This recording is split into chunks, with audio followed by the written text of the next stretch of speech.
Heya. Heya. Hi.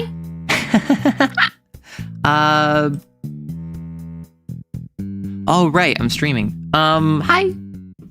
How goes it? Hi. I scared you? You did open my stream, right? This was not like a psyop. This was not something that I ambushed you with. This was of your own free will and volition. You were not forced to be here. Just to make sure, like, just so that the lawyers are aware. Hello everyone, hello. If you don't know, I'm Ariel Wrights. I'm a TTRPG VTuber. Right now, today, we are going to be doing a productivity stream where we, collectively, are going to make a fantasy biome in a Stone Age civilization TTRPG where magic is fading from the world. So, what we've done recently, we have made a coastal environment that is completely bone dry during the day and it floods at night and is filled with bioluminescent, mosaic-filled, singing instrumentation. We made a desert, which is snow that melts when it gets colder and freezes when it gets hotter. So during the day, there's a frozen ice sheet across the entire surface of this thing, and at night, it melts into like a floodplain, and everything around here revolves around that freeze melt cycle of this like inverse snow. Today, I think that we're going to do the Arctic. We can also do the Badlands, but it sounded like last week everyone wanted to do the Arctic. So if you don't know, two things for this chat. First off, say hi. Whether you're a lurker, whether you're an active participant, whether you're watching the VOD later, feel free to drop hi.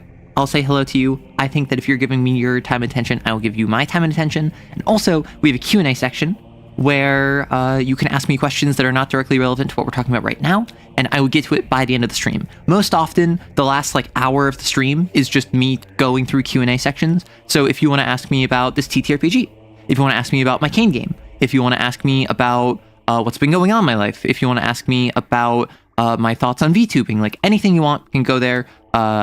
Answers may vary in quality. Literally doing the same thing as you right now, so I hope this gets me in the right headspace. I hope so. You did drugs today. They're a prescription, so it's fine, but you still did drugs. Okay. Hello, Gato and Some Dude and Kali and Zap and Mizzle and DP and Namer and I don't know what to say here, WTF and Man with Chainsaw and everyone else who's watching, lurking in the background, whatever it might be. So, last week, there was a big debate. Do we want to make the Arctic or do we want to make the desert? We ended up making the desert, and I don't know who this guy is, but people really wanted him in the desert. So this is the mascot of the desert. I think it's a Guilty Gear character. I don't know who it is. Normal SpongeBob voice. Hi, how are ya? So this is our mascot for the desert. This has nothing to do with what actually happens in the desert, but this is the official mascot of the desert. I will have to reach out to the Guilty Gear legal team in order to ensure that I can include his likeness in the publishing. Hello, Farrell. Hi, B. Farrell's daily affirmation to chat. You are not forced to be here. You are a regular chat. You choose to be here. You are a regular chat. The voices will not win. You are a regular chat. Hi, Jonathan. You're getting a VTuber commissioned? Whoa. Potemkin? Potemkin. The legendary Potemkin Buster! Understood. Yeah, so he's our emotional support, Potemkin. I don't know anything about him, but y'all really wanted him here. So that's what we have. Unfortunately, he will have to be removed before the final release. Although, if someone has any suspiciously Potemkin-shaped fan art that they would like to submit, I could include that. Right? As long as it is legally distinct from Potemkin, I'm pretty sure I could include it, even if it looks very similar. If you don't attend the stream, you don't get your warlock powers. That is true. So, Arctic Dunes. So the thing that we had, the idea that we had in mind, that we talked about last week, and everyone was like, oh, that's so cool, is Detroit, Michigan, where it's just a layer of iron deposits that are rusting from ice and oxidation, that's rusting from oxidation, which gets trapped in a layer of ice to make red snow. Animates into golems, constructs, yeti, like anything that's like classic, like sci-fi in a fantasy setting. So like this would be like rock creatures, like iron deposit golems. This would be rust flakes that swirl together like an insect swarm, like whatever we want to do there. That's the sort of thing we're going for. Wait, y'all have a warlock pact with arrow? Did you miss out, B? B, you've been like active in most of the streams for the past few months, and you don't have a pact? Weird geometry laser robot made of, yeah, like that's the kind of thing that we're talking about. So who here has not been to a world building stream before? Who here doesn't know what the deal with this is? What is the Arctic? And this will be, wow. Okay. We make this the name. We make a plural of X, of name. This is going to be the descriptor. There are 3, 1, 2, 3, and 3, 1, 2, 3. So this is our template. Our template, we come up with a name. We have a plural of name. So like a parliament of owls, a murder of crows, something that is weird. For instance, we have a mirage of Kalelma. We have a mug of Humfrills. We have a pile of Darkleenook. We have a beacon of Vlugia. We have an orchestra of Vetrige. We have an armory of Vorpalkelp. So like, they're not just like, oh, it's a group, it's a pack, it's a tribe. Like it's weird phrasing that has nothing to do mechanically. It's all vibes, right? It's entirely vibes. So what we want to do, we get the name, we get a plural of name, we have a description, and then we come up with 3 uses that sentient, sapient species use them for, and 3 superstitions that may or may not be true. Again, for instance, what's a good one? The Vetrige are the anchor species of the coastal region. Everything revolves around them. So it's an orchestra of Vetrige, even though the singular is Vetrajud. Only a few centimeters in size in its main body, 10-limbed with poor eyesight and hearing, gray, porous skin, eusocial, naturally produces mineral sediment in its saliva, which it spits out to construct a lattice networks of crystal mosaics. Each individual has a specific mineral they produce, leading to prismatic displays. Hardens during the day. Individuals follow the tide, hiding in underwater crevices in the day and emerging to enter their mosaics during the night. Most die during this dawn-dusk transit. Openings and pathways through crystals produce a series of whistling, often interpreted as a song. And then the uses that they have are that the mosaics are harvested as objects of beauty and musical instruments. The saliva makes a nutrient-rich soup or curry base even after drying. And Vetrige are captured to form mosaics that are sculpted to be a specific form by creatures. But some superstitions about them are that every mosaic plays a different part of one species-wide song. A mosaic is made primarily or entirely of one color, brings creativity to all who hear it. And they are seen as a symbol that even the most plain creature can make beautiful things.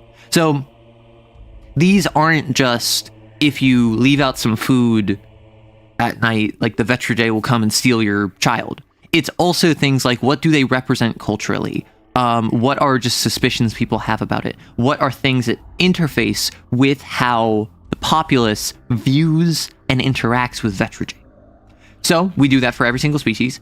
And what we want to do for Detroit, Michigan, we want 3 creatures that are flora, 3 creatures that are fauna. And that is a soft limit, particularly in this biome, which is very iron oriented, is very rust oriented. We're probably going to have a lot more minerals than anything, because in this biome setup, I have like 3 plant-like creatures. I have 3 animal-like creatures, but the animals might still have leaves and flowers and bark, whereas the plants might be able to walk up and move around. They might sexually reproduce. They might be carnivorous, like whatever it might end up being. So the line between plant and animal and mineral is all very blurred, intentionally so. And this region is in a part of the world that is extremely reliant on ether, magic. So if ether fades, which magic is fading from the setting, this biome is going to collapse. So we need to think weird, we need to think crazy, we need to come up with a lot of iron and ice and construct-oriented creature designs, and I think this area in particular, we still want 3 plant-like ones, 3 animal-like ones, but I think we want a strong mineral base, a strong iron base to all of them. Get a piece out, enjoy! So that's 3, that's 4, that's 5, that's 6. Okay. Arctic fox that, when sleeping, dives into the ice, therefore creates a tail poking from the ground. That's cute. Regice, sold your soul for some cheese and Eldritch Blast. Well, Eldritch Blast is kind of cheese, so my initial thought, what if it's something in the area makes it cold rather than being cold? So we did have the idea of huge, giant, burrowing creatures that create these huge subterranean icy tunnels. And we could have it be that they burrow. What if these giant creatures burrow through the iron and their waste product is they like they expel heat. Maybe it's like a very heat intensive process. So they have to absorb all the heat around them. So they're going around and they're like drilling through the iron deposits, like literally like with like drills on their face. And because it's so heat intensive, they have to absorb heat from all around them, which saps the entire region of its warmth. F animal, marry mineral, kill plant.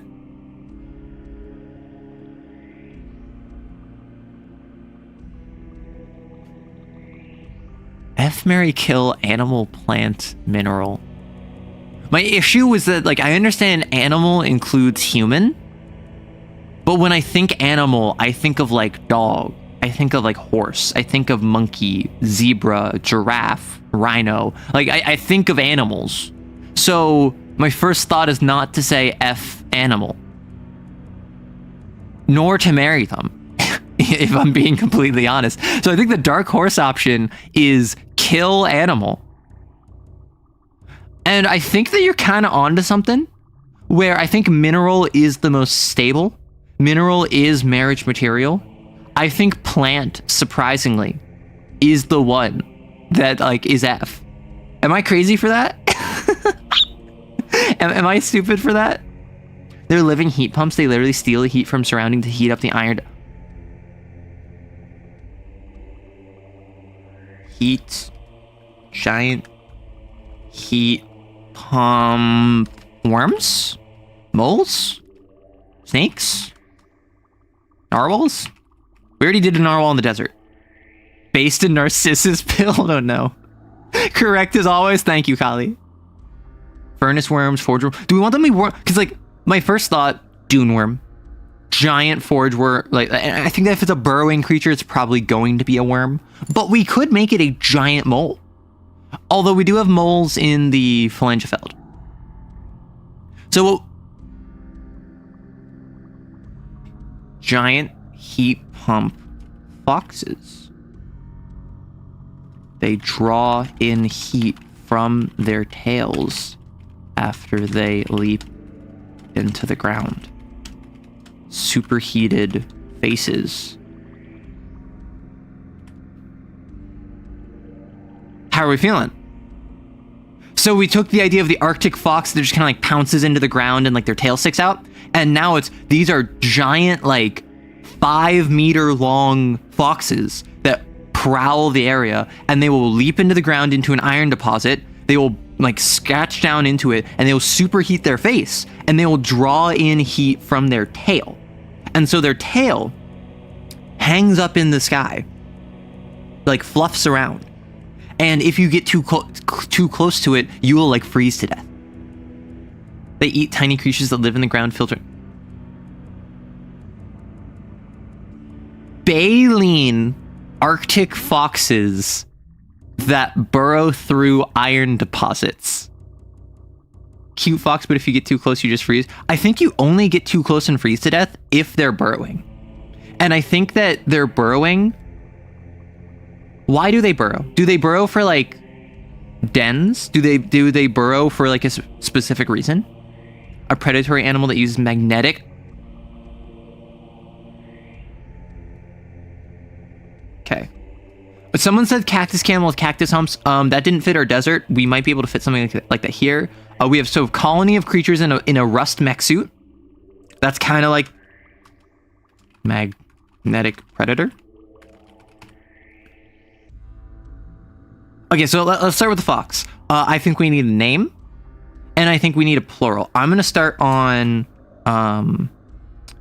pups are born live at a meter in length, can grow up to 5 meters in length, and 4 meters tall.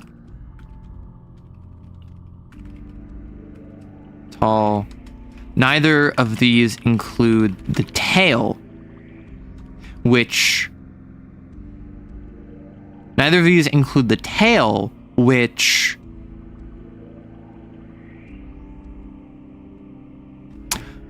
Question.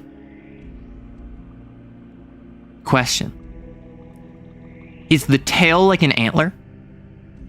Is the tail like seasonally they will grow a new tail? Or tails is also another option, Farrell. What we could do is we could say neither of these include the tails, which grow seasonally and indicate the coming freeze. Like they are the reason for the freeze. Like so a couple of these biomes have an anchor species that the entire biome is built around. The copper core is the core species. It is a redwood style tree that everything is built around. In the coastal, the vetrojae are the anchor species. Everything styles itself around the vetrojae. We can make it 3 themed, yeah. Yeah. So the 3 tails, which grow seasonally,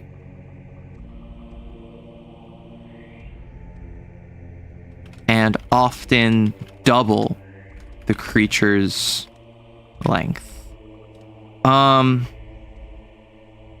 Do we want to make this like stupidly 3-coded? 3 limbs, 3 heads, like kind of Cerberus stylization? One mouth is the baleen, one mouth is the crusher for the stone, and one mouth is the furnace. I kind of like it. One is for eating, one is for crushing, one is for heating. Till-tailed foreful. They have a rotational symmetry. I do like me some rotational symmetry, but how would you walk like that is my question. Because I'm thinking like, if you have rotational symmetry and you're 3-limbed, so if we're looking at you like, here's your face and here's your body, you would have to have like that for your limbs. So like, how would you, like, if the ground is here, even if you rotate slightly, that would be on like one leg. So is it like you just hobble around like you're effectively bipedal, but you have a 3rd leg? So I can check previous chats. It's easier to just, if you think something got missed and it's only like once or twice, you can copy paste it. Look, a walking quarry. See, I think what this might be, big tripod spike legs. So we're thinking like, great idea. Body, mouth 1, mouth 2, mouth 3, tail. tripod, one leg there, one leg there, one leg there. And they literally like, they walk around like a tripod, and then they just kind of like crouch down and like a drill, lower their 3 faces into the ground. And then the one mouth heats up and like superheats it. One mouth crushes the stone and like eats it to get it out of the way. And then the other mouth is a like baleen filter feeder that consumes all of the creatures down there.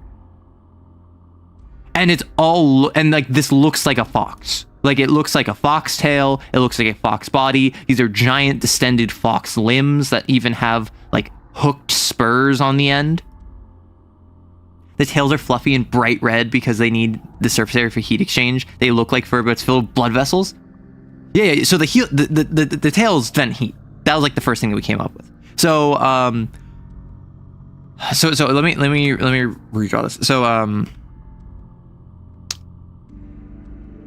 tripedal with a vertical radial symmetry. Pups are born with a meter-long body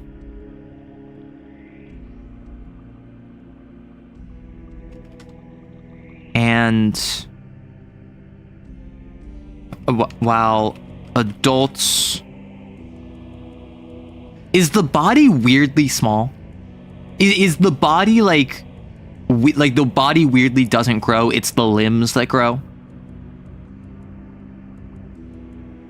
Because I feel like what it could be is that it's like, as a pup, your body is small, your heads are small, your limbs and your tail are both pretty long still. And then by the time you're an adult, the limbs and the tails are massive, but the body is only like 50% larger. Limbs and necks. The body's a shell. Pups are born with a meter-long body. Do we make it a shell or a carapace? What would work for an Arctic? What would work for like resisting scuffing, right? Ooh, it's fleshy. It's fleshy and it's covered in mucus because it needs to like be lubricated so it can go into like deep tunnels. Ew. Like I like an iron shell. That's what it uses with all the waste product of the iron. I like fleshy. That's so gross though. Pups are born with a meter-long body that is fleshy and coated with mucus. As they age, this mucus will become lined with... Is it iron or is it stone? I feel like iron is the obvious answer. So, because like it could just be like the waste product of the stone. I feel like the eaten and consumed iron is then converted into like a mantle-like shell. As they age, this mucus will be lined with iron deposits from their consumption, forming a series of interlocking plates. Adults' bodies rarely... Like how a snake moves? So like a newborn puppy? I mean, yeah, it's like a fox. It's a canine. Adults' bodies don't grow much longer, though their 3 legs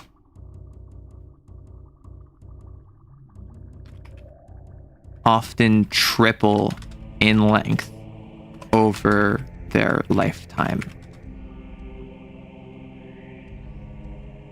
At the bottom of their body, 3 heads. Do I just say 3 canine heads at the bottom of their body, each with a different purpose? One has strong... I don't think it's a filter feeder. I think one superheats. I think one crushes stone. And I think one consumes food. But is that just like drinking the molten sludge? A foundry. Yeah, a foundry of X. I like that. Like metal silk. Metal silk. Like sheet, or maybe even just like sheet metal. Forming thin interlocking plates. Adults' bodies don't grow much longer, though their 3 legs often triple in length over their lifetime. 3 canine heads at the bottom of their body, each with a different purpose. One has strong jaws and reinforced teeth to grind down stone. One has... I'm wondering, like, what is the eating one? How does it eat? Does it just... I mean, like, it...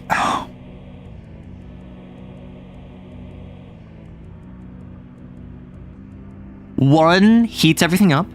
One crushes it. And then I think one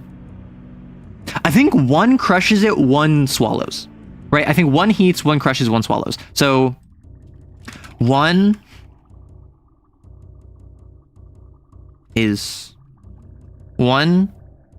produces incredible heat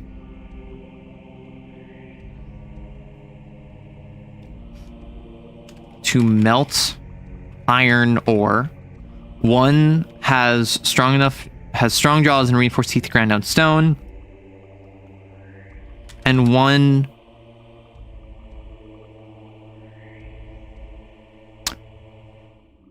like, does it just drink up the molten slurry?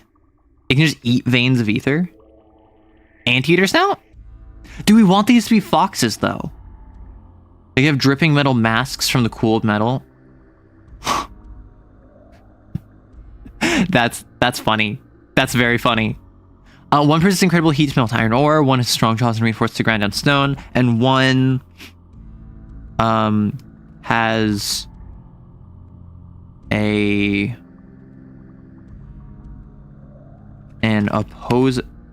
is it opposable? What is monkey tail? Monkey tail? Where you can control it separately?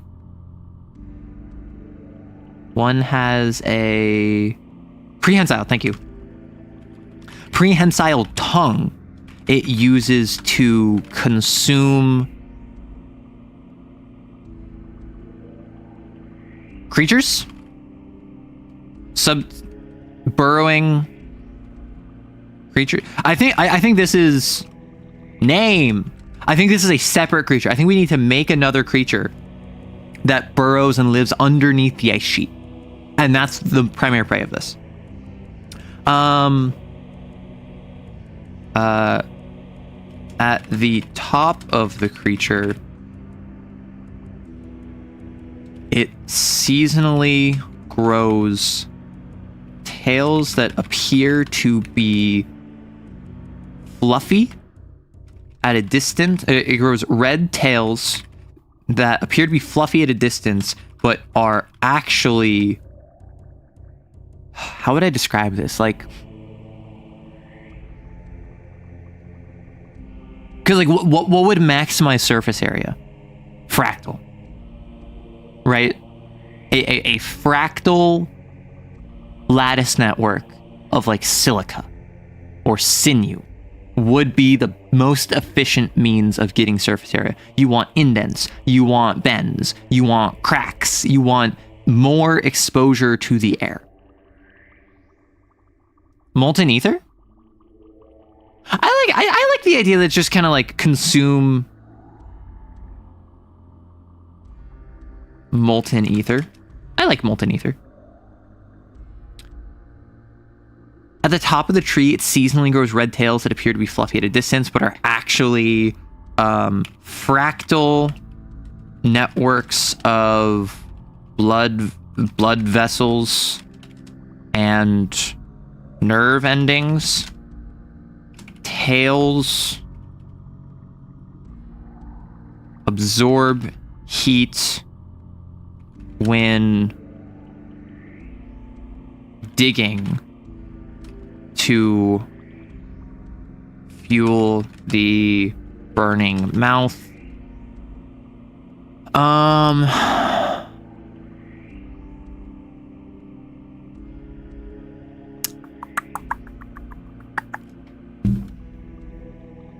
When do they leave? It grows 3 red tails that appear to be fluffy at a distance for actually a factor network of blood vessels and nerve endings. Tails absorb heat when digging to fuel the burning mouth. Fall off.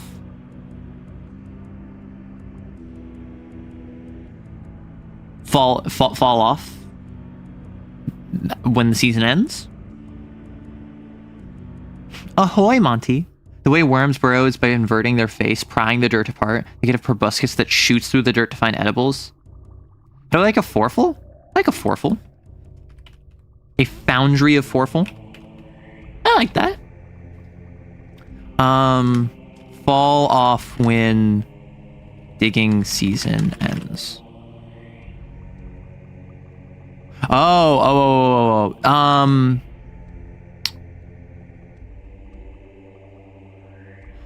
Do we have it be seasonal, or do we have it be based on like hunger? Because I think what it is that it's like they walk around, they dig down, they eat a whole bunch, they are full for like a year. Like they don't eat again for like a year, and then they're chilling. One produces incredible heat to melt iron ore, one has strong jaws and reinforced teeth grind down stone, and one has prehensile tongue to consume molten ether. At the top of the creature, seasonally grow it.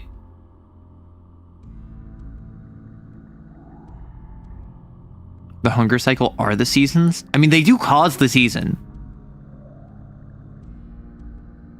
At the top of the creature, it grows 3 red tails that appear to be fluffy from distance are actually fractal. Tails absorb heat when digging to fuel the burning mouth. Grow upon... What if it's grow upon reaching adulthood? Falls off. What if actually like seeing a forful with tails is super rare? What if it's like they grow it like once when they hit adulthood and then it falls off like a night later? And then that is like the only time they do this in their entire life. Seasonal so they can have a migratory event? So they hibernate during summer. Yeah, they hibernate during summer, and then that would make the Arctic like warmer, but so if they're causing this place to be cold because they are the seasons of this biome are out of sync with the surroundings. Tails absorb heat when digging to fuel the burning mouth, affecting the entire biome. Grow tails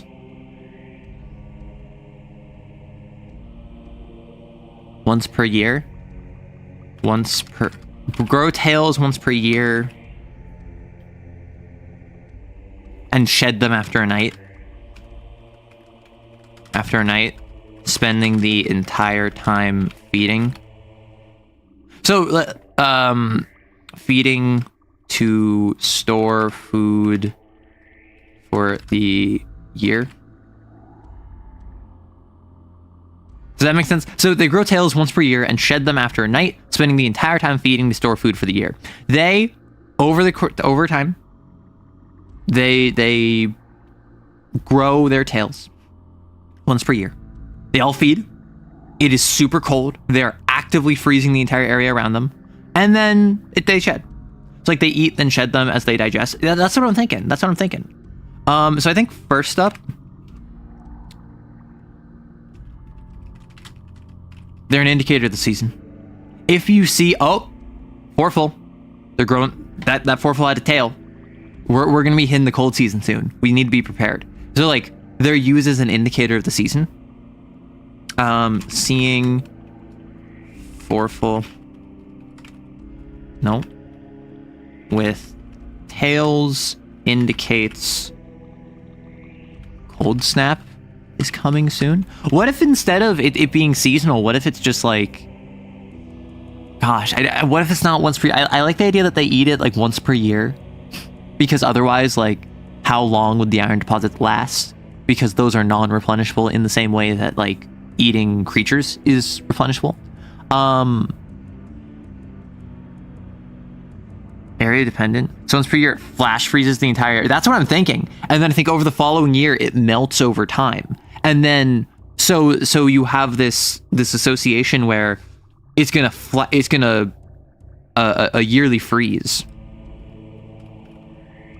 I think that the Forful freeze the entire region over like a night, right? Because remember, nights are 3 times the length of days in this setting. They freeze the entire region, and it slowly melts and warms and heats over the following year. And then I think after about like 3/4 of a year, it's all melted and it's all unfrozen. And at that point, it's the cold season. So in the normal cold season, it will like still snow and it will still be cold. So it's always cold here. Grow tails once per year during summer and shed them after a night, spending the entire time feeding to store food. Shed tails can be processed into heat-absorbing textile. I don't know if they're heat-absorbing though. I think they're really good at retaining heat. Maybe something takes carcasses of the other various entities and separates out the iron to replenish.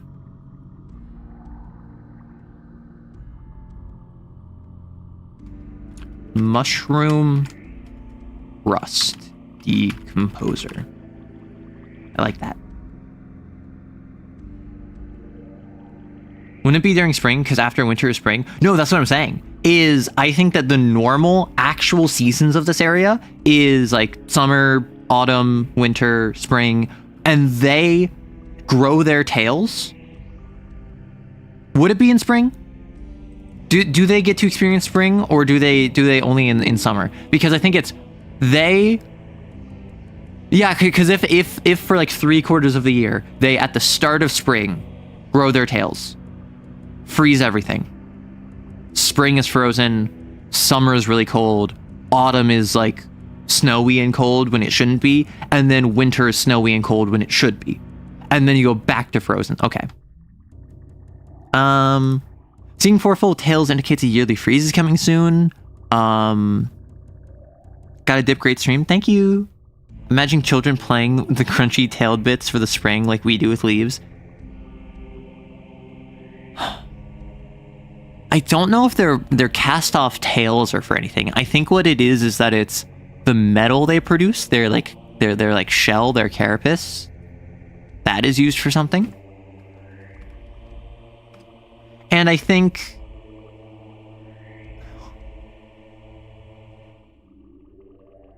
strong jaws and metal teeth to grind down stone. Because I think this entire and iron teeth. I think this entire region is like everything has something iron about it. So I think the metal from their shells. I think they have flesh, right? So I think they're eaten. And so I think that metal.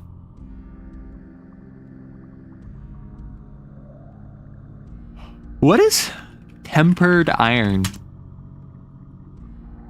Ferrous alloy heated to a precise temperature below its melting point, then cooled to improve toughness and reduce brittleness. Metal shell is harvested and used as nearly tempered iron. So the reason that they specifically get the metal from the Forfals is because they're like basically tempered, as opposed to simply just normal metal. Again, I ask, please make something in the region at least produce a unique. I mean, this already has a lot, right? This already has like 8 sentences devoted to it, whereas some others have like 5. So I don't think this one is the one with the unique alloy. Make shelter against the cold.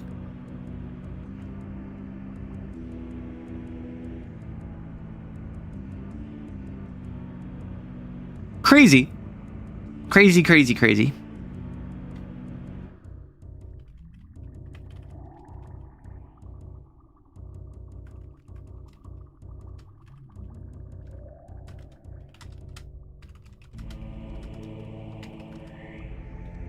I'm trying to think of their blood vessels.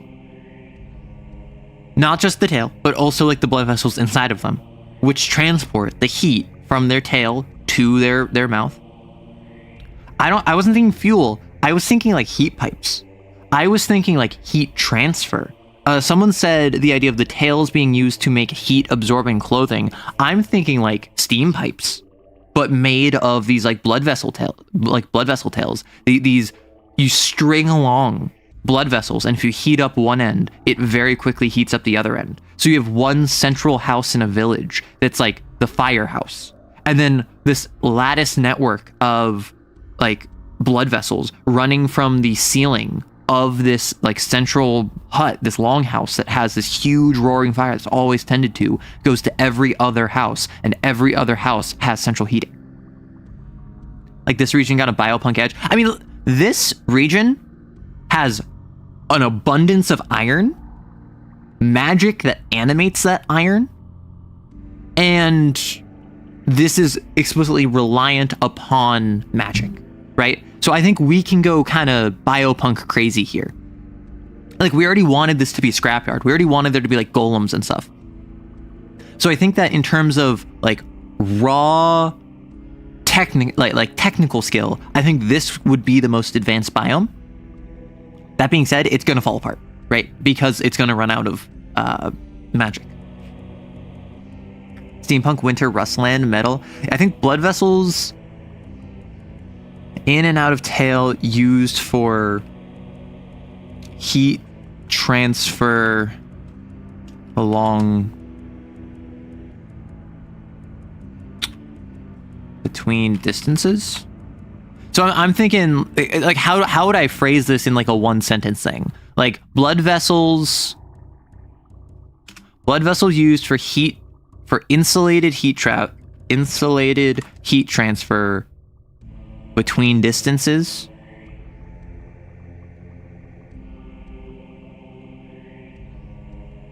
Biopunk plus a biopunk, exactly.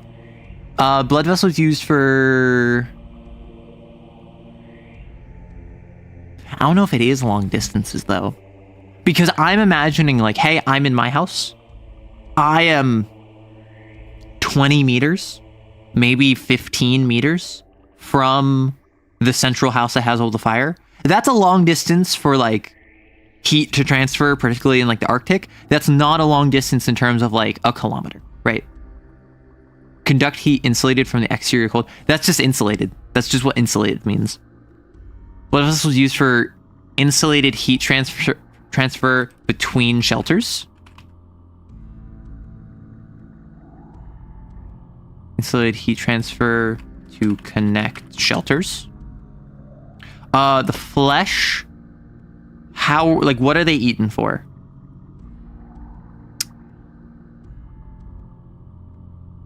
Maybe they're spun into fiber and those can transfer long distance. I think that would be I think that's too advanced. I think that's a little too advanced. Because we're already kind of being like, yeah, you just take their blood vessels, you connect two places, they have effectively steam pipes. That's already kind of pushing what would be reasonable to like maintain the Stone Age tech. I am kind of thinking they can't be eaten, right? I think they might just grab the metal and they don't actually eat these things. So it could be that they use the metal shells are shaped into pre-smelted. Metal shells are shaped as. I think the metal shell, like plates from the metal shells are shaped into tools, weapons, and goods. They're eaten by people that are sick from lack of iron. I don't think anyone's lacking iron in this region. I think in this region, everything is going to have a major iron component. So I think it's plates from the iron shells. What are some superstitions about them? I think,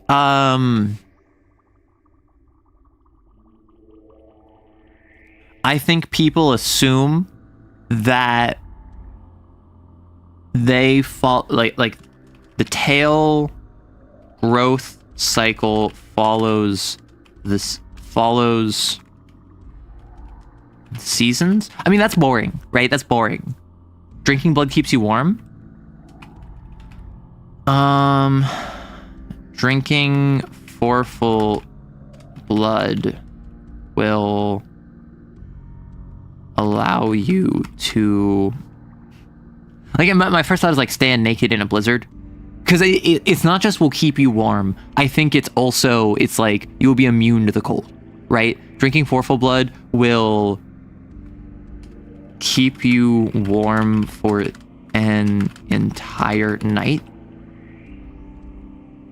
even exposed. Cutting off a tail slows down the... That's kind of true. But I think that...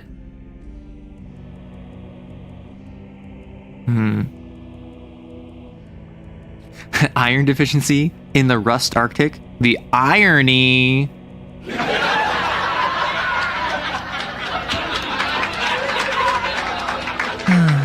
Yeah, me too.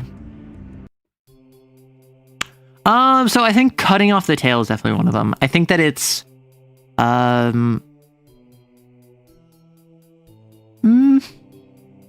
think there's something positive about finding a fallen tail.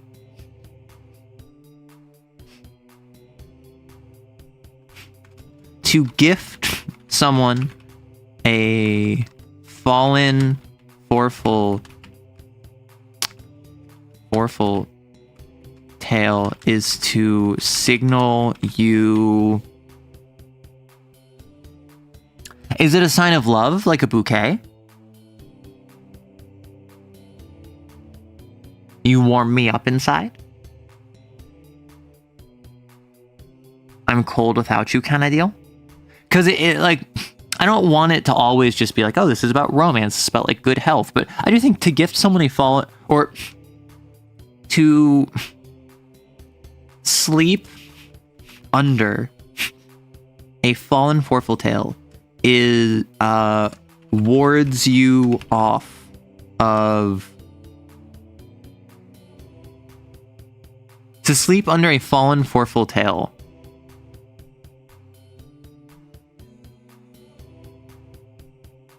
like, I'm thinking like a dream catcher. I'm thinking like to put a fallen forful tail above your bed when you sleep will capture bad dreams. To sleep under a fallen forful tail protects you from bad dreams. Care deeply? That'd be nail. That'd be cute. The forful heads dislike each other and eat different parts of the soil. I think...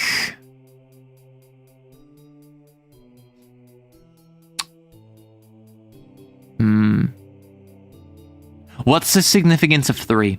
What do people ascribe the significance of 3 to? These things have 3 heads, 3 legs, 3 tails. They triple in length.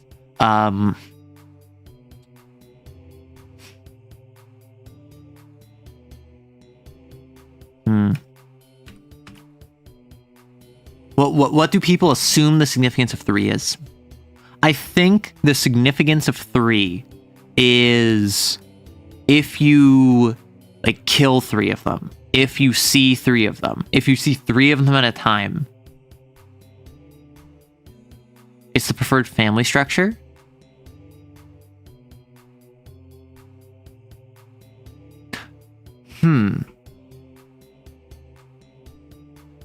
Number 3 is considered a bad omen and invites a blizzard.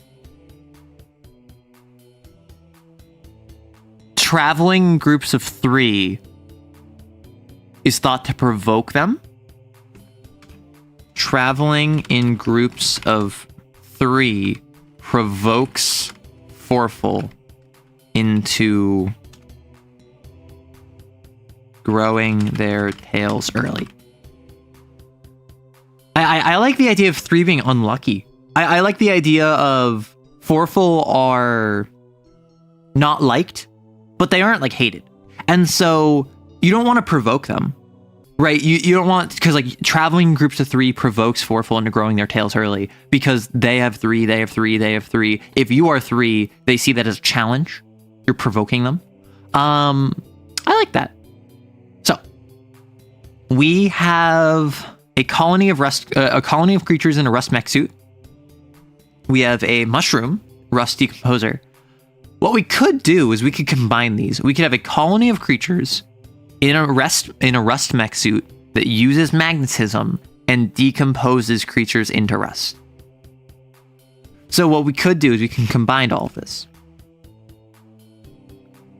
The rustrum. The rustrum, I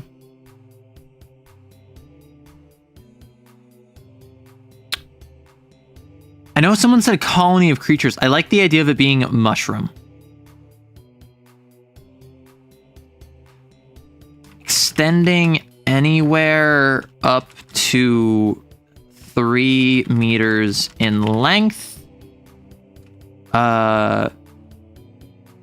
In its mycelium.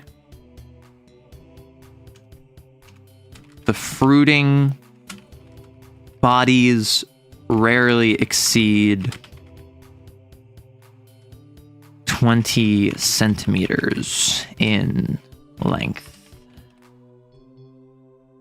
Mycelium? Mycelia. Why do I always do this? I think mycelium is a word, and it's just not. A circuit? I like a circuit. I mean, mushroom is still a colony. It is. I mean, what people wanted was like a swarm of locusts. They wanted a group of eusocial spiders that pilot like a giant rust mech suit. I think anywhere from 3 meters in length to its mycelium, the fruiting bodies rarely exceed 20 centimeters in length.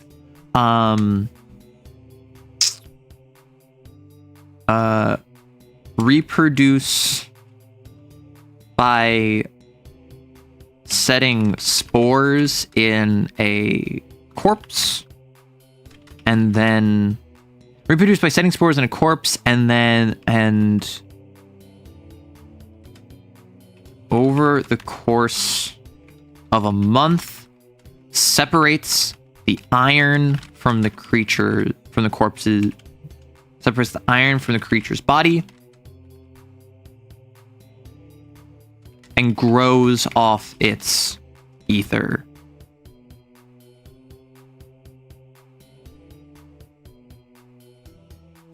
Takes the separated iron as well, takes it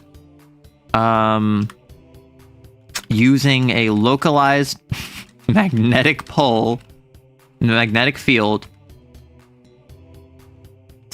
takes the iron and nearby rust and pilots it like a shell. Then what does it do? Right?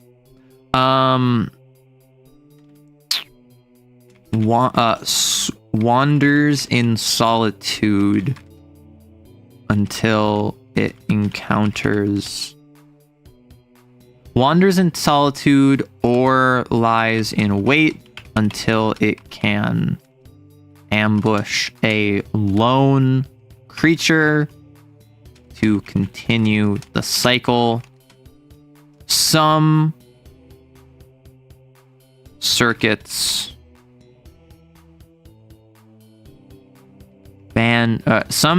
come together as a network of multiple interlocking rust constructs. These often manifest with each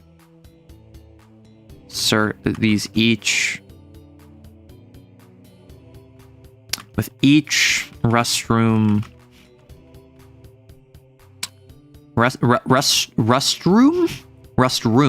I like a rust room, not a rust room. A rust room. With each rust room piloting, with each restroom responsible for moving a limb and operating functionally independently. And I'm thinking like a giant metal starfish. Like my thought is like a giant, like each limb is like 3 meters long starfish. Fights birds. We can fight birds. So if ether's running out or the season's getting warmer. So many of these things specifically don't eat iron. It's like it's poison. They can't eat it, so they pull it out. I think that it separates the iron. It doesn't eat the iron. It uses the iron as a mech suit. A lone one is closer to a snake. And pilots it like a limbless shell. Wanders in solitude or relies on wait until an ambush a lone creature to continue the cycle. Some circuits come together as a network of multiple interlocking Rust constructs. These often manifest with each restroom responsible for moving a limb and operating functionally independently.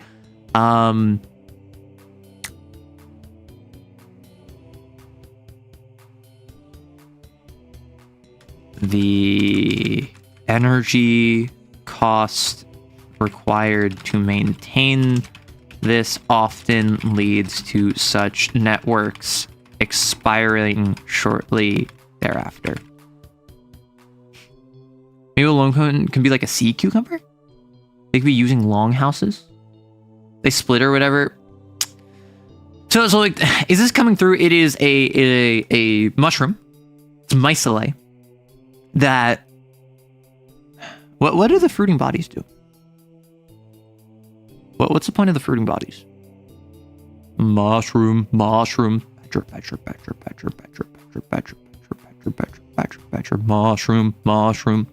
I think...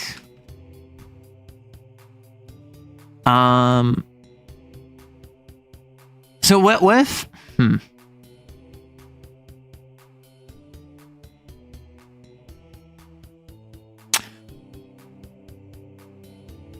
What if instead of some circuits come together, what if it's more of a, they wander in solitude or lie in wait until it can ambush a lone creature, continue the cycle? A circuit forming is always incidental. And invariably leads to a conjoining of the metal shells via magnetism. Such networks might be such networks retain. Oops, we fuse. Yeah, that's what I'm going for. Is that like such networks retain independent locomotion in each of its limbs, oftentimes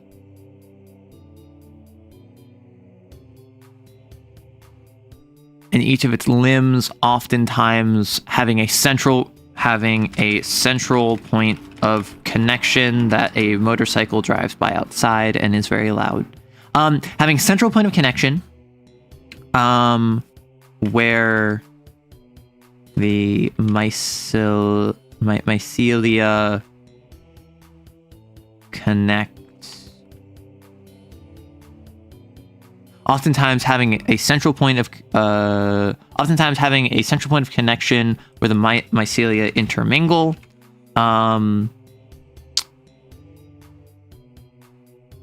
Such networks retain independent locomotion in each of its limbs, oftentimes having a central point of connection that mycelia intermingle and function in rough tandem. Does that make sense? With heads pointing at the ground and legs 3 feet long, Maybe when they kill something, it can either reproduce or connect to concentrated ether blooms. So what I'm thinking, these things, they wander around. They're like snakes. I think they slither in solitude or lies in waits. They slither in solitude or lie in wait until it can ambush a lone creature, continue the cycle. Once it kills something, it sets spores in them. And then the spores grow from it over the course of about a month, separates the iron from the creature's body and grows off its ether. Then, with a local magnetic field, takes the iron and nearby rust and pilots it like a limbal shell. Slither in solitude or lie in wait until it can ambush a lone creature, continue the cycle. A circuit forming is always incidental. And invariably leads to a conjoining of the metal shells via magnetism. Such networks retain independent locomotion in each of its limbs, oftentimes having a central point of connection where the mycelia intermingle.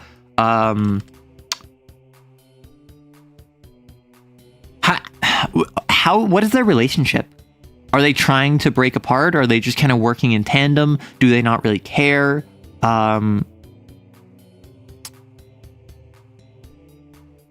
Eventually, one seemingly overtakes the others. Rat King vibes. So they're kind of like a king, like they're a rat king. They're one giant starfish. There are many different types of things, right? Oh, with heads pointing at the ground and legs 3 feet long. Yeah. So I think eventually one seemingly overtakes the others. I think that's a weird detail that event, like in your story when you play, because remember, this is for a TTRPG. When you play this game, if you go to Detroit, Michigan, you might encounter like a restroom, and it is like a 7-limbed entity where all of the limbs are moving as if it's one entity because a single restroom took over the entire circuit. Maybe when they're fused, they get more aggressive. Maybe. What are their uses? What are their uses? If you go, yeah. Transport? They're trying to kill you. They're trying to ambush you. They're trying to murder you. Oh gosh, this will also limit traveling sizes. I mean, if you try to travel with one, they will try to kill you, but if you ride it with 2, you're fine.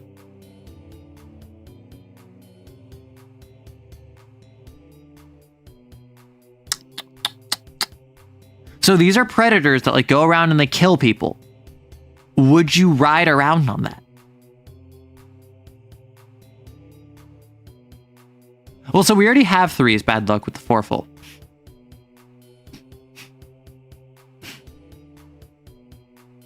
Like, what do these things do for you? Is it just the metal? Let me step away for a second.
I've had it brought up to me.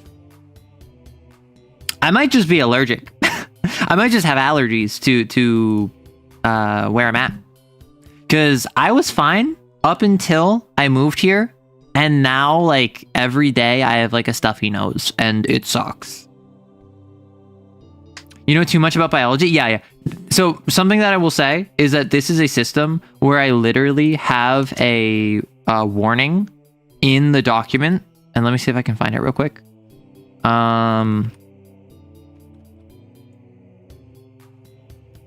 Yeah, I literally have a warning in the document that says, wait, that's not right. There's quite the variability and viability with these combinations of organs. How could a creature that only has a nose but no lungs respirate? How can you have a feet or hooves when you have no legs? Does a heart come with veins and arteries? These sort of questions aren't really the point of this system. The base of your creature is designed like a sausage, so don't ask what's inside or how it's made. Maybe ambient ether allows your creature to have disconnected segments of their body floating around a central mass. Or maybe you just agree ankles are part of feet and have stubby proto-legs. Think weird, think wacky, be weird. And when in doubt, remind yourself this isn't reality. This is a system where if you're a biologist, you're gonna cry. If you're a zoologist, you're gonna cry even more. Allergic to the voices? True! That's why the fourfold have threefold symmetry, because it tricks the Russians into thinking they're not alone. Oh, that's good. That's good. That thing was live and suffering? Yes! Are these mega mech starmy? Yes. If it's not killing me, sure. On a magic planet specifically. How would something like that evolve? The only way that could exist would be the creation of some insane wizard. I mean, this is... So, for anyone who doesn't know, this is a setting where it is a Stone Age civilization in a world where magic is fading. So, up until now, magic just kind of like did its thing. And now magic is fading, and now actual literal evolution is entering the picture. Up until now, it's really just kind of been magic, and everything goes. Now that is all winding down. There's something else that can attract them to a single spot for a while, and you can use them as a pseudo guard animal.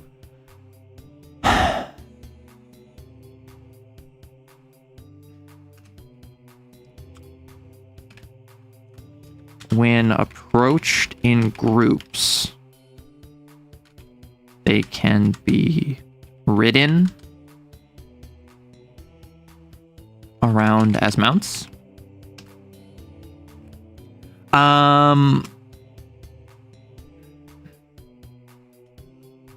Given they watch over corpses, they infect.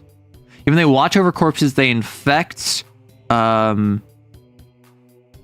They can be fed to guard a location.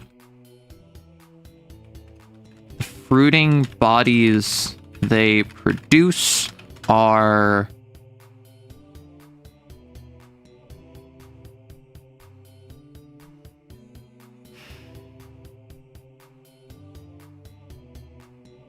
watery, but when cooked have a zesty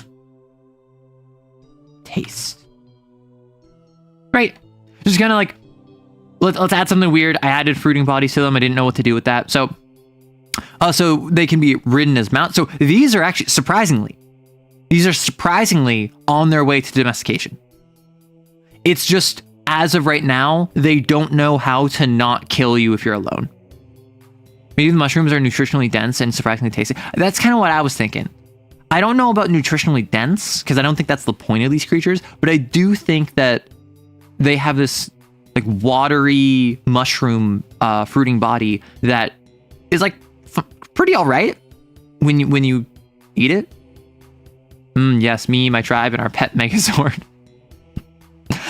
I mean, you already know one tribe has like a giant circuit that's like 8 of these things all tied together, and it's all controlled by a single individual, but their instincts are only attack individuals. So as long as you approach this giant Megazord with like 2 creatures, you're fine. Superstitions: fourfold, developed, trilateral, Foreful have 3 limbs and faces to trick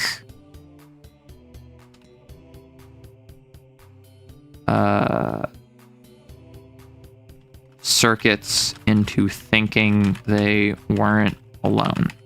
I really like that one. That one's a superstition I really like.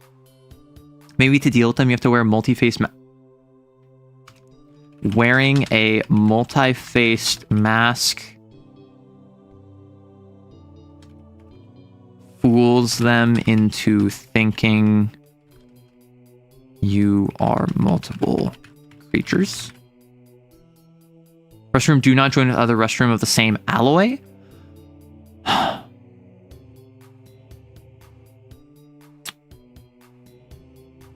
Restroom fuse together when threatened.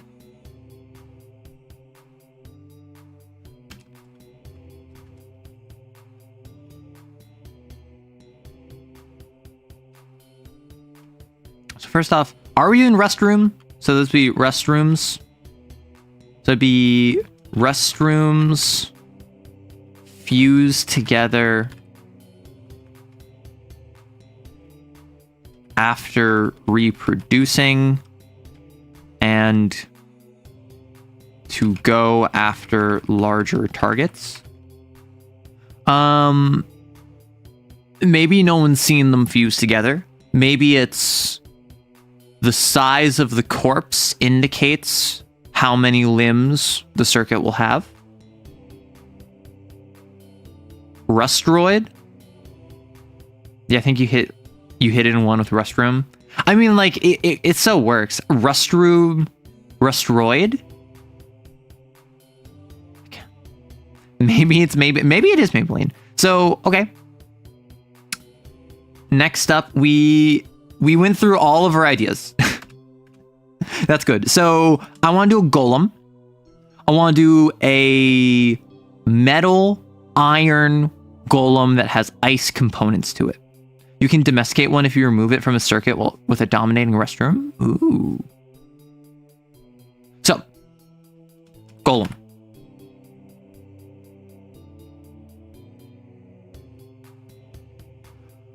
My issue is that if we make this like a golem of rust, how is this different from the restroom? The restroom is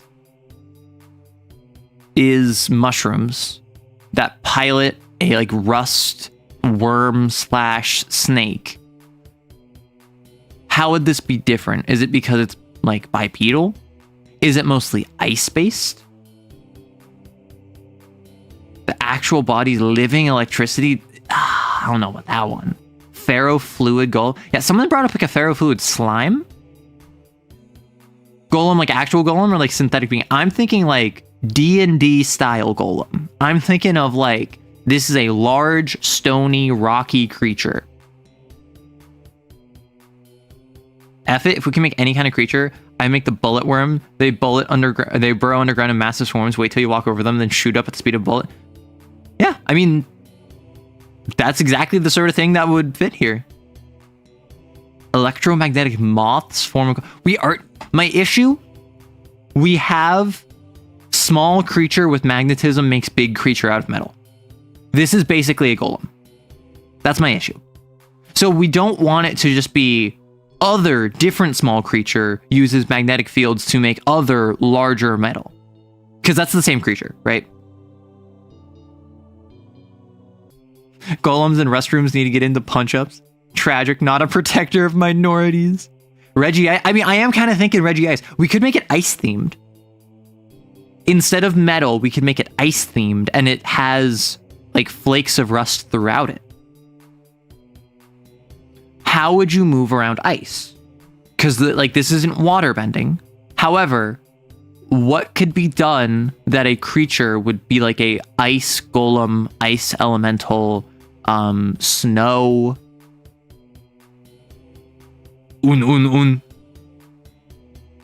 Maybe like the Atalka.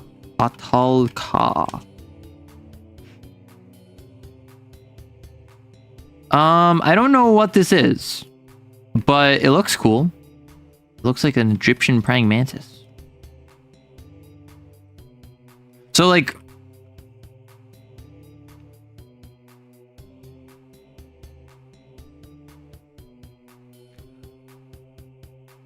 big praying mantis.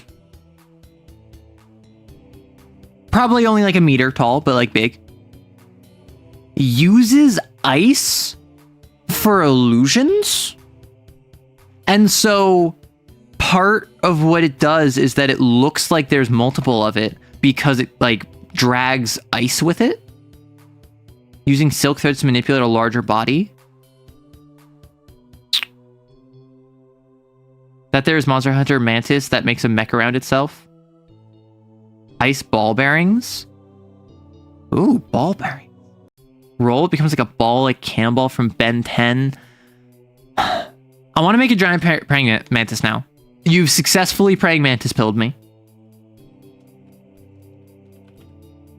I like the idea of like ice mirrors. Someone brought up silk used to move. I like ball bearings. Ball bearings. Rust / metal. Silk used to pilot ice. Ice mirrors, part of the mech.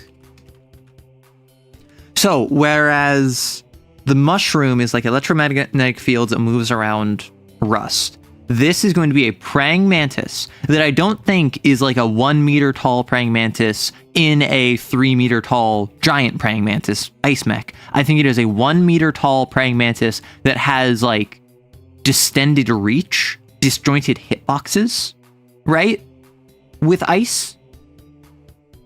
Mantis that homes alone people? A little bit, yeah. Like a trapdoor spider, but it's a mantis. And it uses silk and it uses ice in order to like like House of Mirrors you. All the joints are rust, but the main bulk is... I was thinking something like that. I was thinking something like joints are one and then the rest of the body is the other. I was thinking maybe the joints are ice and rust is the rest. Oh, you just watched Monty Python and the Holy Grail with your mom? I love that movie. Keeps folding and unfolding to confuse prey. Also does weird flexible stuff. Okay, so... a meter tall as an adult with arms reaching out up to a meter. Quadrupedal with spiked spur feet to pierce,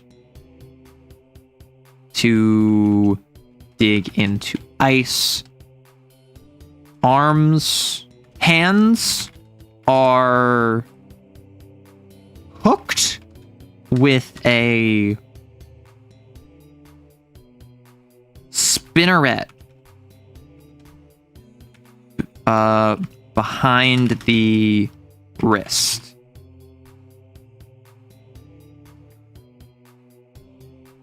Hands are hooked with a spinneret behind the wrist. Clawed and able to snap or spin. It's... Do we make it webbing or silk? It's secreted silk. Clawed and able to snap or spin, it's secreted silk. Easily... The Triska? I like Triska. Triska.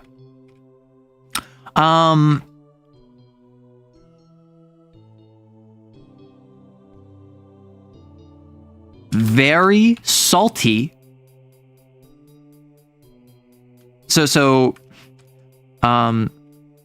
Silk is very salty and catches on ice easily. Used to make walls. Cuts out slabs of ice. It then adheres to, using silk to flip them up and down as a means of disorienting predators and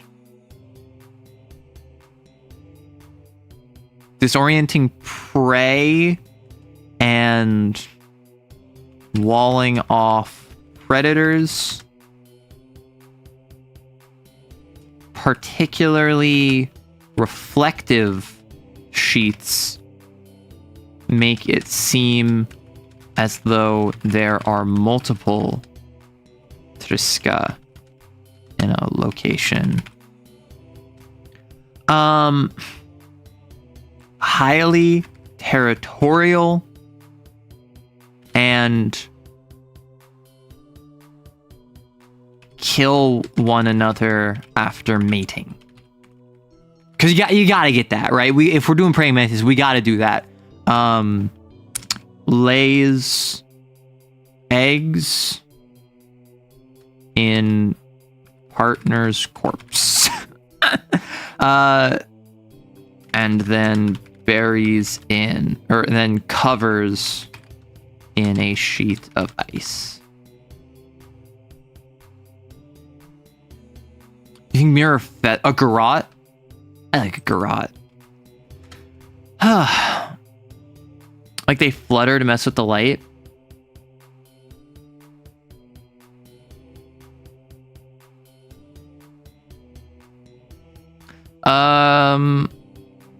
Quadrupedal, so with arms reaching out to a meter, quadrupedal spike to spur feet digging ice. Hands are hooked with a spinneret behind the wrist, clawed and able to snap or spin its secreted silk easily. Silk is very salty and catches on ice. Cuts out slabs of ice it then adheres to, using silk to... Silk is very salty, cuts out slabs of ice it then adheres to, using silk to flip them up and down as means of disorienting prey and warding off predators. Particularly reflective sheets make it seem as though there are multiple Triska in a location. Reflective feathers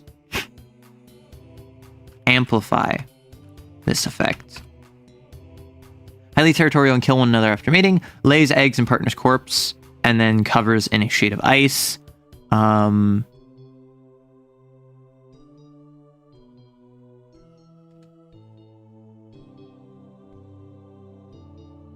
Burrows.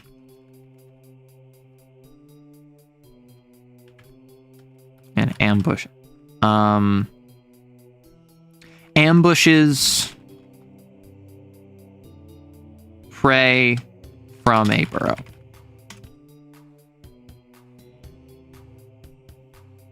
Summer's a season that's this area gets cold, right? Maybe use ice mirrors to blind prey. A bunch of them could... I like the idea that these are like really solitary though. I like the idea that like they hate each other. If they do mate, it's we're killing each other after. Instead of silk, make it wire.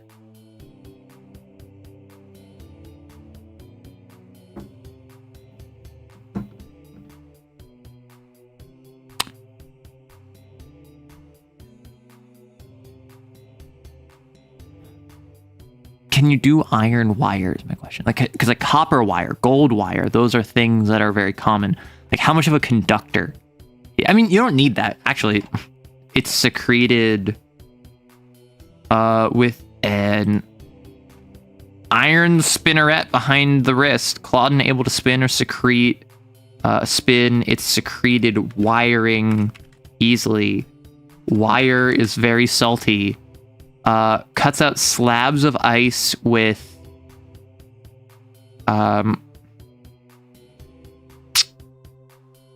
I don't want it to literally just have chainsaws, right? I don't want it to literally have chainsaws, but I do like the idea of it affects chainsaws.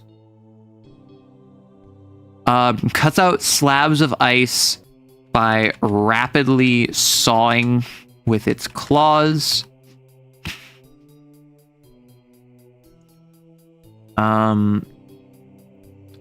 Uses wire to flip ice up and down as means of disorienting prey and walling off predators. Particularly reflective sheets make it seem as though there are multiple Triska in a location. Reflective feathers amplify this effect, particularly in summer. Highly territorial and kill one another after mating. Lays corpses in partner's corpse and then covers in a sheet of ice. Ambush prey from a burrow. poor eyesight, great, can feel vibrations. Right? So it's the idea of like, they can't really blind each other. They don't really screw with each other, but they do feel vibrations. I'm imagining it's like old ice saws. Yeah. Well, it's ice. Does it have to eat meat? I mean, it doesn't have to. Like, this could be something where... I mean, we never specify that it's made of ice. Is this thing made of ice? Instead of silk, make a wire. The spinnerets could excrete natural steel. Well, its wire melts the ice because of the salt. If it's too cold, it just spins a bunch of wires, something it saws away. Well, because ice, like salt plus ice equals stick. And I think that if the wire stays on the ice, it will melt over time. But if I, as a creature, as a Triska, I'm lying in wait, I cut up something and then I put my wire on it, I probably am only going to have my wire on it for like a day, maybe. You can just eat blood. I mean, that's basically eating flesh. It hunts for the fun of the game. I like the image that it's made of ice.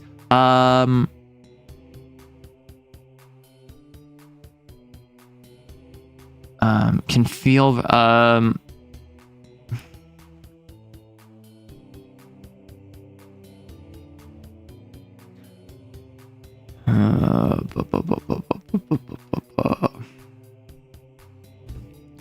seemingly made of ice, literally made of ice. Because what I'm doing, what I was operating off of is the praying mantis itself is organic, and it uses the kind of like ice walls as its mech, right? So I could drop the, like, it lays eggs in its partner's corpse. Reflective feathers amplify this, particularly in summer. When ice is thickest, creates a boxy shelter around itself. When ice is thickest, creates a boxy shelter around itself, and then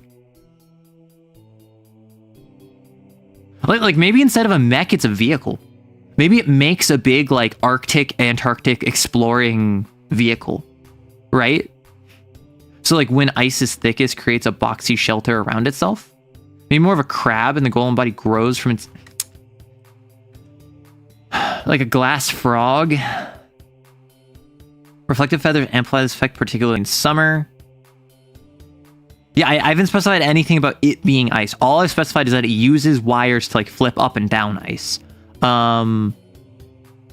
Which I think is kind of double dipping. I don't think this creature is made of ice. I think that this creature is not made of ice. I don't think it's made of metal. I think it is just a like meter tall praying mantis that uses ice as a ambush predator. Effective vampire feather, particularly in the summer. Poor eyesight, but can feel vibrations. Hides under a layer of snow and ambushes nearby creatures. Highly competitive and attacks other Triska on sight. How do they reproduce? Magic. Superstition, Triska reproduce by sculpting their young out of ice. It's just straight aethervore, but it leaves desiccated corpses. That can work. See, and the thing about this is that if a creature does not have a mouth and stomach and esophagus and like crop and gizzard and like ability to eat and digest something, it is assumed it has the ability to just eat up some ether, right?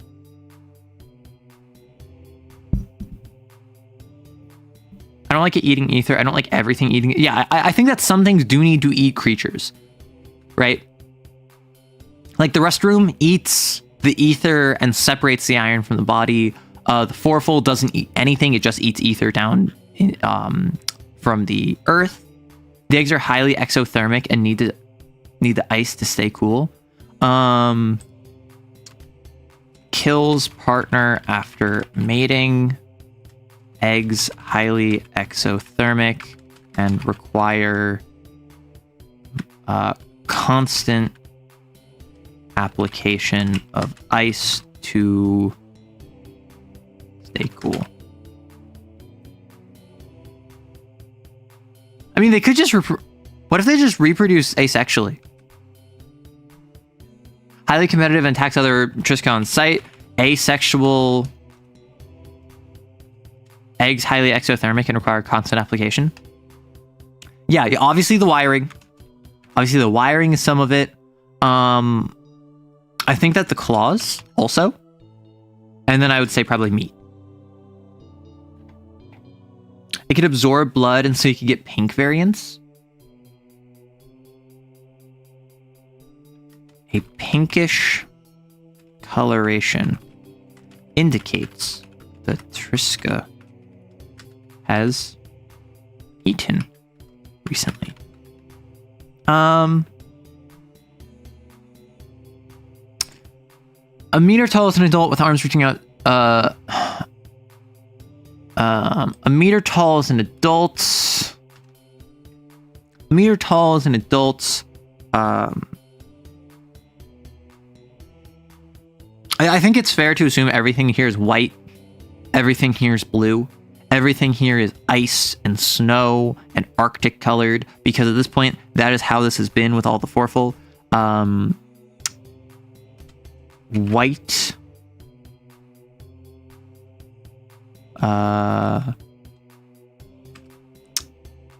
White reflective feathers amplify this effect. A pinkish coloration to its feathers indicates the Triska has eaten recently. What if they're red though? Right. No, you're right. You're red. Because maroon reflective or feathers, because everything is rust. Thank you. No, the fourfold tails are bright red. I forgot about that.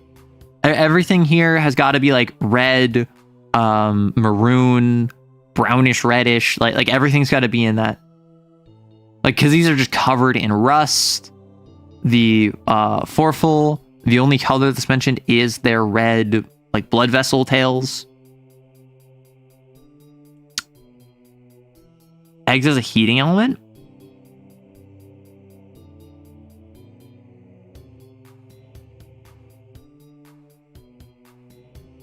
I like wire harvested and used as inner supports for ice sculpting, primarily in construction. Why not? If you're in a area that's always cold anyway, why not just make walls out of ice? And if you use the very salty wiring, you can just use it inside of it. Gotta have a delicious green arsenic thing. I think I want to go meat is stringy and salty.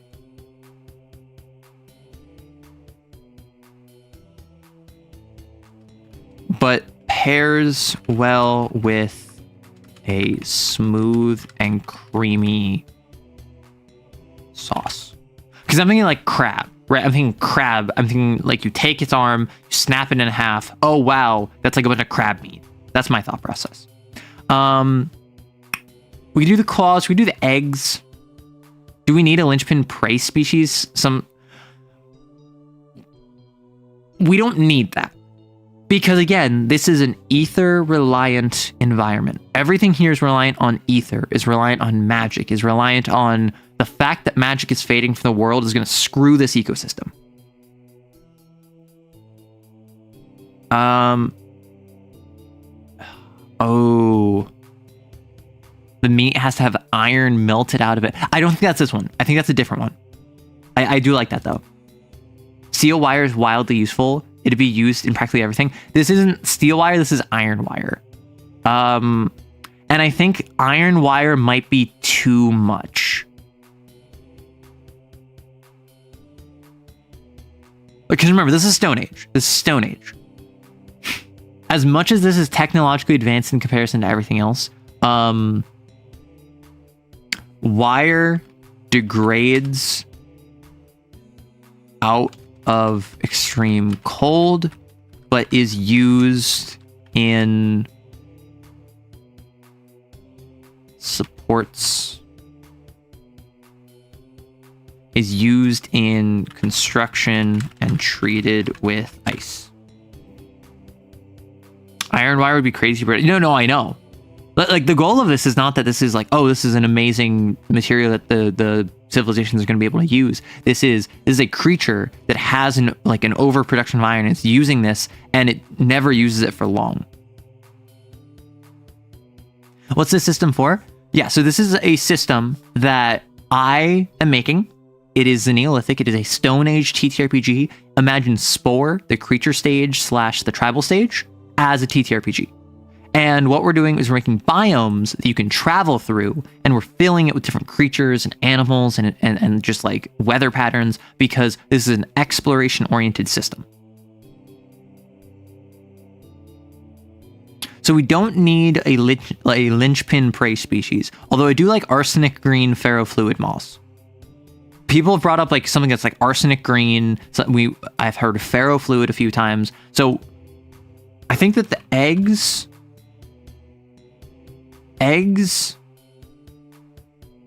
used as heating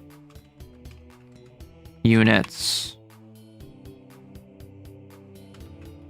though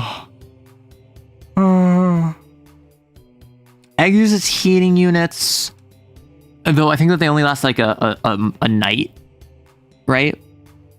I think that the eggs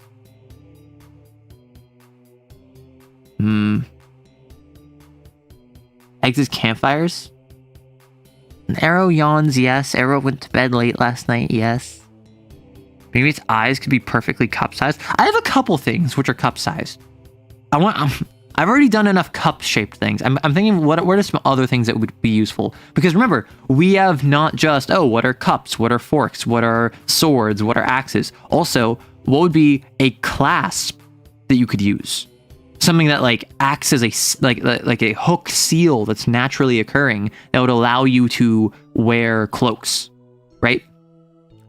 Nails, like natural nails that you could like produce from something and use in construction would be super useful.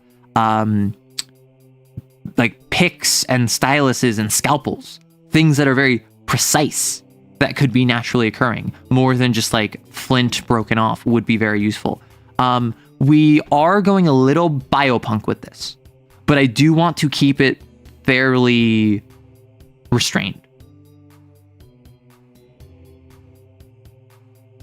So the wire degrades out of extreme cold, but is used in construction and treated with ice. Is there anything to burn in this area, or is it lacking? So there are no humans in the setting. All of the species that use stuff that we are making uses for are similarly weird and wacky species. And this is what you make. A nail porcupine. Yeah, we can make a nail porcupine. I think that we do of the remaining 3 species, we do nail porcupine. That's a nice small creature that we can do. We can do a ferrofluid moss, and then we can do one more plant.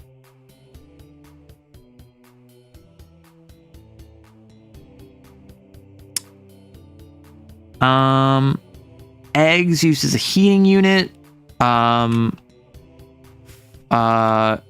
Lasting up to 3 nights if maintained properly. A pinkish coloration to its feathers indicates that Triska has eaten recently.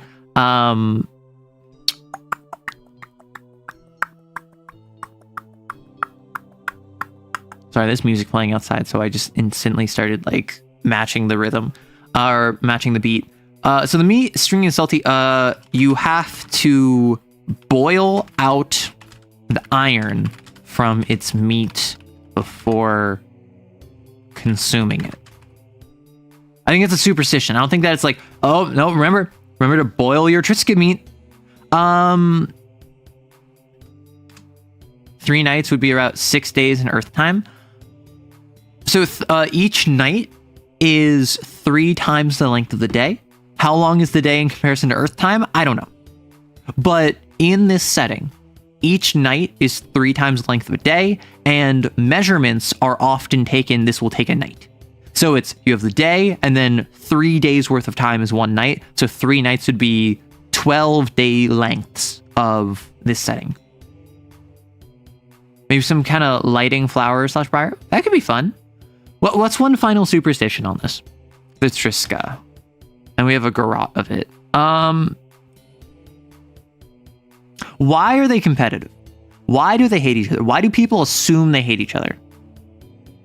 Well, if it's 24 hours, 6-hour day, 18 at night, I never said it was 24-hour day.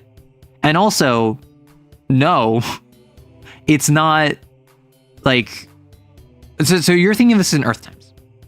The thing about this is that in this setting, it's not like, oh yeah, it's like a 6-hour day and like an 18-hour night. It's closer to like, no, it's like a 16-hour day. And then it's like a 48-hour night kind of deal. Like, that's the time frame we're working on. I mean, like, you're saying it has to be. I will remind all of you. This is a setting where magic is like a wizard did it. Like the name of the game with this setting is Waves Your Hand Magic.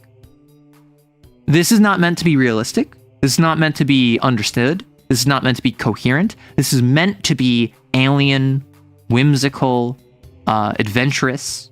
I don't know why I was about to say adulterous. It could be that too, I suppose, depending on your game. They're biologically addicted to iron. They think one of its reflections escaped. Maybe it's thoughts that there's only one Triska and... That's funny. Well, so okay, let's run with that. They reproduce asexually. That means if a Triska has like maroon feathers, but it has a tuft of white feathers on its chest, all of its children, because it's reproducing asexually, will also have that.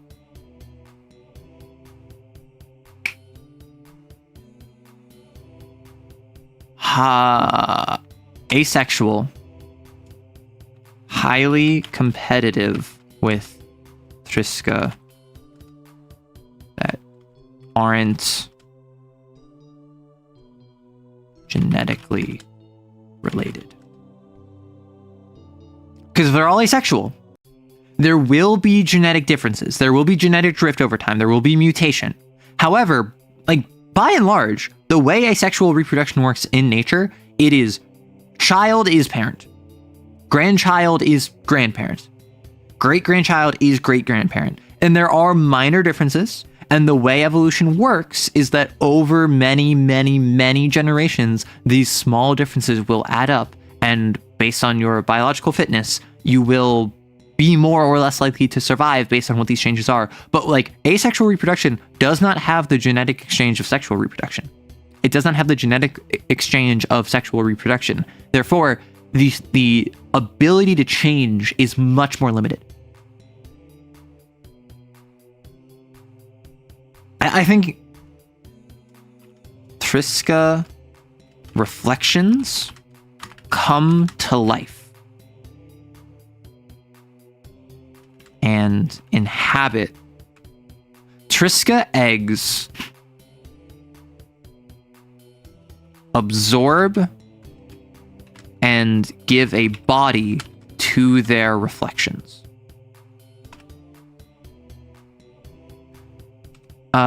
Triska eggs give a body to their reflections and will not hatch if kept away from them.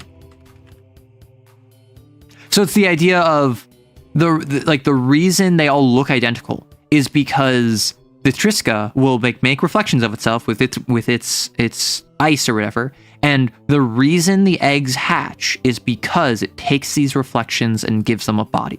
So if you keep the eggs away from the reflections, it doesn't hatch. I don't know why, but this talk of asexual reproduction is reminding me of the species of only lesbian geckos. So, we have nail porcupine, ferrofluid moss. Someone said something about a flower. 16-hour day, 48 hours night. I want the night to bring me the night. I choose the Rannis ending for Elden Ring. I mean, like, the thing about this game, like, night is much more, like, present than day is. That's why in exploration rules, like, there are, like, I had to add in an extra system of like travel rules for traveling at night, because night is such a important part of the setting that traveling at night is dangerous. It is very dangerous at night.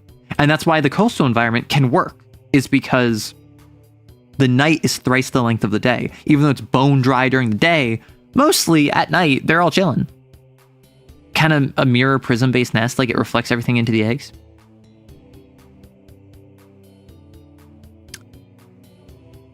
Eggs.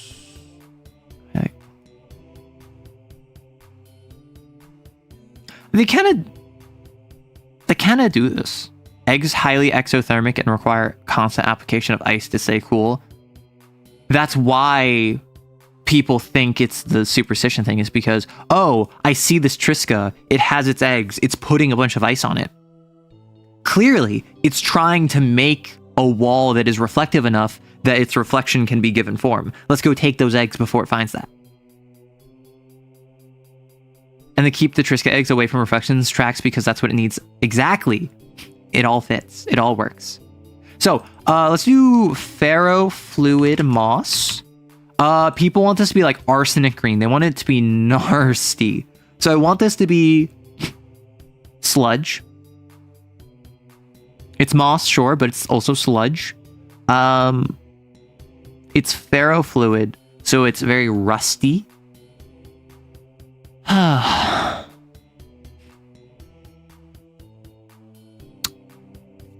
A sludge that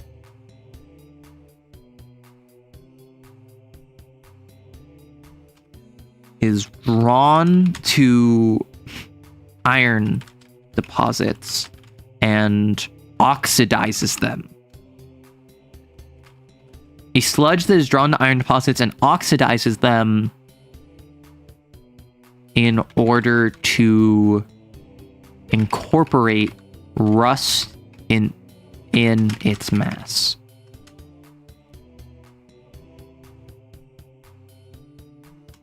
Begins as a... Well, what are we thinking? Like a green? Y'all were saying a green, so it begins green, and over time becomes significant, becomes indistinguishable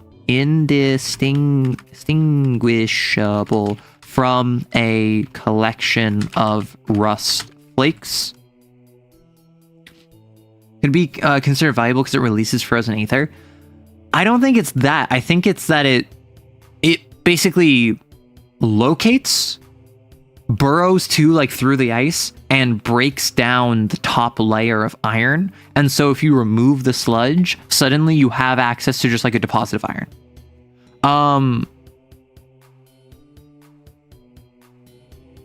I think the ferrofluid moss is what turns everything rusty. That's the oxidation. And then I think the other plant is the thing that takes metal deposits and deposits it. So we have a cycle of there's more iron growing here. Or maybe just the iron grows naturally. That would not be the weirdest thing. Idea. Potato, but for iron ore. It's just potatoes, but it's iron ore. Or it's like carrots, but it's iron. Like they're made of iron. Begins green and over time becomes indistinguishable from a collection of rust flakes. I mean, yeah, copper cores grow copper, so there's no reason we can't just have a plant grow iron. Iron tubers. It's like, what more is there to this? What makes this interesting other than just being a sludge that is drawn to iron deposits and oxidizes them in order to incorporate rust into its mass? Begins green and over time becomes indistinguishable from a collection of rust flakes.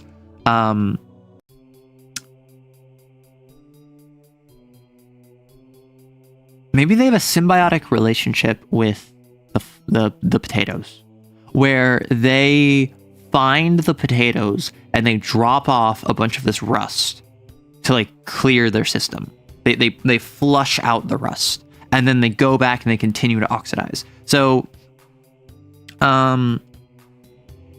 once fully saturated, expel all of the rust in their system alongside strained ether.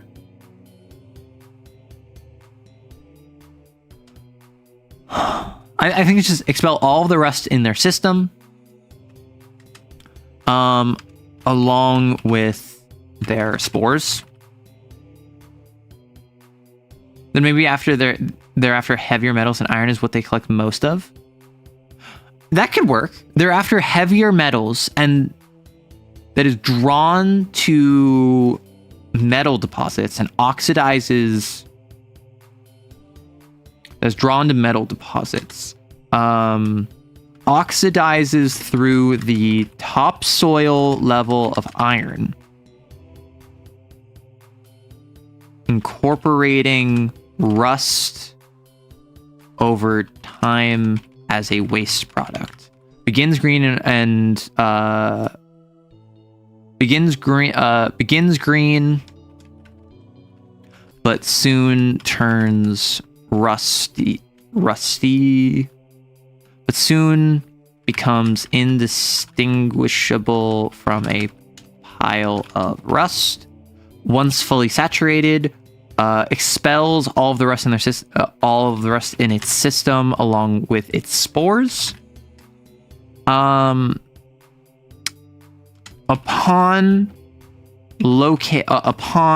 reaching heavier metals, what does it do? What if a giant potato mound? I'm not sure the format, but it could be a superstition that they're a good omen for wealth, since like heavy metals and whatnot. I think upon reaching heavier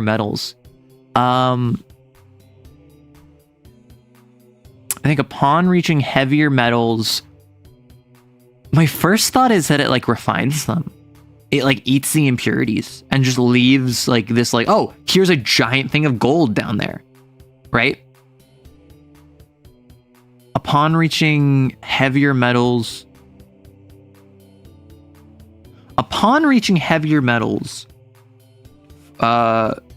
coats itself around them and dries into a crust.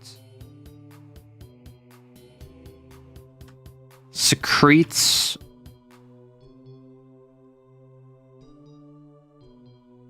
an alcohol. I don't know about alcoholic. I think what this is that it finds a chunk of gold. It finds gold ore. It finds silver ore. It finds something. It goes up to it. It wraps around it, hardens into like a crust, and then starts secreting something. And it like lasts like a year or longer, where it's just like it's down there and it's just secreting this constant thing. And what does it do? Does it eat them? Does it purify them? Does the secretion, is it a hallucinogen? Is it alcoholic? Is it water? Is it metallic? You're thinking mercury and arsenic and other nasty things? I don't think to reproduce. I think it's that it goes around and it seeks metal deposits. It oxidizes through the topsoil level of iron, incorporating rust as a waste product, and then it like expels all the rust. Is arsenic a metal? I don't think it is. It's certainly not an element. Is it? Arsenic. Am I wrong? No, it is. It's AS and it's number 33. My mistake. What's the biome? We're working on Detroit, Michigan. Like gasoline? Secretes a flammable liquid. I mean, like secreting gasoline is kind of perfect for what is a scrapyard or oil. Crude oil. Secretes a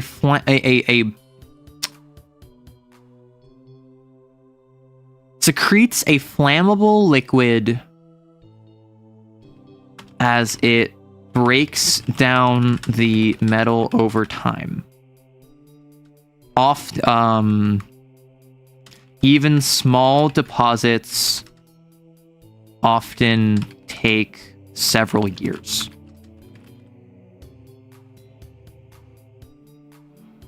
Oil! Liquid gold. Even small deposits often take several years to fully break down. The amount of liquid produced secretes a black flammable liquid as it breaks down the metal over time. Even small deposits often take several years to fully break down. The amount of liquid produced often exceeds 5 times the volume of the metal base. Its liquid is toxic to consume and dangerous to remain in an enclosed, and releases semi-dangerous fumes. Liquid is toxic to consume and releases semi-dangerous fumes, but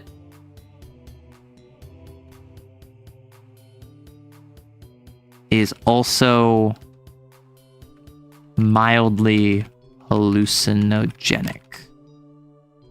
And I think what this is, the whole thing of this, oil. What is oil used for? It's used as burning. What is oil used for? It's used as a hallucinogen. What is oil used for? It's used as like for something else. But like I think that this is your oil machine.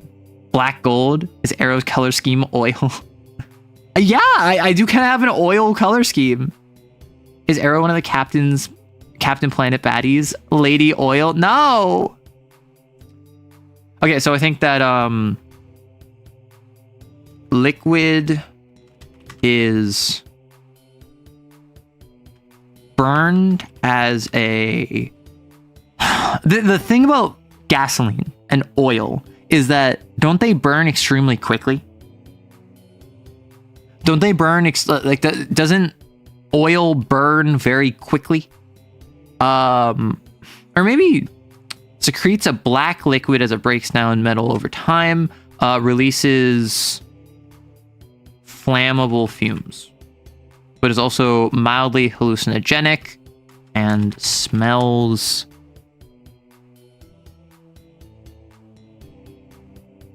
how would you describe gasoline?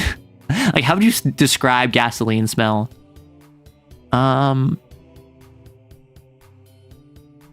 Yeah. So I know the fumes are flammable, which is why I changed it. But what I'm wondering is,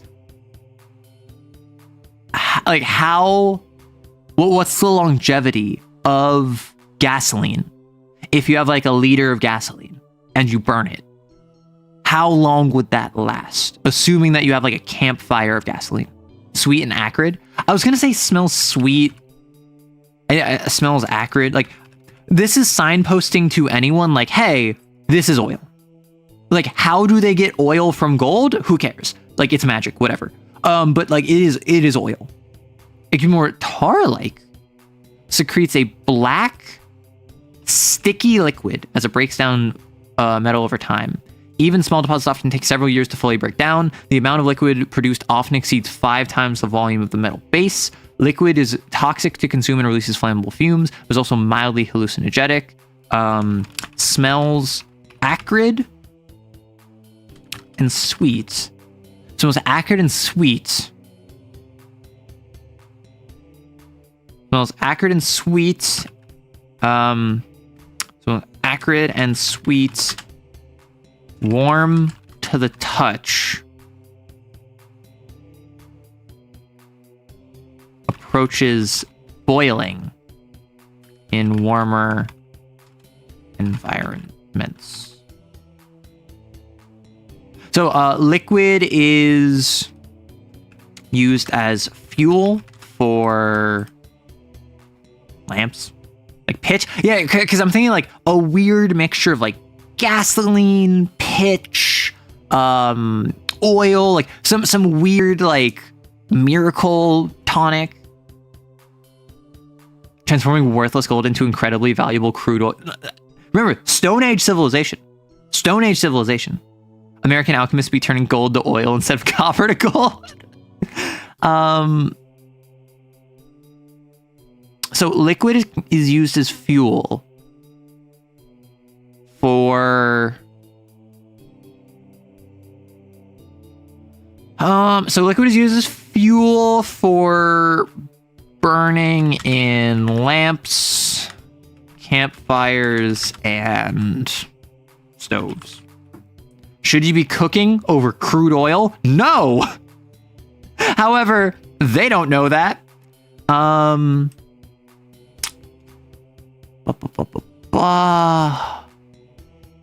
think if you drink a small enough amount of the liquid, I think it needs a name. I think the liquid needs, like the liquid is so central to what you do with this thing. The liquid needs a name. So we have like ferrofluid moss. I mean, we could have it be ferrofluid. But like the name of the liquid is ferrofluid. Like if you drink a small enough amount of ferrofluid is used. Saint's blood or tears. See, this is a Stone Age civilization, so something like Saint's blood is a little bit too medieval. When the first spear is made and some creature thinks freedom is pretty based. Fire blood? Feels too scientific. Ferrofluid is very, like it's too clinical. I don't disagree. Feral fluid, earth blood.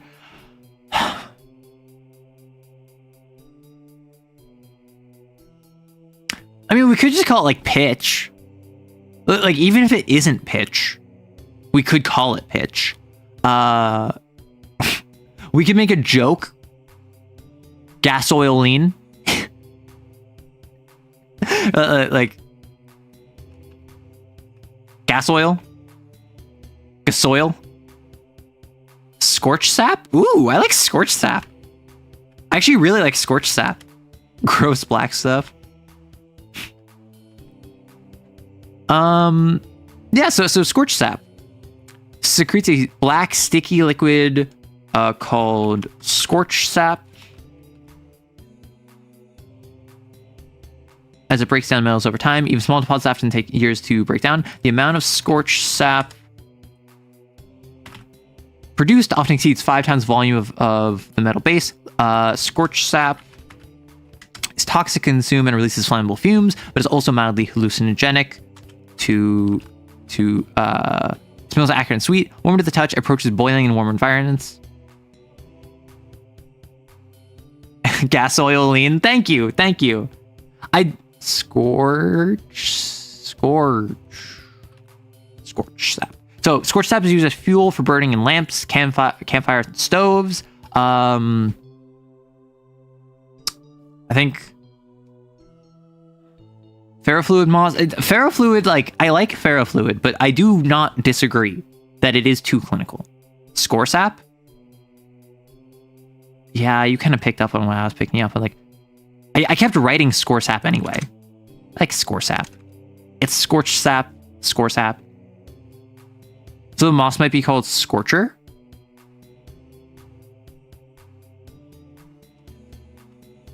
I like that. A Scorcher. Of Scorchers. Bang moss? That sounds inappropriate. So what is this? I mean, like a pump. I think we might already have a pump of something, but like we could have a pump of scorchers. We could have a dousing of scorchers. We could have a pitch of scorchers.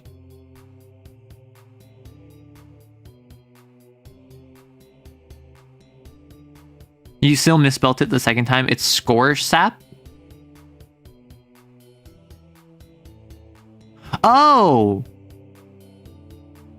Oh, yeah. Oh, that's why it looked so weird to me before, because I was trying to do the H on the beginning. My brain is all over. I like this. See, we made this interesting, right? I think that score sap is used as fuel for burning lamps, campfires, and stoves. Score sap is imbibed in limited... Or smokes... score sap is... Score sap fumes are inhaled as a means of recreation and divination. And then I think score sap is applied to wheels and axles. I think applied to wheels and sleigh bottoms as a lubricant, right?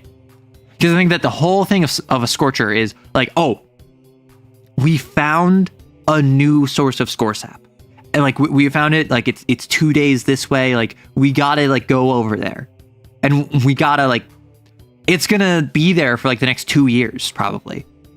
I really want the moss to be eatable, but is arsenic moss, so it's probably a bad idea. If you drink a small enough amount of score sap directly, we already did. If you consume something from them, you're immune to the cold. So I don't want to do that again. A drum? Like a drum of oil? I do like the drum of oil. I do like the drum of oil. A refinery.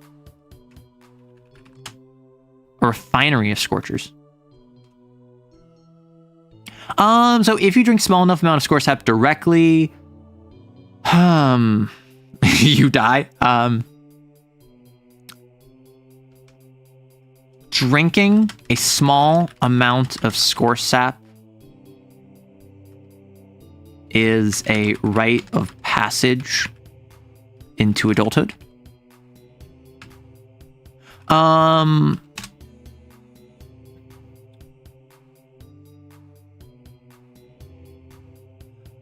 Iron needs to ripen before it can be converted into score sap. Into rust. Like why else would they convert iron into rust? Huffing lets you speak to ancestors because it kills you slightly. Well, they don't know it kills you slightly. They think it's just like, oh man, this is like this miracle thing. It smells so sweet and accurate, and when I smell it, I see funny visions. What else are you supposed to do on a weekend? Score sap.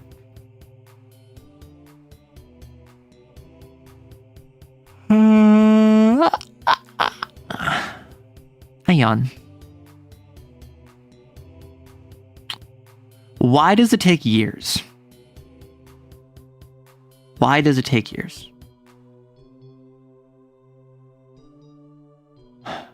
Each scorcher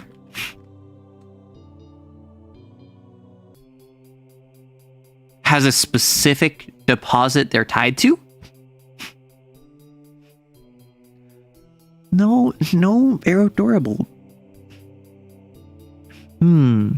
Each scorcher has a specific deposit of metal they are linked to and fated to find. Once again, a tiny baby really interrupts Arrow's stream. No.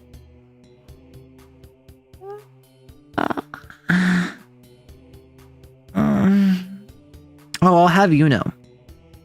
A lot of people are very silly. A lot of people are very silly about the noises I make.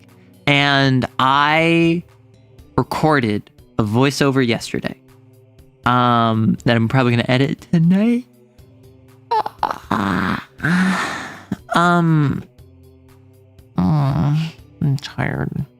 I'm going to probably edit it tonight for tomorrow because unfortunately I can't make a Lancer video right now. Like yesterday and today is just, I can't. And so I won't have time for tomorrow. I might make it Sunday, but in all likelihood, I'm probably going to make the Lancer video for Monday. Sorry about that. But I did a recording and it involved more creatures. So I made more noises and some of the noises are very weird. like some of them are me just like kind of like making noises like background noise, kind of like the Eevee video. And some of them were literally me just making mouth sounds and listening back to it so I could like see, is this a good take or should I keep this? I was like, oh my gosh, is this how people feel about ASMR? I hate this. I don't yawn like a princess. What are you on about?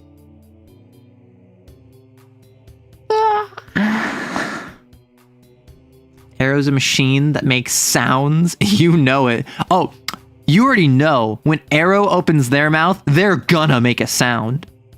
Scorchers are picky eaters and only eat specific metals.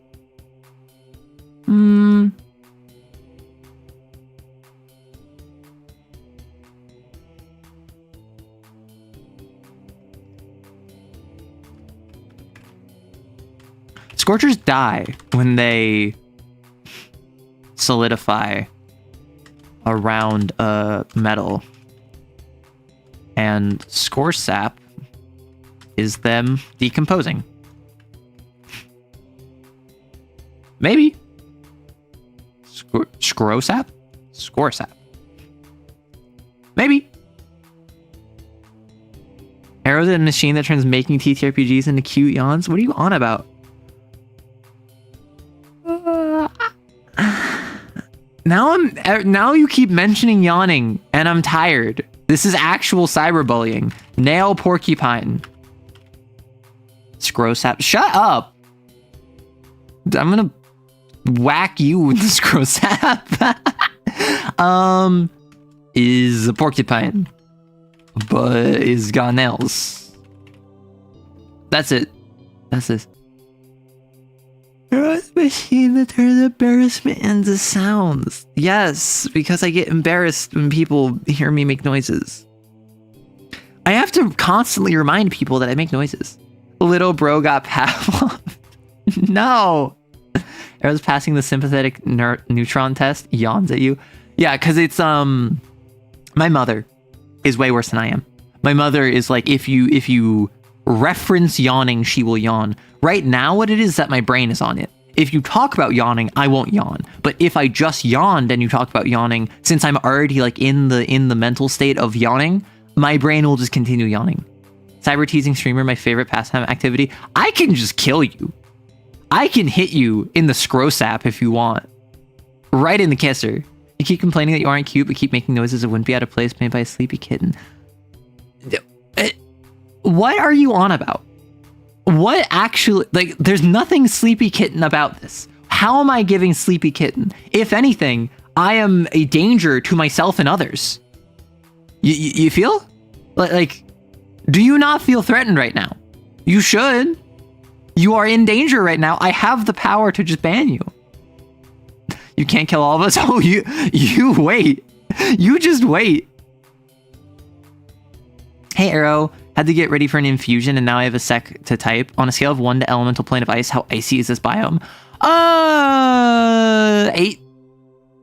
I'd say that, like, the Russian Siberia, like the Russian, like, northern tundra, Antarctica, those are both probably colder. But I think that outside of that, this is probably colder than most places on Earth. So, but if you kill me, you'll never know where the treasure is. I never needed to know, because the real treasure was the body count I made along the way. Porcupine that eats the scorchers and turns their rust into nails has an anteater snout.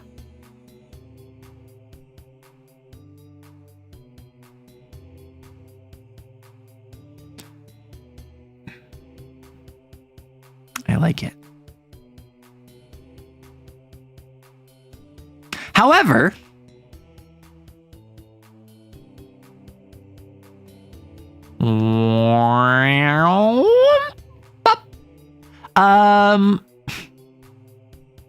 one produces incredible heat to melt iron ore. One has a strong jaw and teeth to grind on stone. One has a prehensile tongue to consume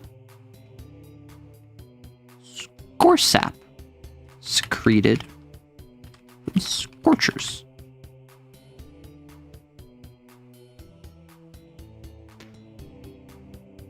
How do we feel about that? How do we feel about the idea that the Forful, they burrow, and that exposes metals, and then they retreat, scorchers come by, they settle down, and then they eat the oil. So now the Forful aren't just eating ether, they are like reliant upon another like species. Yeah, I prefer when they eat each other. I prefer when it's an ecosystem, but I am allowing the Arctic to be weird and crazy because it is reliant on ether. So the nail porcupine. I think these things are small. I think these are our smallest creature yet. I think that these are 40 centimeters.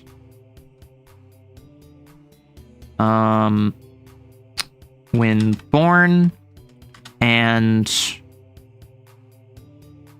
40 centimeters long when born, and growing to just under twice that length as an adult. Covered in iron quills that spike out from its back, tail, and head. Face is distended forward with 2 sets of eyes along its sides.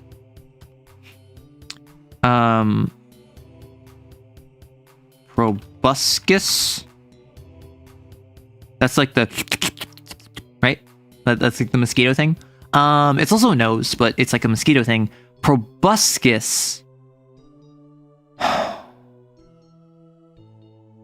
is the scorsap our anchor? Proboscis. No, it eats rust, right? Proboscis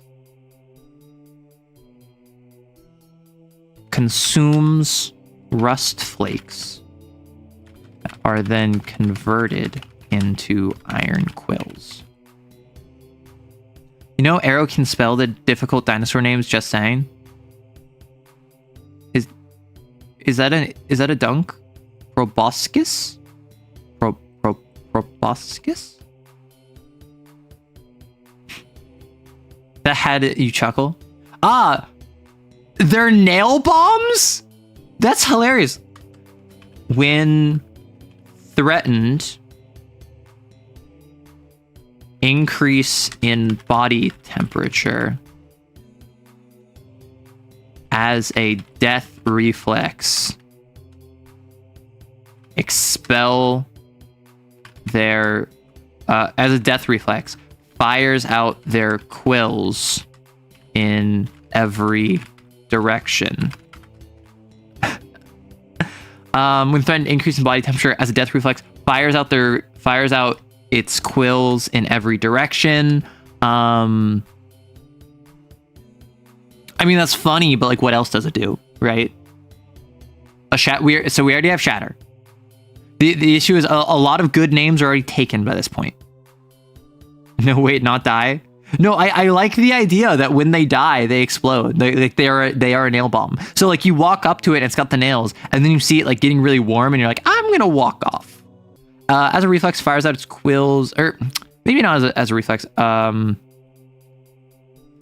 Can fire out its quills in every direction, and does so as a death reflex.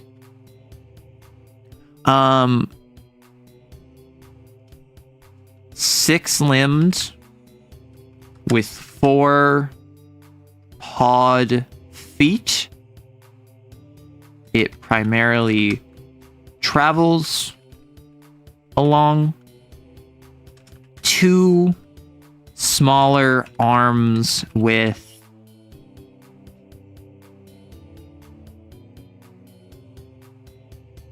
spiked with spiked ends are used to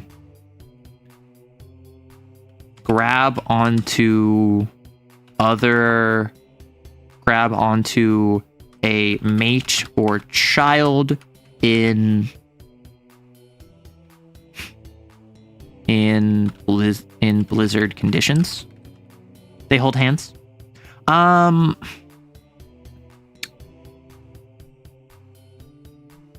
So they're like quadrupedal, but they have like little let me grab you, let me hold hands.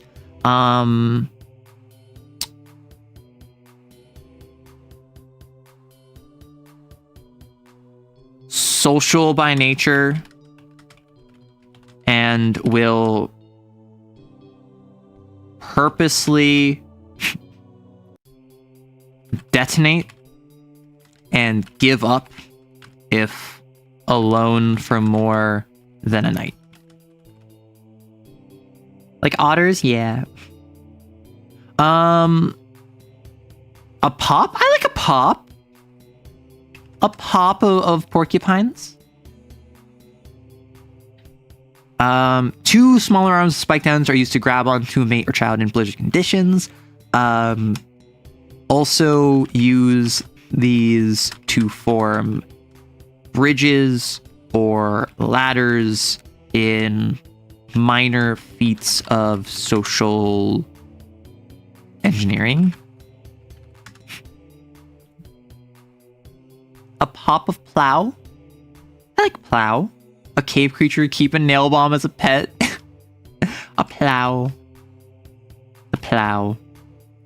Alone for a day, guess I'll die. Like, I think that's really funny, but also kind of sad. So also use these to form, I don't know about bridges. In dangerous conditions. 2 smaller arms with sparked ends are used to grab onto a mate or child in dangerous conditions. Children.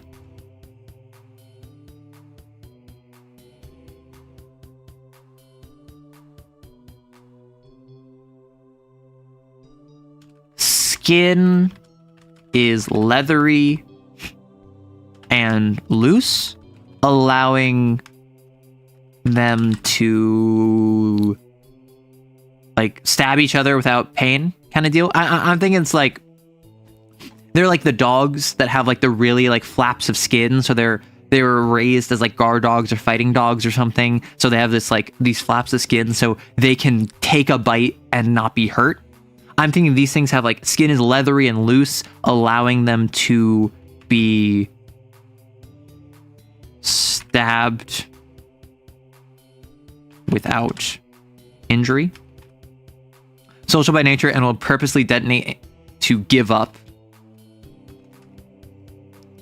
if alone for more than a night. That's a delightful new definition. Well, that's why I changed it. It's because social engineering is like using my ability to convince you to do something to like break into a place. Social engineering, I'm engineering the social circumstance. I was imagining more like literal engineering socially. What are the nails used for? What are the quills used for? I think the skin, the leathery skin is used for something, and I think they are food. No, I like yours better. Quills used as nails. Quills are they're used as nails and needles. Quills used as nails, needles, and darts. Nails and pins. Maybe make them like dolphins. They self-terminate, but only under that's what I'm thinking. I think that they self-terminate under stressful circumstances. It just so happens that their stressful circumstances is like if they're alone for more than a day. How do you even eat them if they explode when they die? Very carefully. Very carefully. Also knives. Quills uses nails, needles, and darts. Nails, needles, and other delicate, not delicate, but other small piercing instruments. The skin.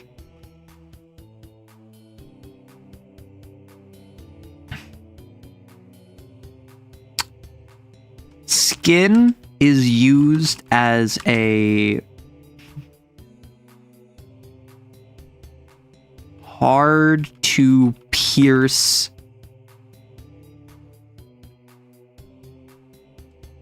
skin is untreated and used as a hard to pierce cloth or rag.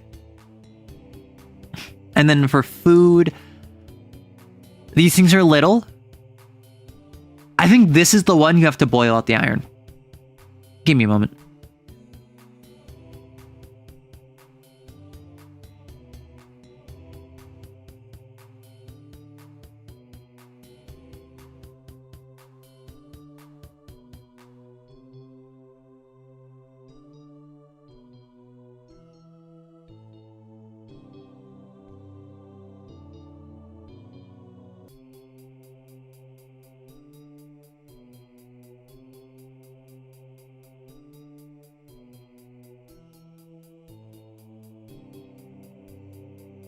It's crazy moving to a new location and just not being able to breathe half the time. I've never experienced this before.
Sorry about that.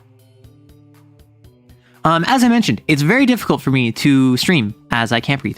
So skin is transparent enough when stretched. Ooh.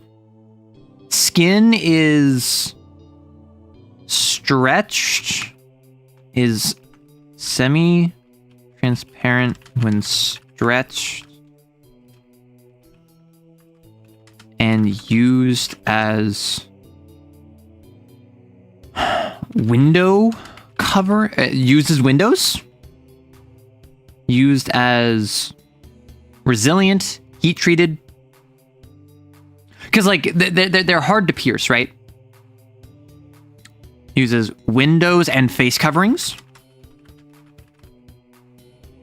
Skin is not allowed within the court. It was the same for me the first year I moved. Might just take a minute. I mean, that might be what it is. I've been here close to a year now. And honestly, maybe this is just me. When I first got here, I had such a stuffy nose. Like I had such a runny nose all the time. I thought it was a difference in elevation or like temperature. And then I was fine. And then like in 2026, I think it's that I've started getting a really stuffy nose. And I think that might be due to the season. it might be like a spring thing in this area, but there's not a lot of pollen here. Like, I haven't seen a bunch of pollen on the cars or whatever. Maybe that's because my frame of reference is skewed, because out east, like, when you hit spring, your car would be yellow. That's how much pollen there was. Out here, it might be much less severe, but maybe make it the meat a delicacy since it's hard to get. Meat is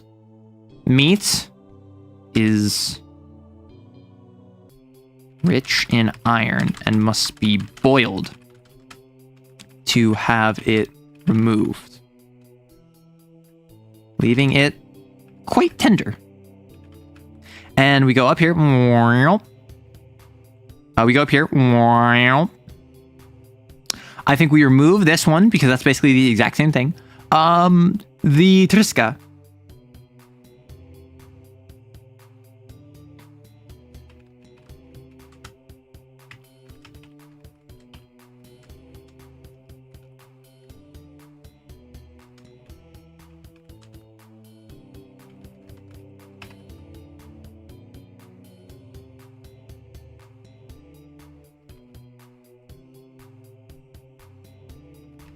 How about that?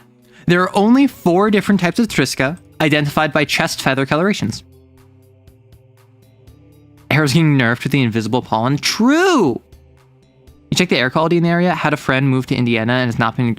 It might be air quality. It might be air quality, because I went from, like, not living in the city to living in the city. So that might be what it is. Meat is air. Okay, so... Superstitions. I think it is...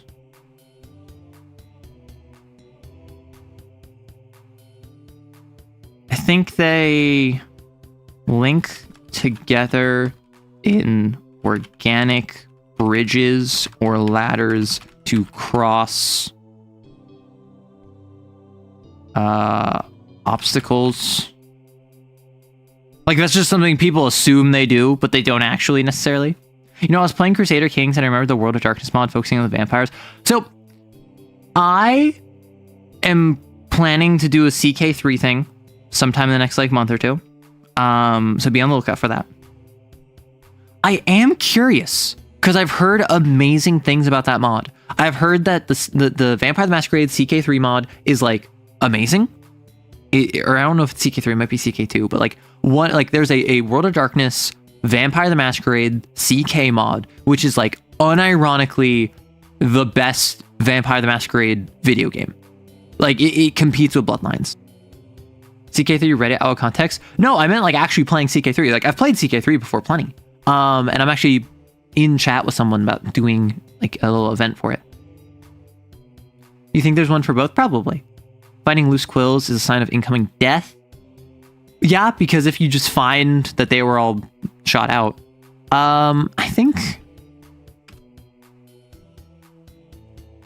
finding a plow without plow, you frickin' donkey, plow without quills is a sign that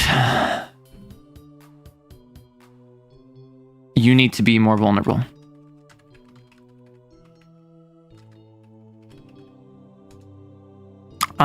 So finding quills, finding loose quills in the wild is a sign that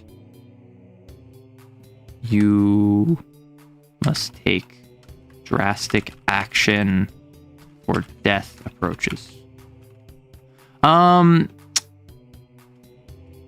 Let's refine that. So if you find loose quills, that implies that it exploded.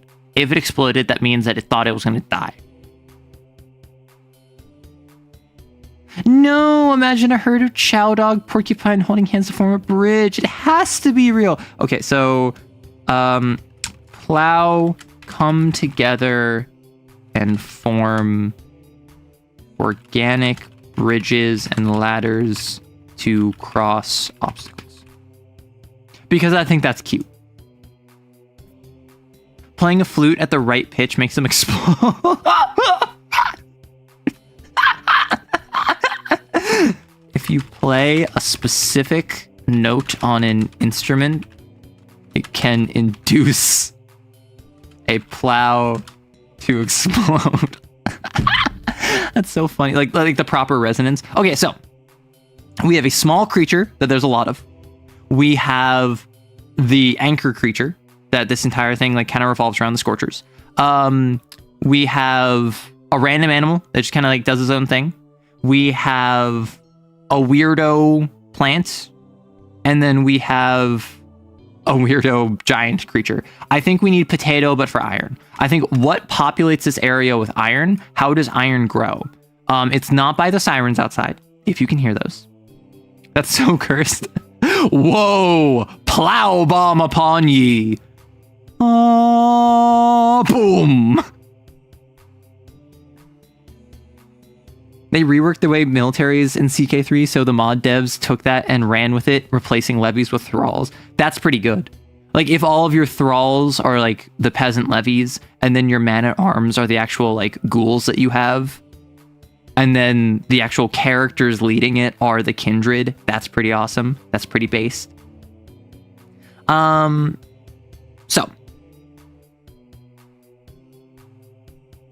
Potato.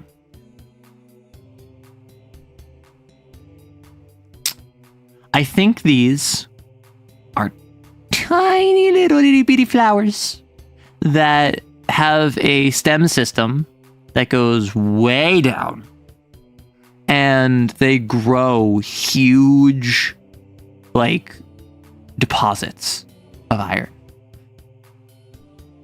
Right? I think we need big flora for the... I'm thinking, like, potatoes. Potatoes. Like, potatoes the size of a car. And that's just all iron deposit. How about something that photosynthesizes and iron is the byproduct? I mean, I'm kind of thinking that. Like, so it's tiny little itty bitty flowers. And then these tiny little itty bitty flowers, because the soil is so rusty, it uses rust and photosynthesis to make iron.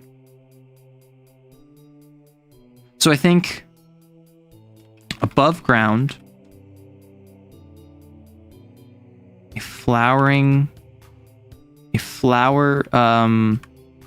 multi-colored flowers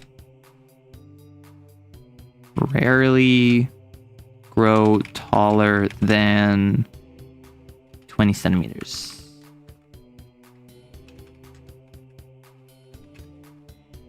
Above ground, flowers rarely grow taller than 20 centimeters. Broad, rounded petals that are variegated, because variegated meaning two-toned, with a rusty red paired with either white or orange or yellow, right? Leaves are long and curling, often attaching themselves to ice, rust. What are we feeling like? What would the long curling leaves attach themselves to is my question. Because we haven't really described much feature here. I'm imagining like a scrapyard. I'm imagining a frozen scrapyard where it's red ice over iron deposits and there's giant hunks of metal around. They need to grow to car size before a fist-sized clump of edible plant matter forms inside. They look like thistle flowers, but made of metal filings. Thistle flowers. Are those like the spear tip ones? Yeah. Okay, we could rock that. So what if instead of broad rounded petals, thin, spiky petals made of... I mean, if they're made of iron, then that kind of defeats the purpose of why would iron be a byproduct. So thin, spiky petals made of collected rust. Leaves are long and curling, often grabbing onto nearby rust flakes and adding them to the flower.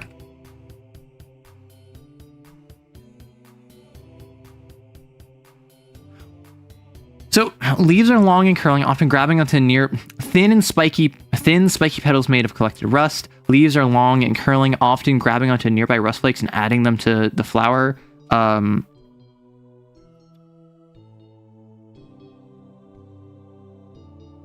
like the idea of like stem is rebar.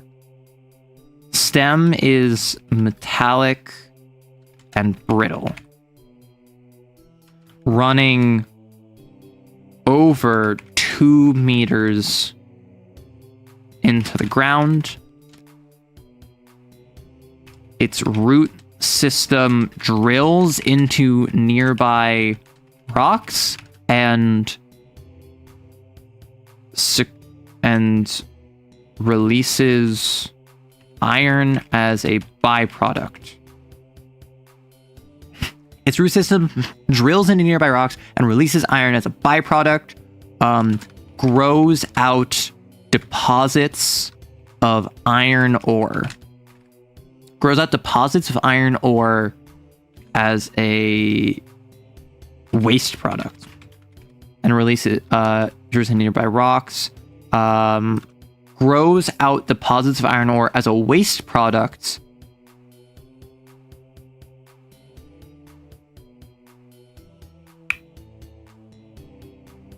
Like, do you see the vision here?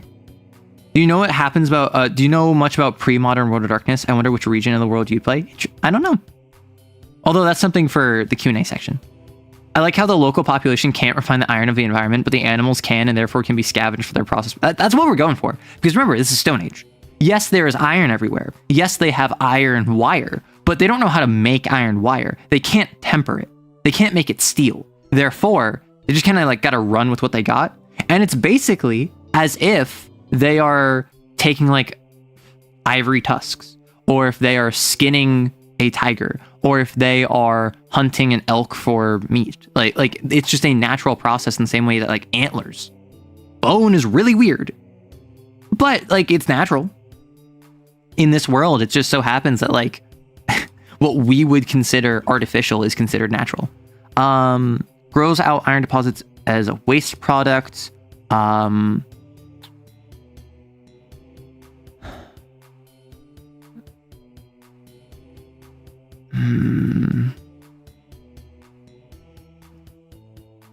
As deposit grows, rust petals fade, requiring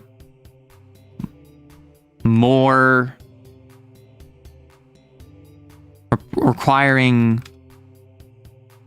So I think what this is that as deposit grows, rust petals fade. If not replenished, the flower will die out. Because then suddenly it's the life cycle of this crops up. There is this pile of rust here. It grabs the rust, it makes those petals. The petals fade as it makes the deposit. It eats up all of the rust around it. There's no more rust. It has no more petals. It dies. And then suddenly a forful comes by, drills down into it. A scorcher comes by, secretes it out into this material with a bunch of rust. And then the seeds crop back up. And then once more. So the flower will die out and the stem will hibernate upon intense heat,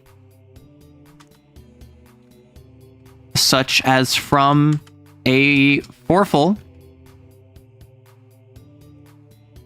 digging the seeds are released and begin growing.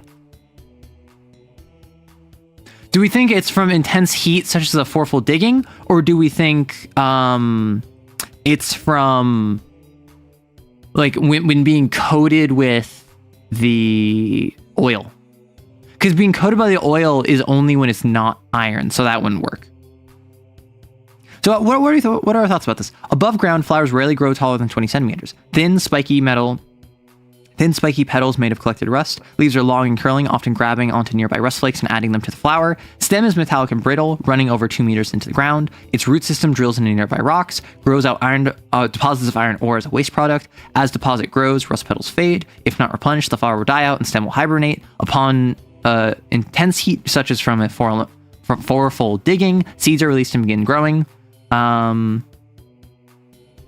that's what I try to go for. Is I try, even though this is magic, waves hand, I do like to have it all be interconnected when I can. I think what we do is that we say that the seeds are released after the intense heat, and maybe the seeds are deposited on the exterior of the iron deposit, and when it senses rust, it blossoms.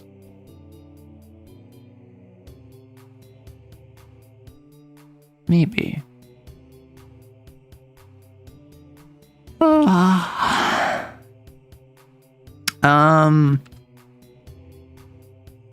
Let's stick with this for now, because I like the idea of the fourfold being part of this, because the fourfold are the ones that made this climate. Remember, they're the ones that made this ecosystem. A hall of Krung. I don't know if I feel about Krung. Like the Krung flower. Flowers are... seeds are...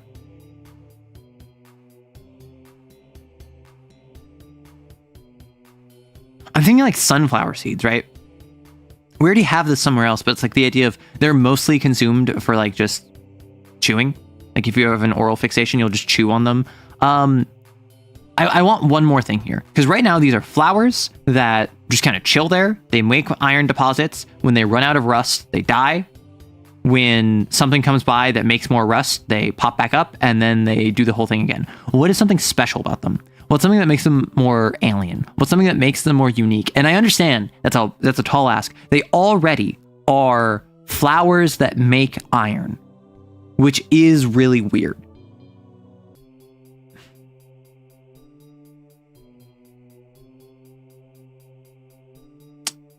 I think they produce a potato.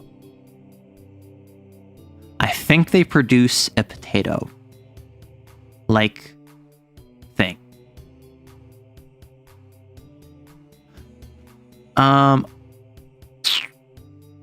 If not replenished, the flower will die out and the stem will hibernate. Produces a metallic. It grows. Flower collapses into a metallic mimic meant to draw scorchers. Flower collapses into a compact fruit that mimics metal. All that digging for a hash brown. I don't know if it's potato in the core. I think what it might be more interesting is that like the flower collapses as a means to draw over scorchers. Scorchers come by, they're like, oh, I found gold. And then they go over and then it's not gold. So they just oxidize a bunch of iron and then they leave. And then this comes back. But then that kind of ignores the fourfold. If not replenished, flower will die out and the stem will hibernate. Upon intense heat, such as fourfold digging, seeds are released and begin growing. Seeds are released. Seeds are surrounded by seed shells. have trace amounts of various metals drawing over scorchers to begin oxidation. Scorchers be like, gold, we're rich, we're rich, we're rich. So now what it is that it is released from the foreful, and then the way that they get the scorchers to come over is that their shells have trace amounts of various metals drawing over scorchers to begin oxidizing nearby iron. So, shells, flowers. I don't think that honestly, I don't think anyone uses the iron. I think the iron is entirely just like, how does this environment sustain itself? I don't think any species use the iron. So I think they use the shells. I think they use the flowers. I think maybe they use the stems. But like, I don't think anyone knows or cares that it makes iron, because why would I care about iron? I can't use iron. It's just rock.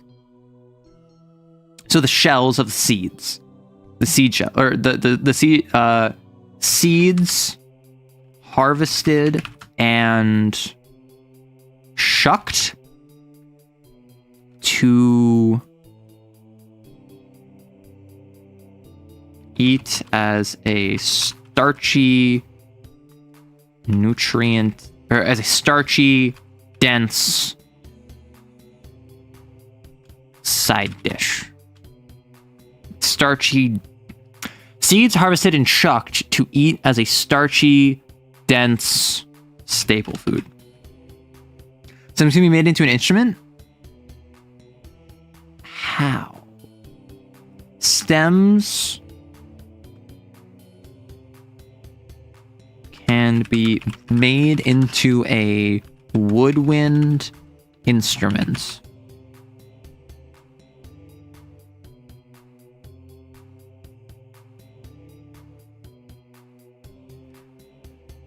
Stems can be made into a woodwind instrument. Because I'm thinking like a flute, an oboe, a clarinet. Because like, if it's a rigid tube that is hollow, that's already like 70% of a flute, right? You just need like the reed, you need the different hole length, you need the different holes that you can play the notes on. Aren't the stems barbed wire? So the stems aren't barbed wire. The stems are just metallic and brittle. They're closer to rebar. All this farming for all this worthless iron and like 50 seeds. Toss the iron. We can get like 10 more seeds out of this. How do you make holes if they're brittle? That's a good question. Stems can be made into a woodwind instrument if treated with score sap? Shrug? Maybe it's not completely hollow. Maybe they come pre-tuned. Stems produce a... Stems are partially hollow and can be tuned into a... I don't want to say woodwind. Is there any way to... Like, I understand technically the term is woodwind. Is there any other term for an instrument that you breathe into to play? Like an oboe, a clarinet, a flute, a trumpet, a trombone.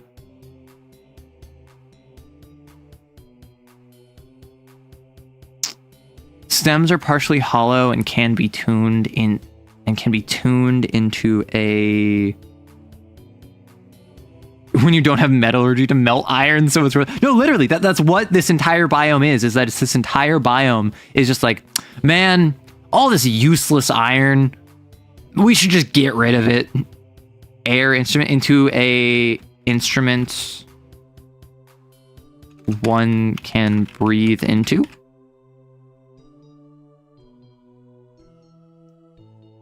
Into a whistling instrument. Into an airy instrument. I like a whistling instrument. What do the flowers do? I think the flowers, they are like, they're rust covered. They're like needly. They're thistles. I think the flowers can't do anything. Am I crazy? Wind instrument? I think wind is like, it's not a woodwind, but it is a wind instrument. A static tube can be quite brittle and withstand a great deal of pressure. What about the leaves? What do the leaves do? Leaves used as a natural twine and binding agent. Leaves used as a natural twine and binding agent. Petals are used as pieces for mosaic. Flower petals dried and used as a spice in cooking for a sharp, peppery flavor. I'm thinking like long pepper. I'm thinking black pepper, right? Because I feel like never discount the need to make something taste better. In the instrument, they're called tin wind instruments. Grind up the leaves and mix with mud for a primitive concrete. That'd be cool, but I think that's a bit much. I bet someone's trying to tune a stem into just the right sound to explode the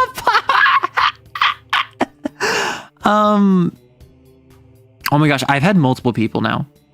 I made a tweet about this. I've talked about this on stream before. I've had multiple people now accuse me of faking my laugh. And I think that's very funny. Like, as kind as people have been, it is not as complimentary to hear people say how cute they think my laugh is or how like funny they think my laugh is as it is to hear people assume I'm faking it, because that's just how I laugh. That's just how I do. And to have people accuse me of faking it means it is so distinct or funny or cute or unique or whatever you want to call it that you think I would want to fake it. And so whenever I just like completely like squeak or like I sound like a dying car, like a car engine not starting, like those are all natty, baby. It's actually a thing is that iron is harder to use in metallurgy because it's much higher melting point. Yeah, so my understanding is that it went copper, then bronze, which is an alloy of copper, and then iron. And the reason we started with bronze was an accident because it's easier to melt. But ultimately, iron is way more prevalent and generally speaking, way easier to use. Even if he gets it right, we'll never know because you know, nail bomb. I'm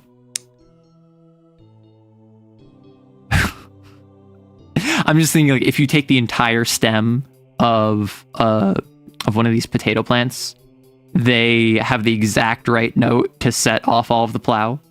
The main barrier to iron is just a knowledge check to make strong enough furnace. Yeah. It's really not that hard if you know how to channel wind or make bellows. Mm-hmm. And like for the longest time, people didn't, right? For the longest time, we were just using wood and kindling or maybe charcoal. And like that requires not only constant tending, it also doesn't get that hot. Easier when you have the fuel and facilities. Honestly, we made crude oil. We reinvented crude oil. This biome may develop iron metallurgy. Not for long. It's going to collapse soon. But like, hey, flaunt it while you got it. Gosh. Which that's really messed up because I might like actually literally need to change that because in this setting, bronze items are mechanically different from non-bronze items, and bronze is only ever found in the rift starved areas, in the rift starved regions. So like the copper core is the forests as a region are rift starved. One would make so much more sense. I just realized, like, so I'm sorry. If you have not been, be gone with you. If you have not been following since like the very beginning, I'm so sorry because you probably have no idea what I'm going on about. Let me try to explain this. So when I made the regions,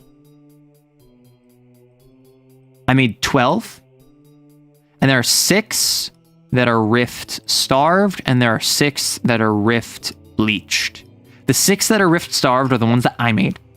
And then the 6 that are rift bleached are the ones we've been making on stream. The ones that are rift bleached are the coastal, the volcanic, the badlands, which we haven't made yet, the desert, the Arctic, and the subterranean. The rift bleached, their defining characteristic is they require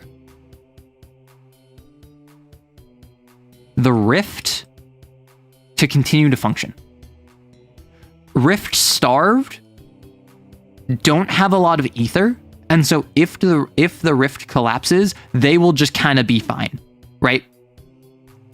And what I did is that the rift bleached and the rift starved, all Arctic zones, all Arctic regions, all Arctic biomes would be reach bliffed. All Arctic regions would require a huge amount of ether. What I could do instead, and this would require much more effort on my part, I could make it so that there is rift starved and rift bleached versions of every single region.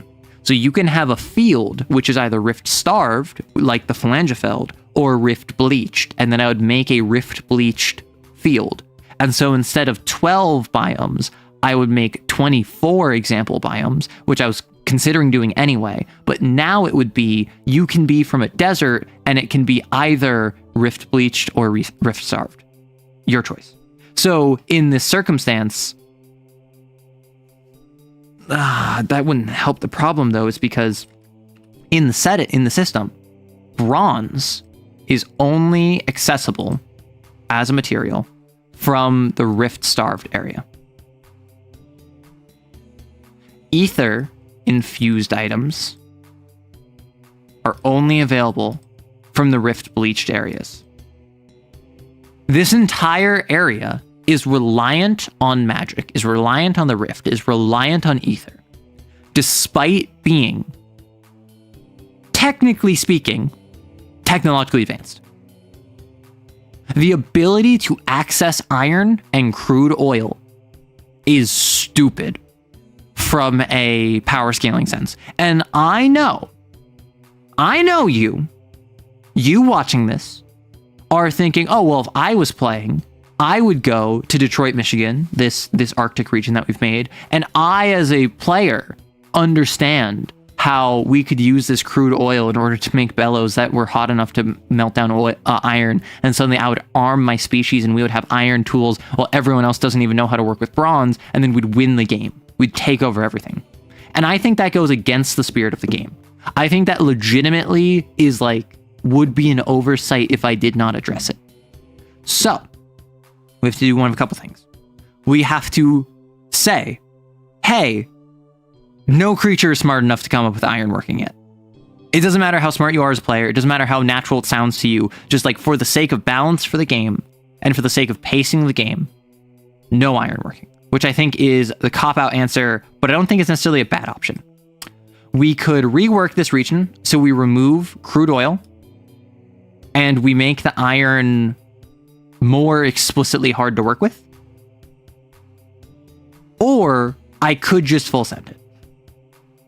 My issue with that is that my understanding of player psychology is that if you understand, oh, I know iron is better than bronze. Here's a whole region where it's just iron and also it's oil. We can use oil to burn and make iron. The average player who doesn't want to break the game and is just trying to have a fun time would think of that. And that's my determining factor in game dev of, is this something I need to address? Would the average person who is not trying to break the game, they're not a munchkin, they're not a power gamer, they're just trying to have fun, and they think, oh yeah, that'd be cool if I just armed all of my people with iron gear and we entered the Iron Age, that would break the game. Just make the oil magic ether oil, then goes bye-bye. Yes, but part of what this is bronze is antithetical to ether. Iron is like antithetical to ether. At least like that's the dichotomy that I've kind of set up here. If it's gasoline, it evaporates in heat also. That's why I invented the gas cap. Make the iron more explicit. It gets to say swear words and talk about that and drugs. You just make it so clay and the building blocks for a furnace are not in the area. I mean, they're not. I suppose that is a fair point where it's just like this region is iron, ice, person, right? There's not really like a clay level. There's not even like a water table. It is just like a chunk of iron and stone with like ice and snow on top of it. Good luck building a furnace out of ice. Can the person have a hat?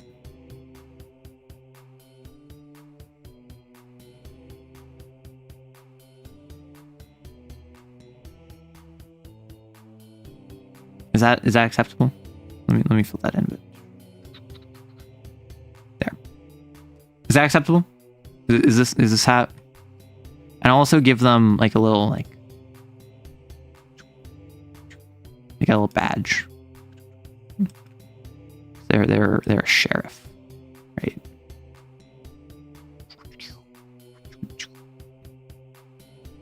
Got a belt. They got big old cowboy boots.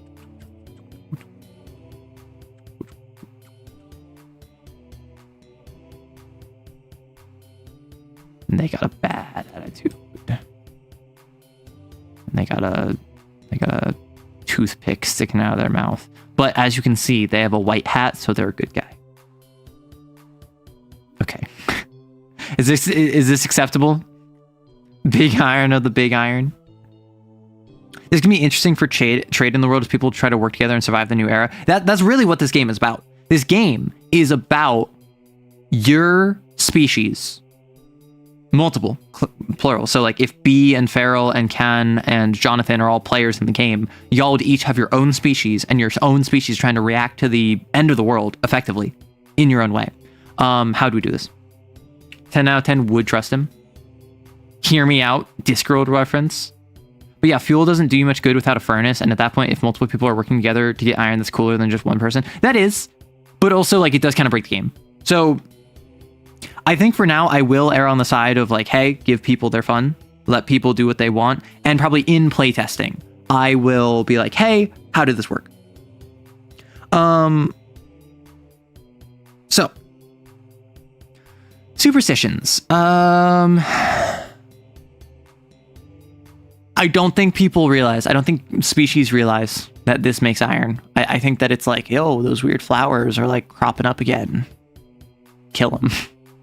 Make this region a nightmare to traverse, so it's pretty much locked to late game. Well, so it's not late game, right? It is. I mean, it's already it's a nightmare to traverse. It is rift bleached. It's just the Arctic Circle, but it won't matter until they unlock the Grape the Earth technology in the trees. I will make a pyromantic that uses oil for Molotov cocktail. Does the ground eat people? Yeah. We have a N, I assume. We have a whole region where just one big vor machine. It's one giant creature that has many mouths open like caves, and its interior is made of stone. And so you walk around this creature's digestive tract, and that's an entire biome.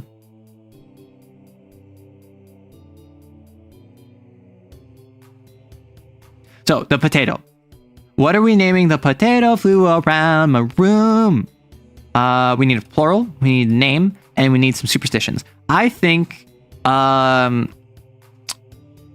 eating a seed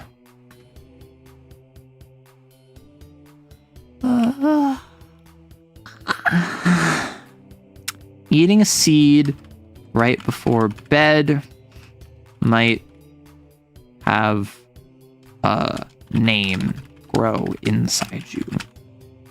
You gotta have that. You gotta have it. If you eat the seed, it's gonna grow inside you. The rascap? The potato. It sounds like this world probably would have a very brief Copper Age and then skip directly to Iron Age. So this world skipped the Copper Age, went right to the Bronze Age. We went from Stone Age to Bronze Age because there's another biome. There's another biome called the Copper Cores, where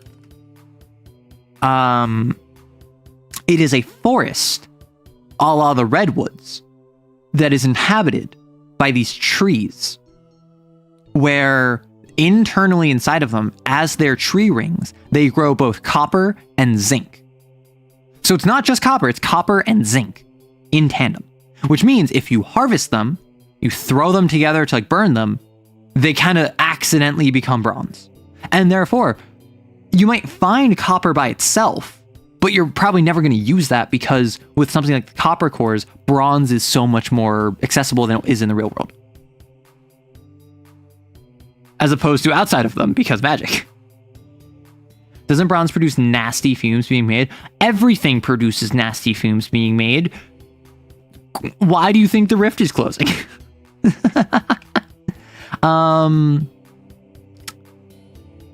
Hoarding them brings bad luck.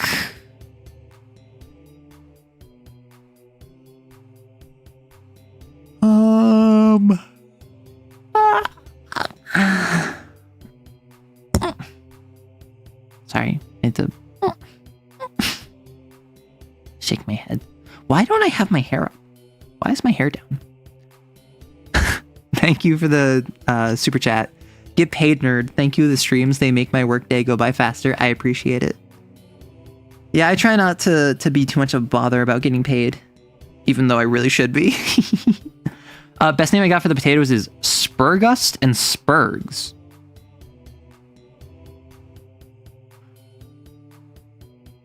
Am I crazy? Am I crazy for really liking Spurg? Hey, look, I got you a Spurg flower. Oh man, like, can I have some Spurg seeds? Oh, look at all the Spurg growing over there. There must be like some sort of like rust deposit. Like in a screw estate agriculture kind of way. Oh my gosh. Yeah, but we mean like dead drop from arsenic poisoning nasty, not you'll get lung cancer nasty. A Spurg of Spurgs. Okay, but it's a specific copper alloy made with arsenic. You know what? We already made the arsenic moss. We already made the arsenic creature. So like, why not? You know? The Swurg, a Spurg of Spurgs. A Spurg of Spurg. Okay, so eating seed inside you right before bed might have a Spurg grow inside you.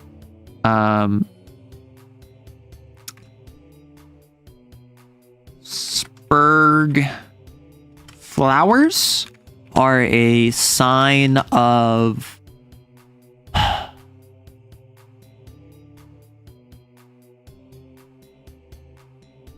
beauty in the face of adversity.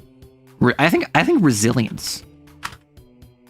Spurg flowers are a sign of resilience, and gifting them is an expression of belief. How do you say it? I'm giving you a Spurg flower. I believe in you. You're gonna get through this. Of encouragement. Spurg flowers are a symbol of resilience, and gifting them is an expression of belief. One's if you're neurodivergent. My streamer says Spurg. It's an insult? Spurg. Oh, it's derived from Asperger's syndrome. Use a derogatory term for someone displaying socially awkward, pedantic, or obsessive behaviors. Yeah, so let's probably not do that.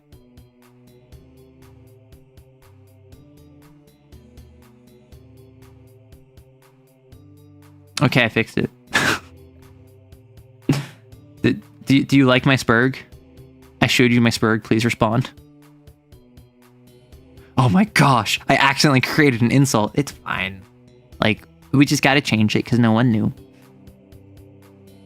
Reinforcement? Spurg flowers are a symbol of resilience. And gifting them shows you believe in someone. Please respond, got you. Listen. I'm a funny person twice a day? What's our ratio? Is our ratio throughout this entire stream, I've made like a collective of like one person laugh twice? Rust frozen area is problematic media. Listen, I already named it Detroit, Michigan. We're already on the problematic train. Like the name of this region is just Detroit.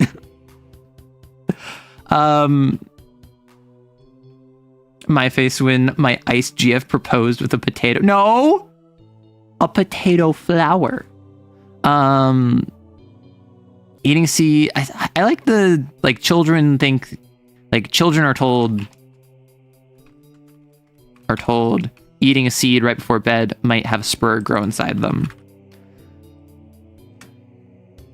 Finding a field of spurs represents incoming warmth. 1 to 20 isn't too bad. Oh my gosh.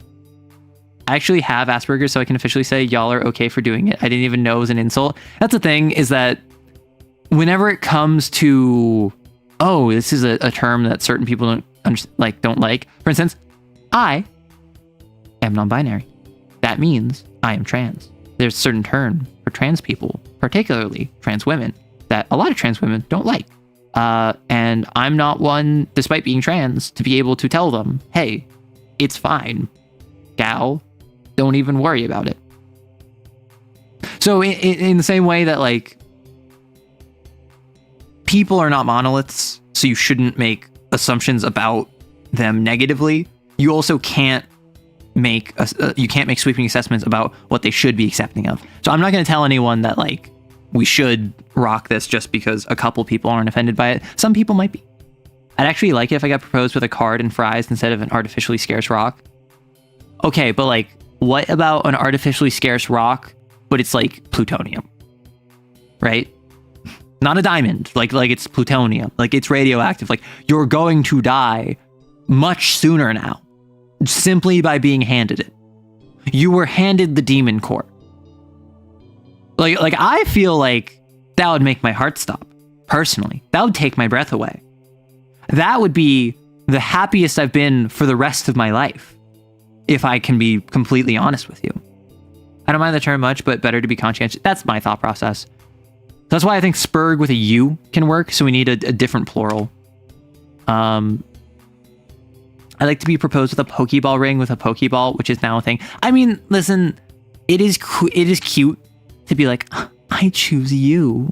But also, come on, really? A Pokeball? Not even a great ball. I'm not going to say that you have to be like bougie, so high maintenance that you need a master ball, but like not even a great ball. An ultra ball is what I would expect, but like not even a great ball. A premier ball would be adorable. A heart ball would be cute. A Pokeball? A Pokeball? See, listen, everyone who's like, oh, what about a premier ball? What about a love ball? Those are all also cute. Pokeball is, oh, sorry, I didn't have enough money to get any of the actual useful capture items, so I figured I'd just toss this at you and see if it works. Is it gonna?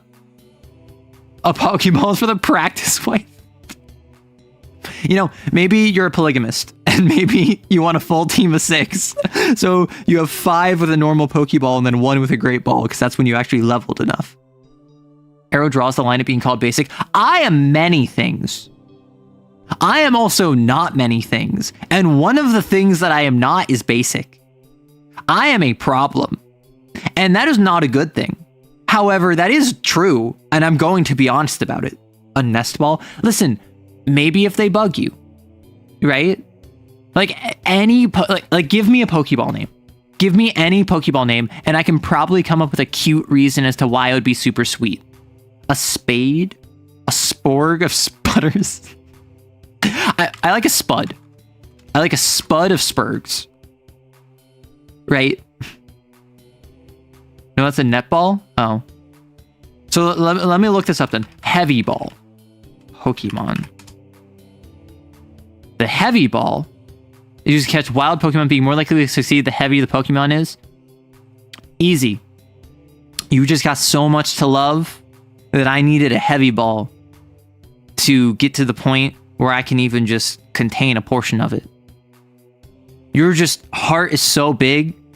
Your mind is so vast. Your experience is so deep that I need a heavy ball to contain all of that. Because I just love you that much. And even though you contain multitudes and depth beyond measure, my love extends even past that. Boom! Heavy ball. Dawn ball. What is a dawn ball? A dusk ball? This says dawn ball, but you say dusk ball. So let me pull up. Womp. Womp. So this says dusk ball. There's also a dawn ball here. I don't know what a dawn ball is. I'm not gonna lie. Darn arrow Riz. No, that's a net ball. So what is a nest ball? Nest ball. Is most likely to succeed against lower level Pokemon. Wee woo, restraining order.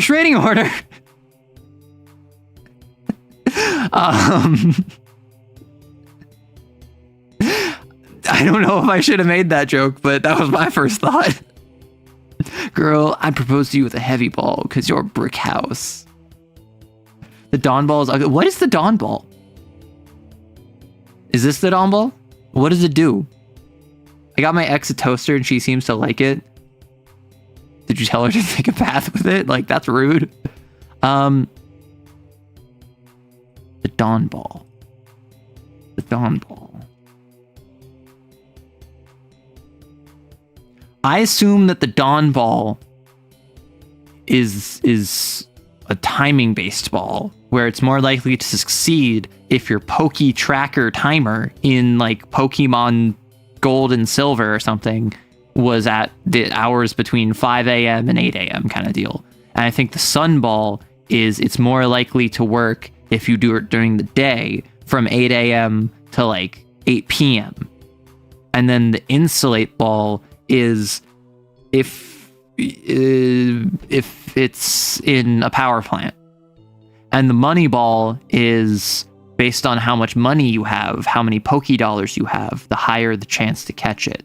And then the Storm Ball it's more likely if you're in a storm. And the Sunny Ball is if the weather is snowy. It is if the weather's sunny. And the Snowball is if you're in a snowy area. And the Dust Ball is that if you're in a cave or a dusty area. The Relic Ball is only for unknowns and is required to capture unknowns. It can't actually capture anything else. So it's like a normal Pokeball in terms of catch rate, but only for unknowns. The Trauma Ball is when you mistreat your Pokemon and you want them to come back to you anyway. The Thorn Ball is if you are using it on a plant, but not a Pokemon plant, not a grass type, like an actual just literal plant. The Sugar Ball is just a normal Pokeball, but it has a sugar cube in it. So any Pokemon that likes sugar will just kind of like, ooh, sugar cube. No. Oh no, I'm captured. Like it gets them real good. The Mystic Ball is if you are a wizard, it does nothing, but because you're a wizard, your wizard powers let you capture it. The Shadow Ball is if you use this in an area of under a small amount of lumens. I don't know. It's if you're in an area where no light bulb has more than a 40 watt bulb. The Harvest Ball is if you are capturing a corn type Pokemon. The Roost Ball is if you are capturing a bird in its nest, and we call that the Cuckoo Bird. You are capturing it from its nest. You are evil. I'm sorry to say. How'd I do? Arrow's in a flow state? I mean, yeah, and Trauma Balls for Cane Exos. I'm just saying the toaster method is still unpatched. Arrow, I made a mistake. It was Dust Ball. I got the word confused. Fine, you got it wrong. The Relic Ball is un. Arrow, these are fan made. It was my mistake. It was the Dust Ball. Oh, these are fan made? I thought these were like actual. So how did I do? Are any of you fans? Did you make these? So Dusk Ball. It can catch wild Pokemon, being more likely to succeed at night or in a cave. Hey girl, you want to come back to my place and I'll like put you in a Dusk Ball and we can go all night. Like that's what you do. And you say, life is one big cave network and it's real scary at night. So I'd very much like someone who I can rely on to walk through it with me. You might not be the light of my life, and you might not be what brings light to the end of the tunnel. However, I'd be more than happy and honored and humbled to walk through the dark alongside you. Boom! Rizzed. Arrow, I hate that voice, never again. Oh, what do you even mean, baby girl? Oh. I did become a Voltorb, what? Should I ever look up anything related to Pokemon on stream? I feel like that's just asking for like a TOS violation. Let's swap. Let's swap back to the creatures TTRPG. As you might have guessed, I'm not into Pokemon. I thought all of those were just normal Pokeballs. So despite making the evolution video, I would not consider myself a Pokemon head, which is something that I've considered. I kind of want to play Pokemon on stream. I think that would be really fun. I think that if I went through, because I know Pokemon like Blue, I've played Pokemon Blue, I've played Pokemon Yellow, I've played Pokemon Stadium, I've played Pokemon Coliseum, I've played a little bit of Pokemon Red, Fire Red, sorry. And I have seen playthroughs of basically every other Pokemon, but most of those are from like 5 years ago. So if I played like Pokemon Gold, Silver, if I played Pokemon Platinum, if I played Pokemon Black, White, I would be basically blind. And I think it'd be really fun to play a Nuzlocke Pokemon run where I'm completely blind.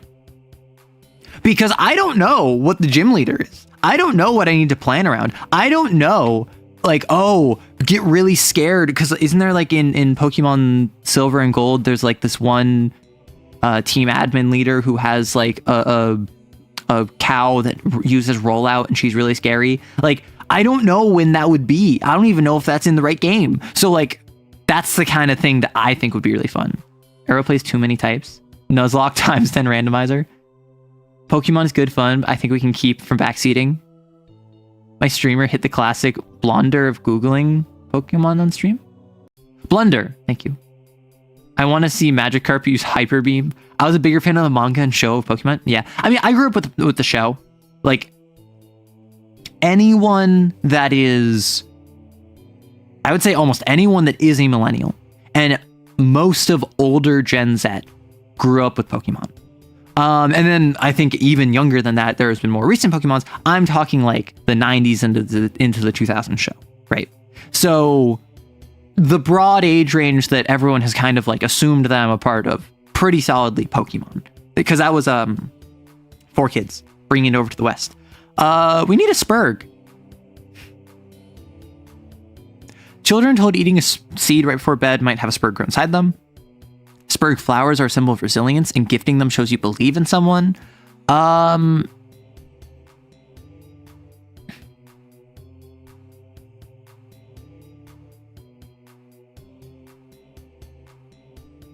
Digimon was the better choice. We were just gaslit by Big Corpo. Disagree. Partially. Digimon was not the better choice because Pokemon was, from a marketing perspective, from a brand recognizability perspective, better. Sold more, got more money, more kids got into it. It's the better option. Like by a business metrics, it is the better option. From a, oh my gosh, this is so cool and weird, I love this, Digimon has it hands down. Digimon is more unique. Digimon is cooler. Digimon goes crazier. Digimon, it allows itself to be stupid. Pokemon tries really hard to capitalize on both the cool and the cute. and oftentimes ends up making losers. I would say probably 40 to 50% of Pokemon are just like losers that are just filling the Pokédex. Now, another like 40, 50% of Pokemon are pretty cool or pretty cute. And then that final 10% are like gold, right? Like, I'm not saying that all Pokemon or even most Pokemon are bad. I'm saying that the majority of Pokemon are pretty good. Very few of them are amazing, but the vast majority are just, Whereas I feel like Digimon, it doesn't matter if you like a Digimon. They are weird. They are distinct from each other. You might not know their name. You're not going to confuse one Digimon for another Digimon. And probably, I think this is the sleeper hit of Digimon, personally. I think that the big sleeper hit of Digimon is that you can Digivolve up and you can de-Digivolve back down. If I want the cute little mascot character Agumon and I get into a big fight, I can Digivolve him into Greymon. And then I have my cool action figure that can sell toys. But for marketability perspective, I can go back to Agumon as the side character. Which also means I can go stupid with my Digivolutions, because then they only show up in a fight. They only show up in a fight, and then it Digivolves back down. Agumon is he's my animal companion. He sleeps in my bed and like follows me to school and can fit in a car kind of deal. Whereas Greymon is I'm a giant monster that I'm fighting you in Mortal Kombat Kaiju style, and then it Digivolves back down. That, I unironically think, is the biggest strength Digimon has over Pokemon. Followed very closely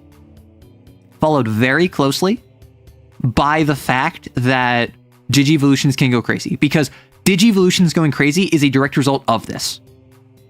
The fact I can have like Bunny Rabbit that turns into like Soldier with Gatling gun and Bunny Rabbit ears is because, and then like have that turn into like an AC-130 with a Bunny Rabbit LED screen, is because it doesn't need to be consistent or coherent. Fighting words, going back and forth is huge, yeah. So I like Pokemon, but when I had one of the younger ones, the protagonist had me questioning if I had a crush on him or if I just wanted to be them, learning a lot of things about yourself. I mean, that's fair. And I would say that as someone that has not really kept up with either Pokemon or Digimon in many, many years, like I've watched a couple seasons of both. And I would say Digimon as an anime is better about being an ensemble cast, whereas Pokemon is better about selling you on the Pokemon. The point of the Pokemon anime is you follow Ash, you follow Pikachu, and you follow between 2 to 4 other characters. And really, the entire story revolves around Ash with Pikachu going from location to location, dragging around these other people, and showing off cool Pokemon. He gets different cool Pokemon that get added to his team, and you fight a bunch of different cool Pokemon, and that makes you, as a watcher, be like, whoa, I want to play Pokemon Black and White, so I can have Chandelure, right? Like that's what it's intended to do. Digimon wants to be an anime that happens to be Digimon. And so it has your battle scenes, it has character arcs, it has development for its characters, it has character relationships, it has Digivolutions that are basically just like Digimon is a magical girl anime. Think about it. Think about a Digivolution and tell me that's not just a magical girl transformation. It even has a dedicated theme song. It will stop everything outside of it to have an overly complicated transformation sequence. Like, come on. And so I feel like Digimon works better as an anime, and Pokemon works better as a venue of selling you on Pokemon.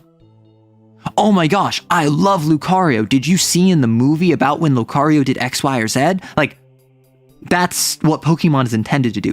Digimon is about Oh, did you see about like the Digi, what are they called? Are they the Digi Rangers in the early seasons? Like what are they called? What's the group call themselves? I can't remember. But like Digimon is better about being an actual show. And I respect that. I do think that the smarter choice, at least for Pokemon, is, oh, we have like 900 Pokemon. We'll use our anime as a vector to show off like 300 of them. And we'll make sure to go through and we'll choose probably like of these like 300 that get like, oh, this is the ace of the gym leader that like took Ash an entire episode to fight. And then here's the one that gets a movie devoted to it. Like of these, I'd say probably like 50 to 75 are like intended to be like cool ones. Whereas I feel like a good amount of them, like 200, are not randos, but like middle of the pack. Like they'll go to a new region and Pokemon and like Ash, the first Pokemon he gets will be like a middle of the pack from that region. So now if I watch the anime and then I go play that game, I'm like, oh, this is the one that Ash got first. I got it first too. Yo, cool, awesome. And like I'm more incentivized to play the game. 1,000 plus. Oh my gosh. Digidestin, thank you. Didn't Ash canonically die? Yeah, he retired, right? It can be. It's had ups and downs, but yeah, Marcus from Digimon Data Squad had 10-year-old me just questioning everything. And like, and let me just make it clear. Pokemon,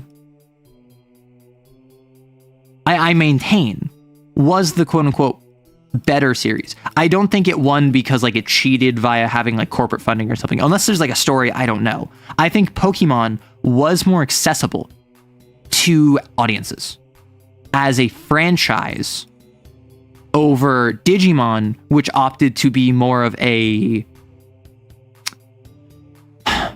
Pokemon was a machine where Digimon was a franchise. Digimon had Digimon games. Digimon had Digimon TCG and anime and manga.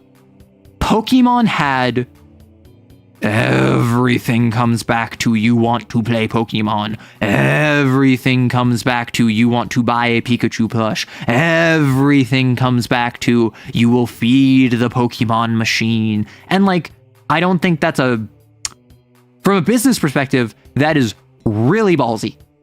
And it worked.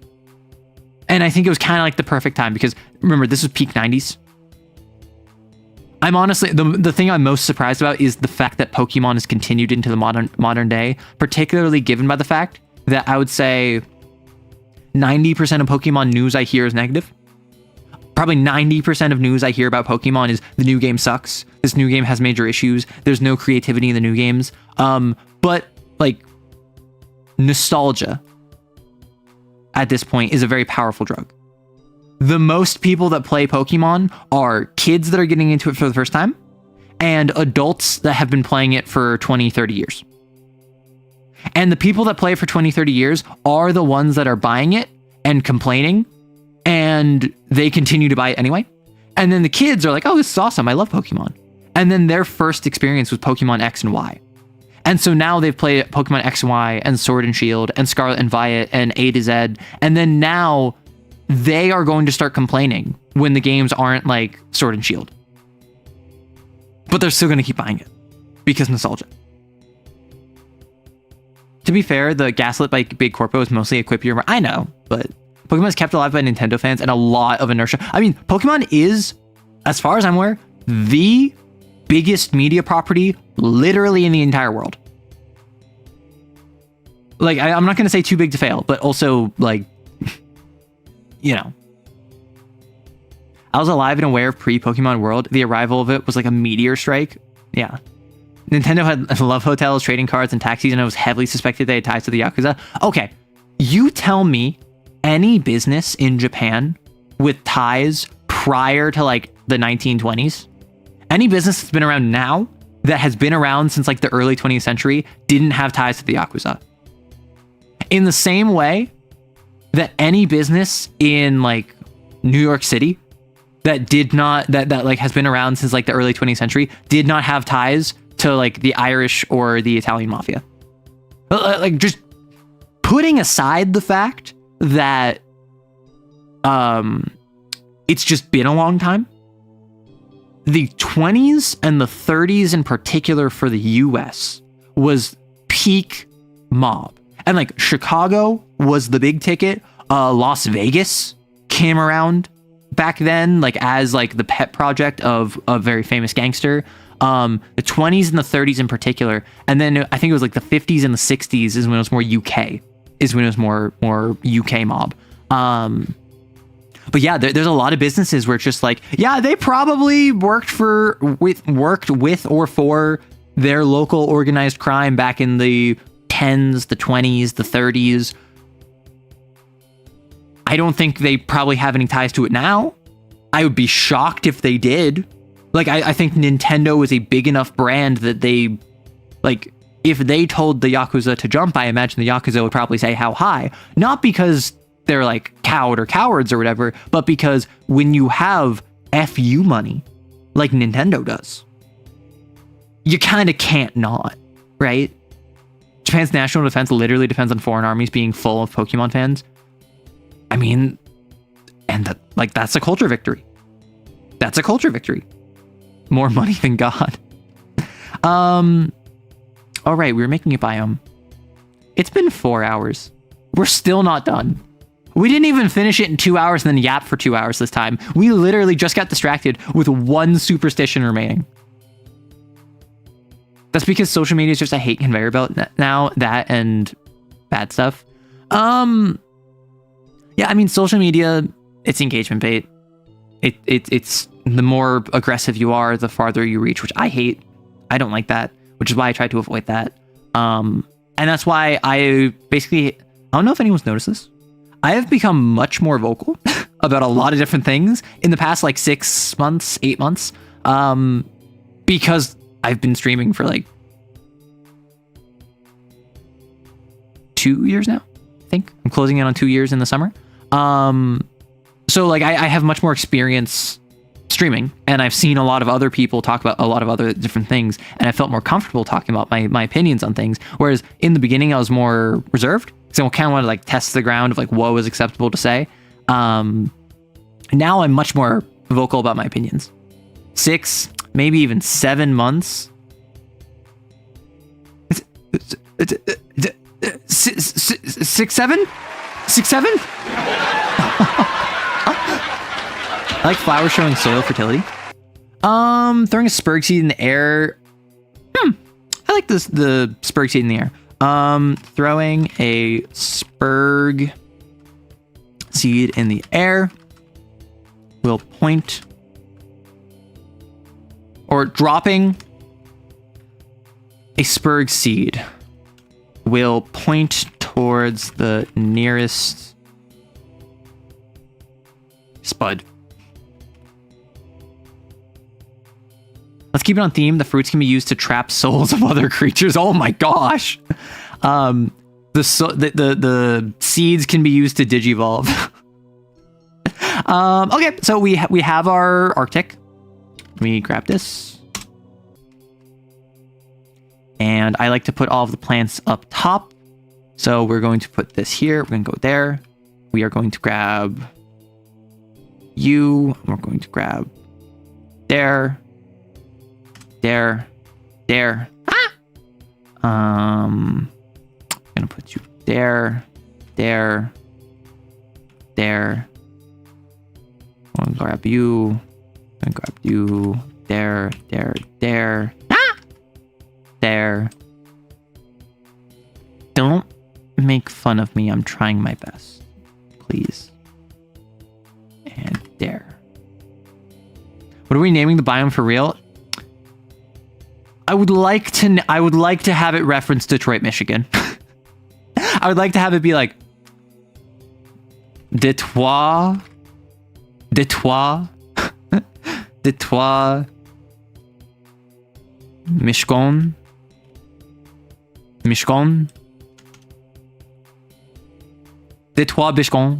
I repeatedly jump scared by a text. Shut up, okay? It's my natural instincts as a VTuber. We have a fight or flight response in response to seeing a Google Docky. Call it the Yalper? The Det Wolf. Did you really have to add Flint into there? Is Flint really catching strays now of all times? I can't tell what I would hate more, the world's Arctic or its desert. So the Arctic, I don't know if you know this, Butte. The Arctic is a iron waste that has a layer of snow above it. And the desert is a car that's driving outside with a really loud engine. The desert is like snow that the colder it gets, the more it melts, and the hotter it gets, the more it freezes. So it's in this it's in this flood freeze cycle continuously, and everything is built around this like odd inverted snow in the Arctic or in the desert, because it is about precipitation. It's not about heat. Youper? That sounds like something I can't say on stream. Arrow squeaks in front. No! Potemkin. We could name it after him. We could name it the Potemkin. Sorry, Youper. No, when I say it sounds like something you can't say on stream, I don't know if it is. It just sounds like something that if I called someone it, I would get like posted on live stream fails and I would like be banned on Twitch. Google Docky. No, Steve Black. Steve Black? Jack Black, Steve Homunculus. I'm gonna make a furnace with the unice and slug of blood oil. You do that. It's a legit Michigan reference. The Yupra de Trois. Detective de Trois. Yupra de Trois. De Trois.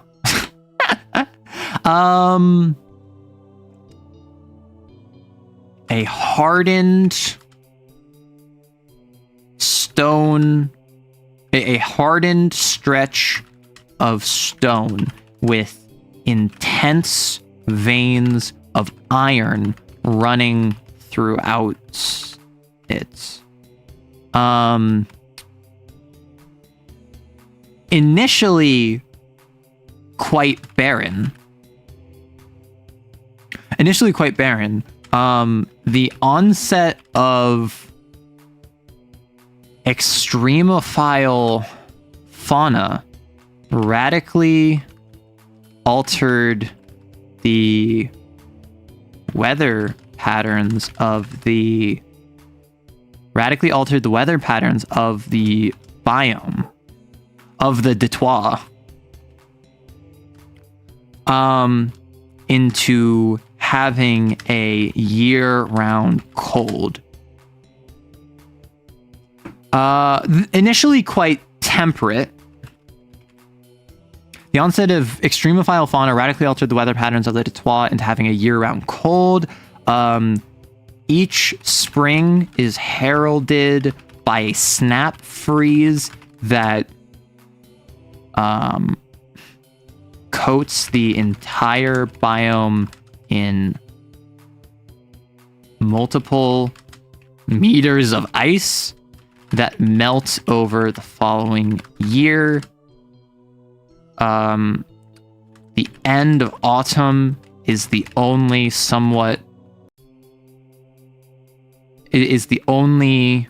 remaining temperate climate, is the only temperate weather before the snowfall of winter. And then this is where we say scorchers scour the topsoil iron deposits, abrading them into rust in search of heavier metals. Spurgs take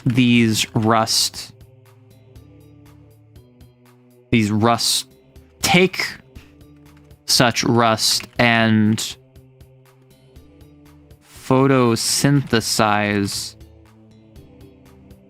take such rust as part of a metallic photosynthesis. Take such rust as part of a metallic photosynthesis and redeposit, rebuild, and take such rust as part of a metallic photosynthesis and create reconstitute additional deposits of iron. Then we have the rust room.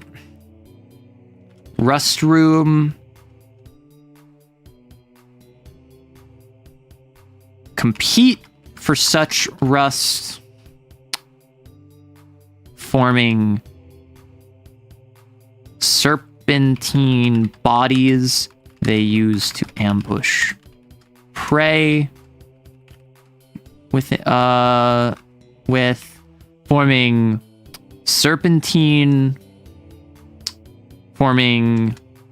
metal serpentine bodies they use to ambush prey with. Forful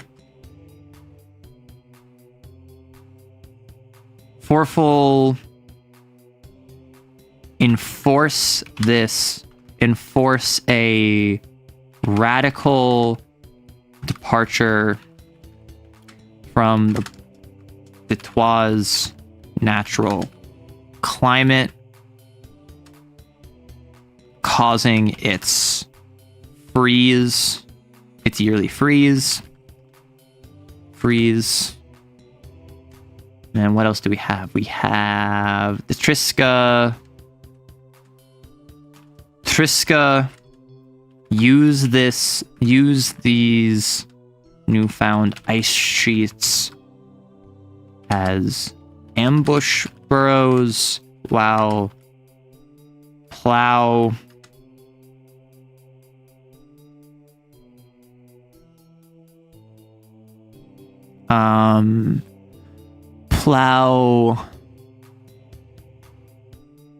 stick together to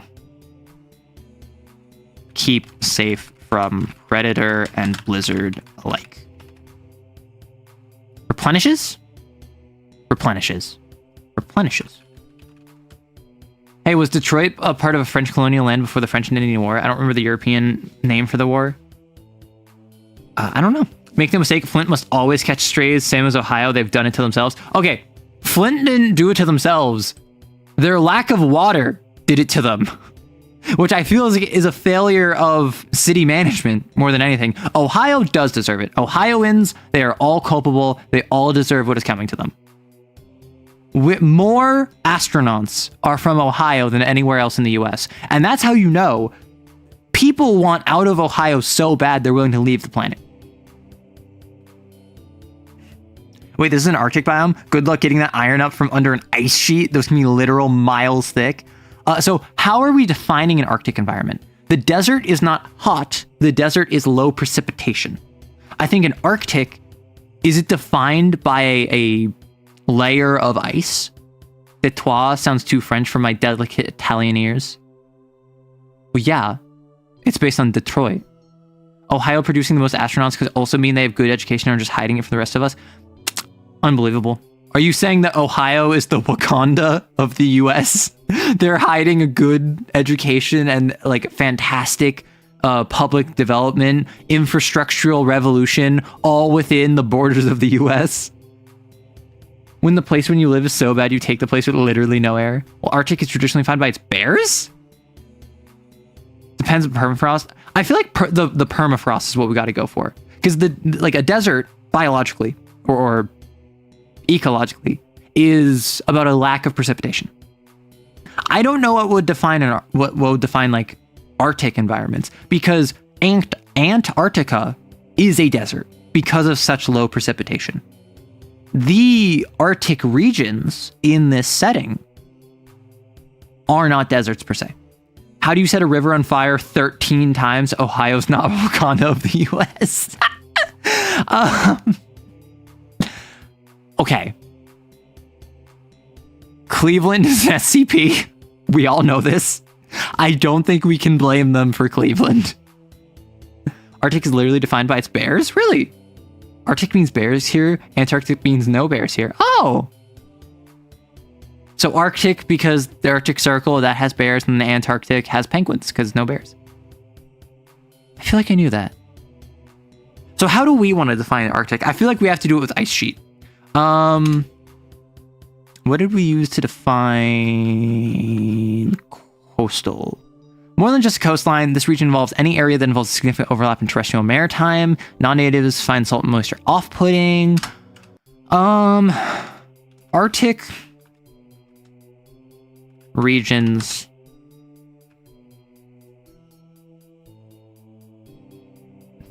Cold. Ice sheets. Hazardous. No ability to make natural shelter. So we need a bear. We already have bears. Arctic means really effing cold. I think the porcupine will have to become quilled bear predators. What if we... Arctic regions are... Although that's kind of what I want the Badlands to be, right? I want the Badlands to be... Like, there's nothing there. Like, it is stripped of everything. Arctic regions... are defined by their...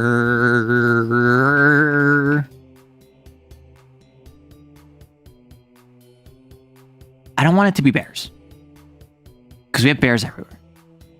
Ice shelters, blah, blah, cold aether.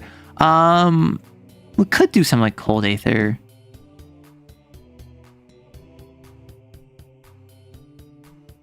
What if the ice is aether? What if the ice is ether? What if the Arctic is defined by its...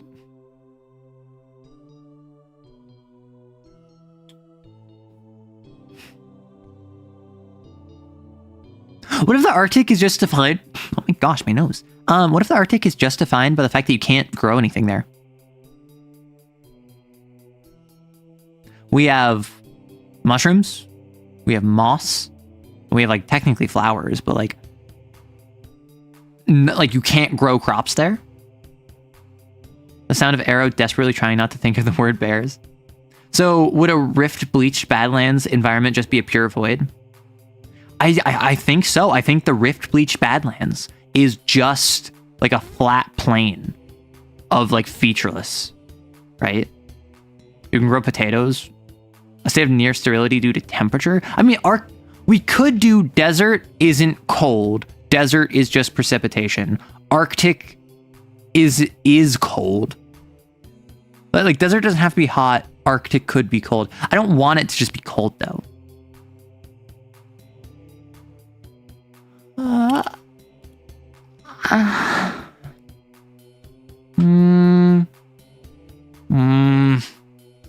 struggling here. Because like we literally made the desert and it had an ice sheet. So we can't just make it, oh, Arctic has ice.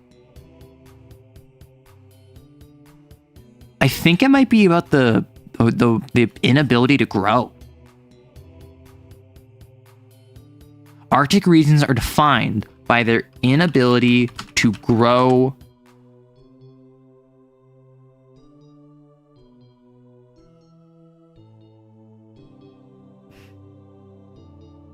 non-native plants or crops. While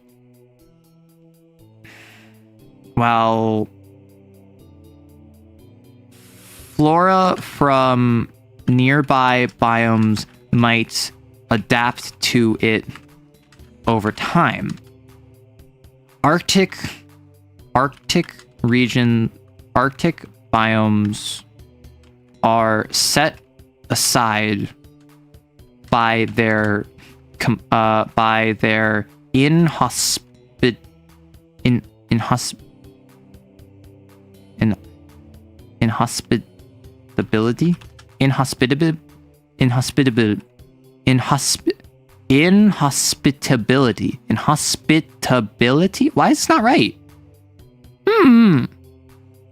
Inhospitability.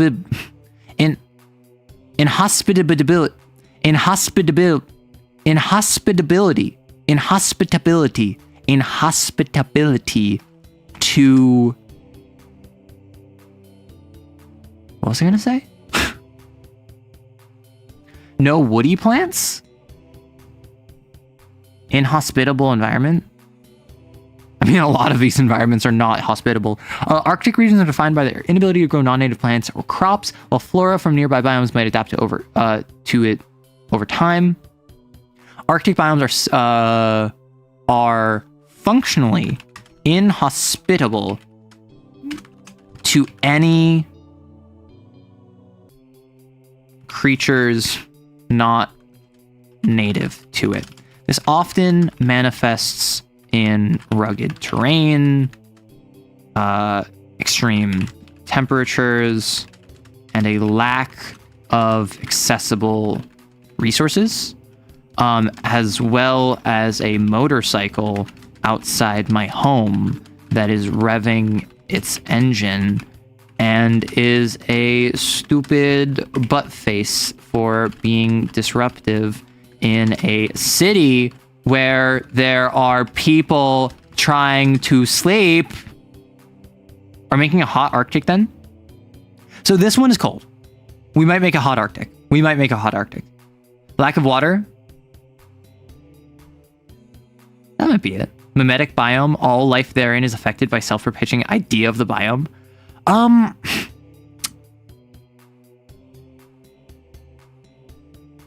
We could do inaccessible water. At this point, the motorcycle should become a mascot of the stream. As an empath, I sense Arrow does not like motorcycle. Okay. I don't care if you have a motorcycle. I think motorcycles are cool. I would love to have a motorcycle and learn how to ride it. And I would ride my motorcycle around. I don't care that they're dangerous. I think it's cool. That said, I have a motorcyclist that lives like on my street, and every night at 11:30 or 11:45, sometimes midnight, they will rev their motorcycle loudly and then drive off every single night. Presumably they're like a courier, or they have the night shift, or they have some like obligation they go to nightly. Pick a quieter vehicle for that, please. As an empath, I think Arrow does like Motorcycle Man, is keeping those feelings at bay to berate them for comedic effect. This is based on nothing. In fairness, knowing me, that's not like a bad guess. Y'all know I have an inability to accept affection. And have you ever seen me be nice to anyone? Ever? The people I like best, I'm most awful to. New throne go for Arrow, buy our motorcycle. I have been meaning to set up a throne. I have stuff to do tonight. I need to be done with it. Has been 4 hours. I need to wrap up the stream. So what if instead of this, Arctic regions are defined by their lack of available water and inability to grow non-native plants. While flora from nearby biomes might adapt to it over time, Arctic biomes are functionally inhospitable to any creature not native to it. It's often manifest in rugged terrain, extreme temperatures, and a lack of available resources. By their inability to grow non-native plants, almost always this involves a lack of accessible water and overabundance of ether.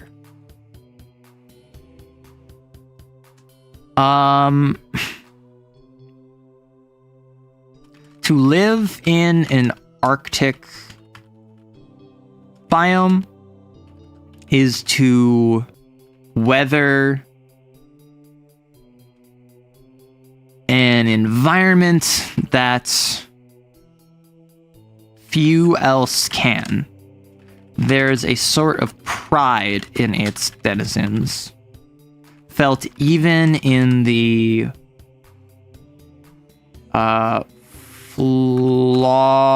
fauna that prowl its land.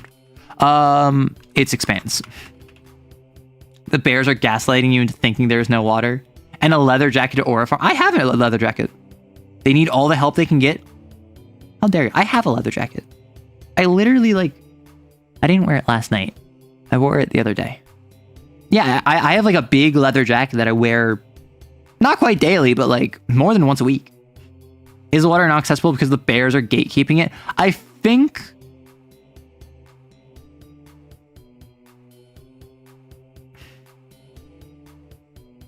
in meters of frozen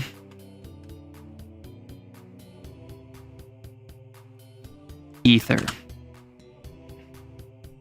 A big leather jacket meant for... I have a big leather jacket. Its zipper is broken, and it has been the entire time I've had it because I thrifted it. I thrifted it back when I was in uni, or my roommate, my current roommate, who I knew back then, thrifted it and was like, I think you would like this. So they got it for me, and I was like, thank you.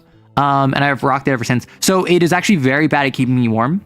If I'm in a windy area, it will open up my jacket and will wind me. So which is why right now I have an oversized sweater and pajama shorts on. Of course, that is simply a lie that I say, as I'm wearing a tank top right now, as you can clearly see.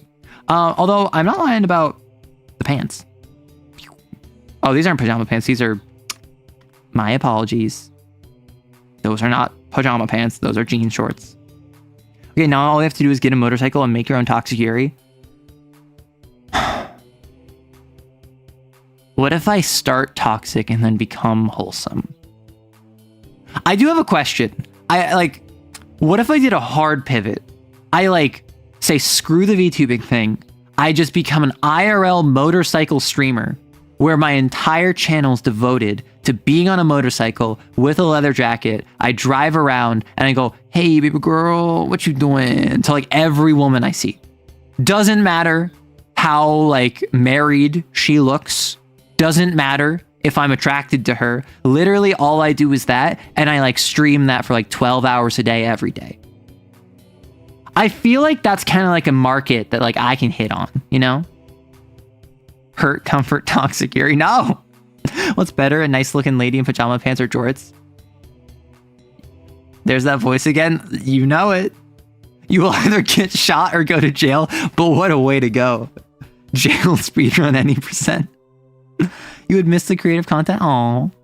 So to live in an Arctic biome is to weather an environment that few else can. There's a sort of pride in its denizens, felt even in the fauna that prowl its expanse. Bears. Nevertheless, it's a constant struggle to maintain natural resources.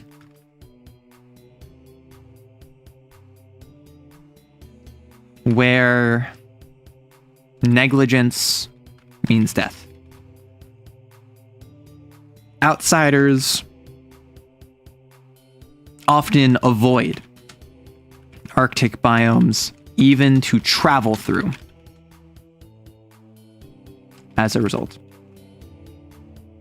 You really need to put unbearable in there somewhere. Outsiders often avoid Arctic biomes, even travel through, finding them unbearable to suffer. Would watch a motorcycle stream though, but insurance is expensive. Yeah, I could not afford a motorcycle. I could not afford insurance. I would need to learn how to do it. I would need to maintain my motorcycle because as much as I could be yeah, I just get a dirt bike and I'd rock it. I already don't take good enough care of my car. I am not a grease head. I am not a motorhead. I am not someone who is obsessed with vehicles. So I would need a crash course by someone who knows about this stuff. And I know a couple people who would be able to do that.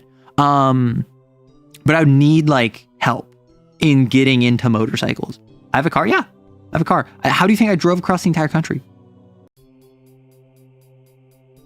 That's why there's been a couple streams where I have street parking that I need to move my car some days, and they clean the streets, so I need to move my car. And there's been a couple streams where I've either paused or ended early because I ran outside to go move my car because I forgot to move it on a day where there's street sweeping. Okay, so we have the Arctic done. It's been over 4 hours. I need to wrap this up. So, how are you, Colin D? I am doing okay. I'm not gonna lie. I did not have the best yesterday. My yesterday was pretty not great. But today is a stream day, and now I need to lock in and do all of the work that I was supposed to do yesterday that I didn't. And I'm gonna suffer, but I'll get it done because death before dishonor. So my day is fine. I'm enjoying streaming. I always do. But I am gonna suffer. So rip bozo where I am the bozo. That's my answer. I've also been reading more manga. I've actually been like making an effort to read more manga. I went to a dance class the other day, and it's right by a library that I go to. So I finished volume 1 of the manga series, like Imaginary, I was talking about on stream the other day. So I managed to return that, got volume 2. I'm starting to read volume 2. I'm like making an effort to read like actual, like not just like on my phone, not anything, because I've always struggled with manga. I've always struggled with reading in general, just like making time for it. So now I'm like a chapter before bed. Maybe I'll have like a chapter with like tea earlier in the day. So like 1, maybe 2 chapters a day. I'm just kind of like cranking through on like physical manga from the library. It's honestly really nice because manga is like short enough that I can get through a chapter easily. I can finish a volume in like a couple days. And then it's just, wow, that's a good excuse to go back to the library, which means going back into the city, which means that I get to like see stuff and I get to do things. And that's a good excuse. Arrow, my summer car stream win. No. Although I actually do have some. I've been sitting on this for a year because I forgot about it. When I was going across country, I went to a dinosaur museum and I took a bunch of pictures. And then I also went to Yellowstone, where I also took a bunch of pictures, where specifically there was a bunch of birds from Yellowstone and there was a bunch of dinosaurs in the dinosaur museum, where I learned their like common names and I took pictures of them, and I think that they're hilarious. And I want to do a stream where I just go through all of them and I say, like, how good of a wrestling team would this be? Like the blue-footed booby and the red egg stealer. Like, how good of a wrestling tag team duo would that be? And that's the kind of thing that I would love to do. I just have not thought about that. I just have not like put any thought about that. And also, this is kind of scary. We are approaching 40K subscribers on YouTube.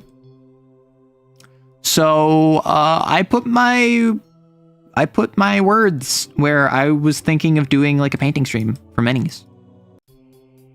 So what I'll probably do is, because I don't know how I would do this, I would probably take my webcam, point it at my desk. I would move my keyboard out of the way. I would set up a Fugi. So it would just be like me, like a PNG of me in the corner, and I would just paint. And I'd like set down some newspaper. I would get, people said get a sponge. People said get like a sponge to put my paint on and then like twice coat within my paints. Because that helps with like absorption. Does like a normal kitchen sponge work? Could I just get like a normal kitchen sponge for that? What kind of minis? It would be 40K minis, because 40K. I would be painting Tyranids. I have, right to my left, I have Vallejo game color set paints. I have some paintbrushes, and I also have the Leviathan box set, where it's all primed, assembled, none of it's painted. I have the Swarm Lord, who is primed, assembled, not painted. And then I have a thing of Tyranid warriors and a thing of Tyranid gargoyles, which are in the box. I have not assembled them. I don't know what I need to assemble them. I assume I need glue, snippers, and a file, from what it sounds like. You use a dinner plate? I can use a plate. Yes, you can use... So if I grab plate and I take a sponge and I put it there, and I put, for instance, I'm going to be doing Tyranids. I'll probably be doing Hive Fleet Chronos. So it's going to be like red. I just put some red there. So I just have a wet brush. Like this is wet with water. I put some red on it. And then I just like put my mini there, and my little termagant is like, you know? And then I just like brush, and I just brush. That's it. Airbrushes are, yeah, I don't have an airbrush. Gets dragged away while preaching about airbrushes. I am not invested enough in army building. I would love to. And if I had an LGS, I would be more inclined to, because then I could go and I could play. I don't know anyone near me that plays 40K. I used to like the top half of 2024 for like 6 months. Once every other week, I was going over to a buddy's house when we played 40K. And it was really fun. I played a lot of Tyranids. Yes, you want plastic glue? Yeah, I don't have that. Should we test the teams against Dr. Acula and Nurse Hearst? I'm gonna put you in the ground permanently this time. Honestly, I just paint minis. It's relaxing. Honestly, I think mini painting is fun. Like I've done it before, but this was 20 years ago. Maybe it was like 8. No, it was probably 16, 18, right? It was more than 15. It was like earlier than 2010. Wow. Unfortunately, I have to go. I have a good night. Enjoy. Well, Trey, before you go, Arrow of the Lake, this is a correction. The song I want you to listen to isn't Neon Odyssey from Legend of Evantris. It was Waltz of Eternity from Legend of Evantris. Hits like the early 2000s, please listen. Thank you, Trey. Enjoy your night. So I painted, years and years ago, I painted some orcs. And I had a fun time with it. I did not thin my paints. I didn't know how to do that. I really struggled with the textures of the clothing in particular. Honestly, the white and the red were the easiest. The green skin, the brown clothes, those I was really struggling with. Those like just were not looking good. I think because I needed to thin double coat. Or maybe it was thinned by my sibling and I only did one coat.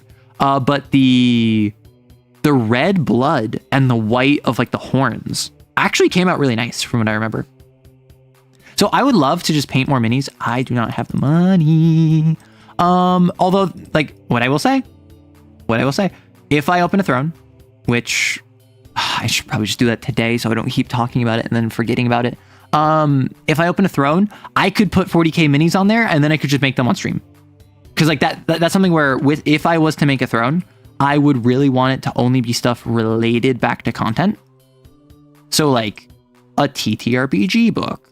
If I want to upgrade my monitor, if I want to, like, if people want me to do like Magic the Gathering unboxing, I could get like MTG cards, 40K minis or paints or something like that. That's all stuff that I would feel comfortable doing a throne. There's a lot of stuff that would not be related to content that I would feel bad if I was to have on throne.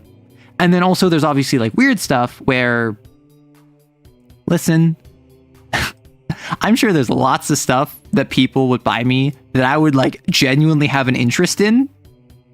I would not feel comfortable if a fan bought me that. And I'm not going to get any more specific than that, but there's plenty of different things. Like a motorcycle. Yes, like a motor. If I put a motorcycle on throne. If I put a motorcycle on throne and it gets funded, what if I made it a thing where if this gets funded, I will take lessons and then I will have an IRL stream where I'm on my motorcycle? That would be pretty awesome. Use Army Painter. I need it to... You find it needs multiple coats? Yeah, I got Vallejo because I heard Vallejo paints were really good. White easiest? Darn, what paint did you use? Yeah, so white is notoriously difficult. I think what it was, I only accented. I only accented with the white. So I didn't do like white scars. I feel like if I tried painting white scars, I would have been like, wow, the white sucks. I think what it probably was is that we had like bad paints is my guess. And I also didn't know what I was doing. And so only using a little bit of white and a little bit of red for like the horns and the teeth and I think the weapons I made gray, probably. I have a couple of, or not with me, but like back at my mother's house. My brother had a thing, like an army container thing that had a bunch of like models, and he mostly had Eldar. He also had a couple CSM, Chaos Space Marines, and then I had some orcs. And I found this in the attic. Like we were gonna move, and then we kept it, and then like once we moved, I found it in the attic, and then I tried using it for my models, but it just doesn't really fit for Tyranids. The base sizes were different, so I can't even field his old models anymore because the bases are all like 2/3 the size. But I found some of my old orcs, and I remembered painting them, and it was such a surreal experience to look at them and be like, wow, I remember painting this like an adult's age away. Crazy.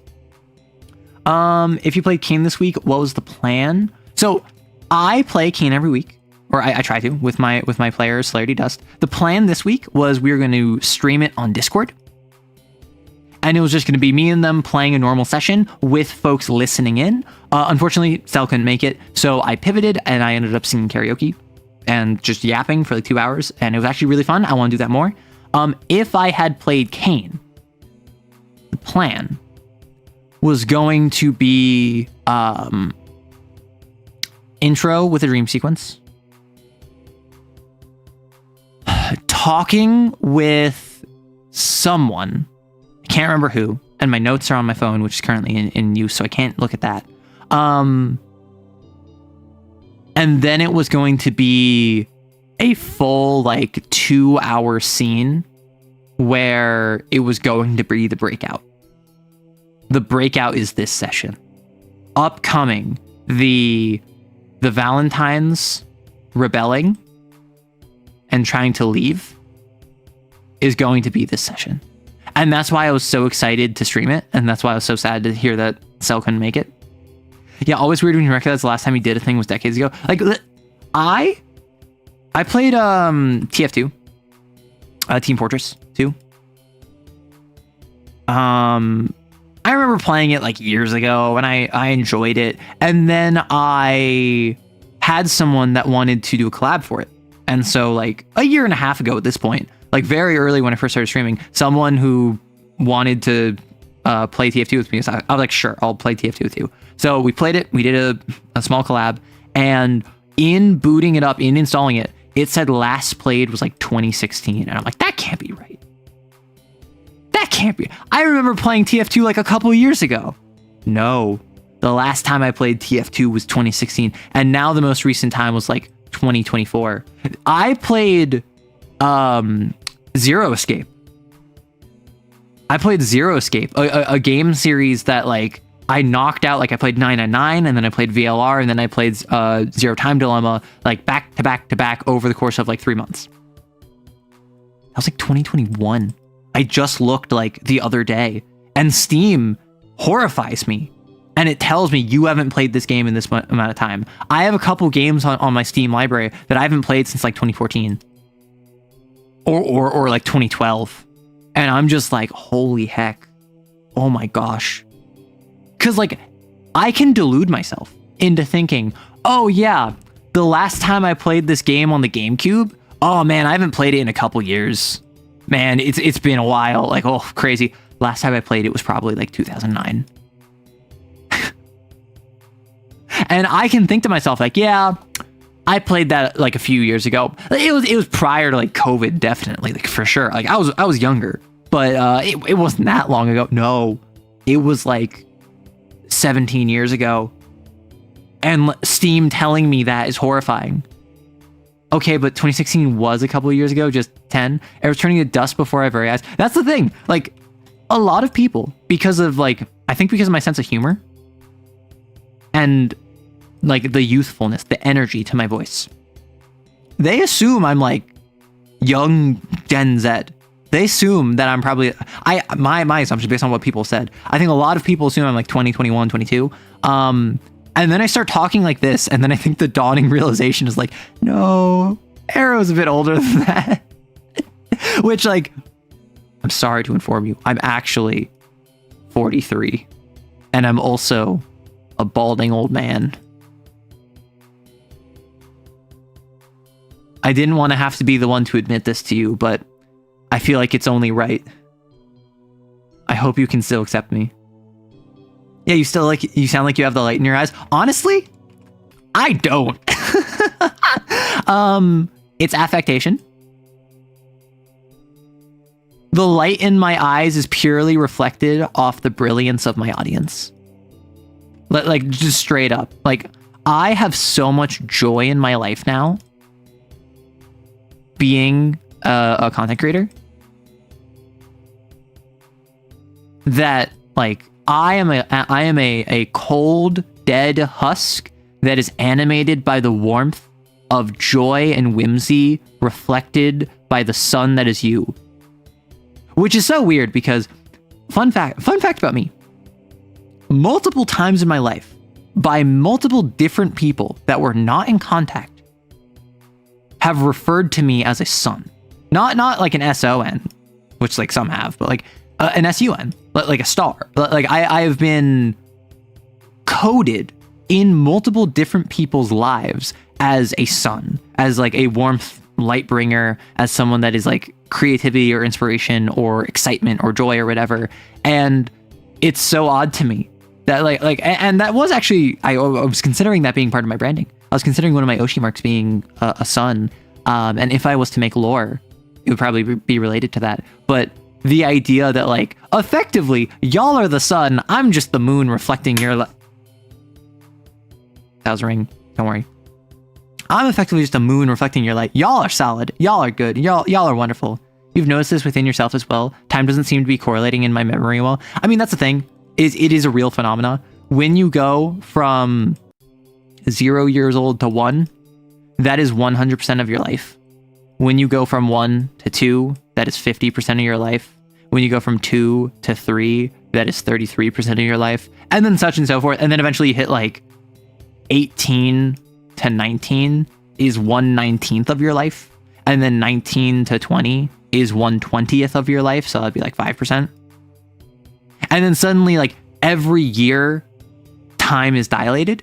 So not only do you feel like you went faster, you also feel like your relativity of, oh, the time between when I was 3 and when I was 1 is probably like the same time as when I was 20 and when I was 18. And so it feels similar looking back, despite the fact going forward, it goes faster and faster and faster. And that's why if you are an adult, if you are in your 30s, you probably feel like your 20s went by way faster than as a teenager.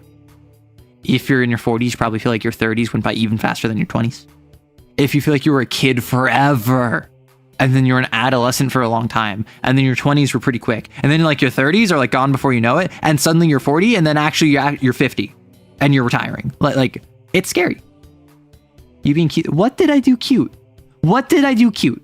You tell me, and I will debate you in an open forum. In my personal experience, one of the most jarring things you can do is keep a regular journal. Honestly, I did journal for a while, like years, like 6 years, maybe 7 years. And I would journal almost every day. And eventually it got really stressful. It got very stressful for me because I would go to bed and I'd be too tired to journal. So I'd be like, I'll do it tomorrow. And then I'll be like, oh, I'll do it tomorrow. And then like a week and a half would pass. And then I would feel like I would have to fill in my past 6 to 7 years, you say. I don't get it. What? What? Why? Oh, it's a joke about being sussy.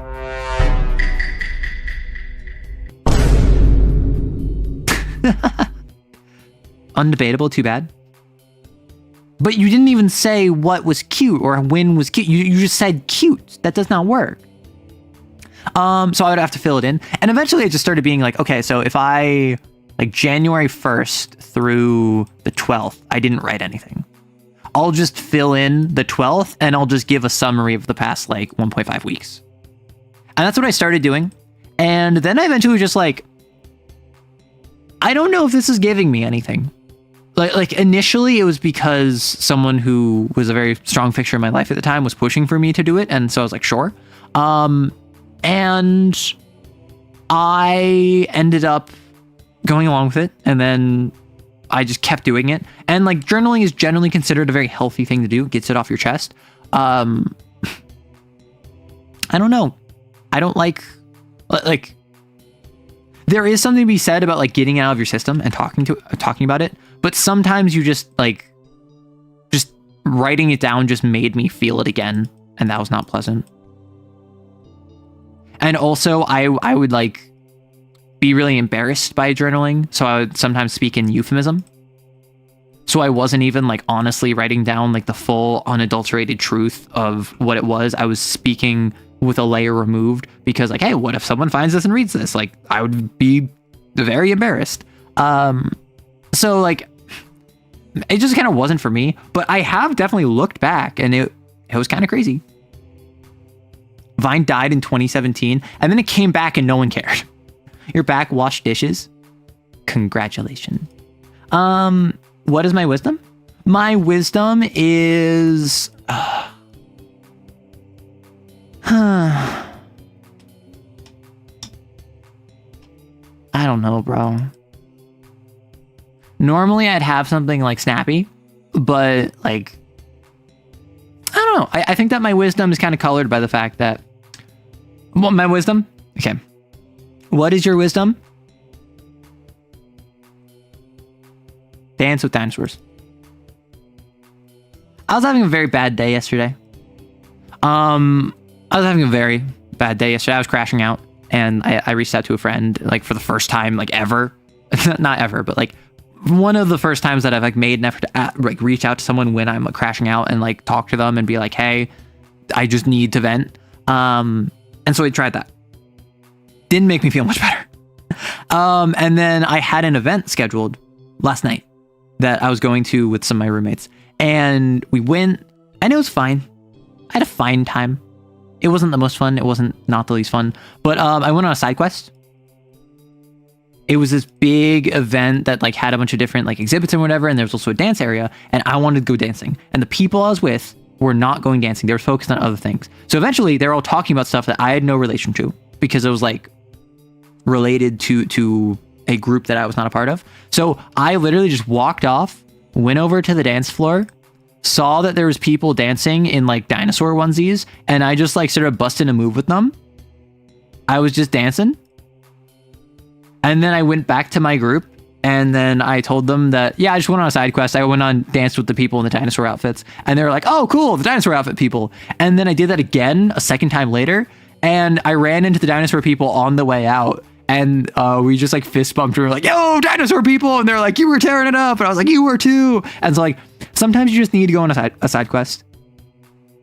That's my advice. Sometimes you need to go on a side quest. It's okay to just dance with dinosaurs. Like unironic, like that's actually my advice is sometimes you need to go on a side quest. It's okay to dance with dinosaurs. It's okay to step away and focus on distracting yourself. And yeah. Soul Read, how bad is the car? How bad is my car?